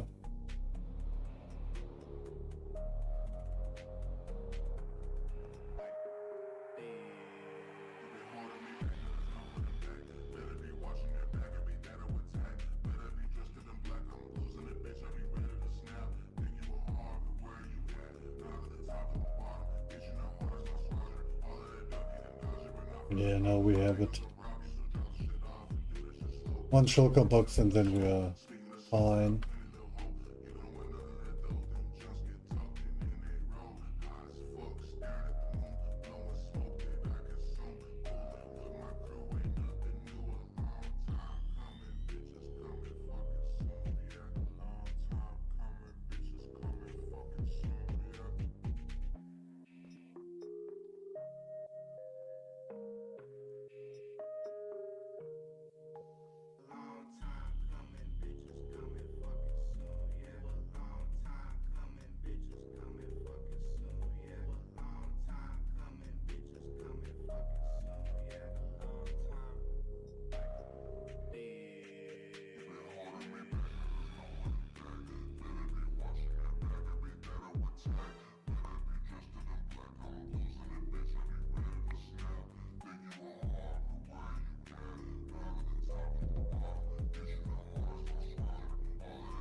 the fastest way to fill up the shulker boxes right now before the items despawned again.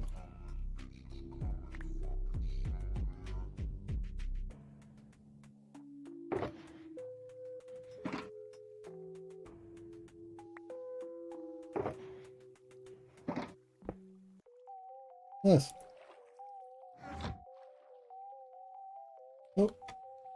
Oh. What the heck? Okay.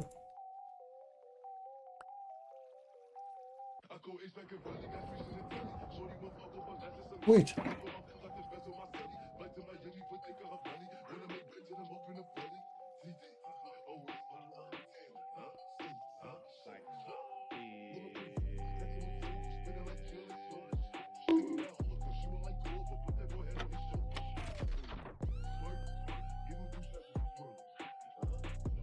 Nice. Now we are fine. No, light gray. How much light gray?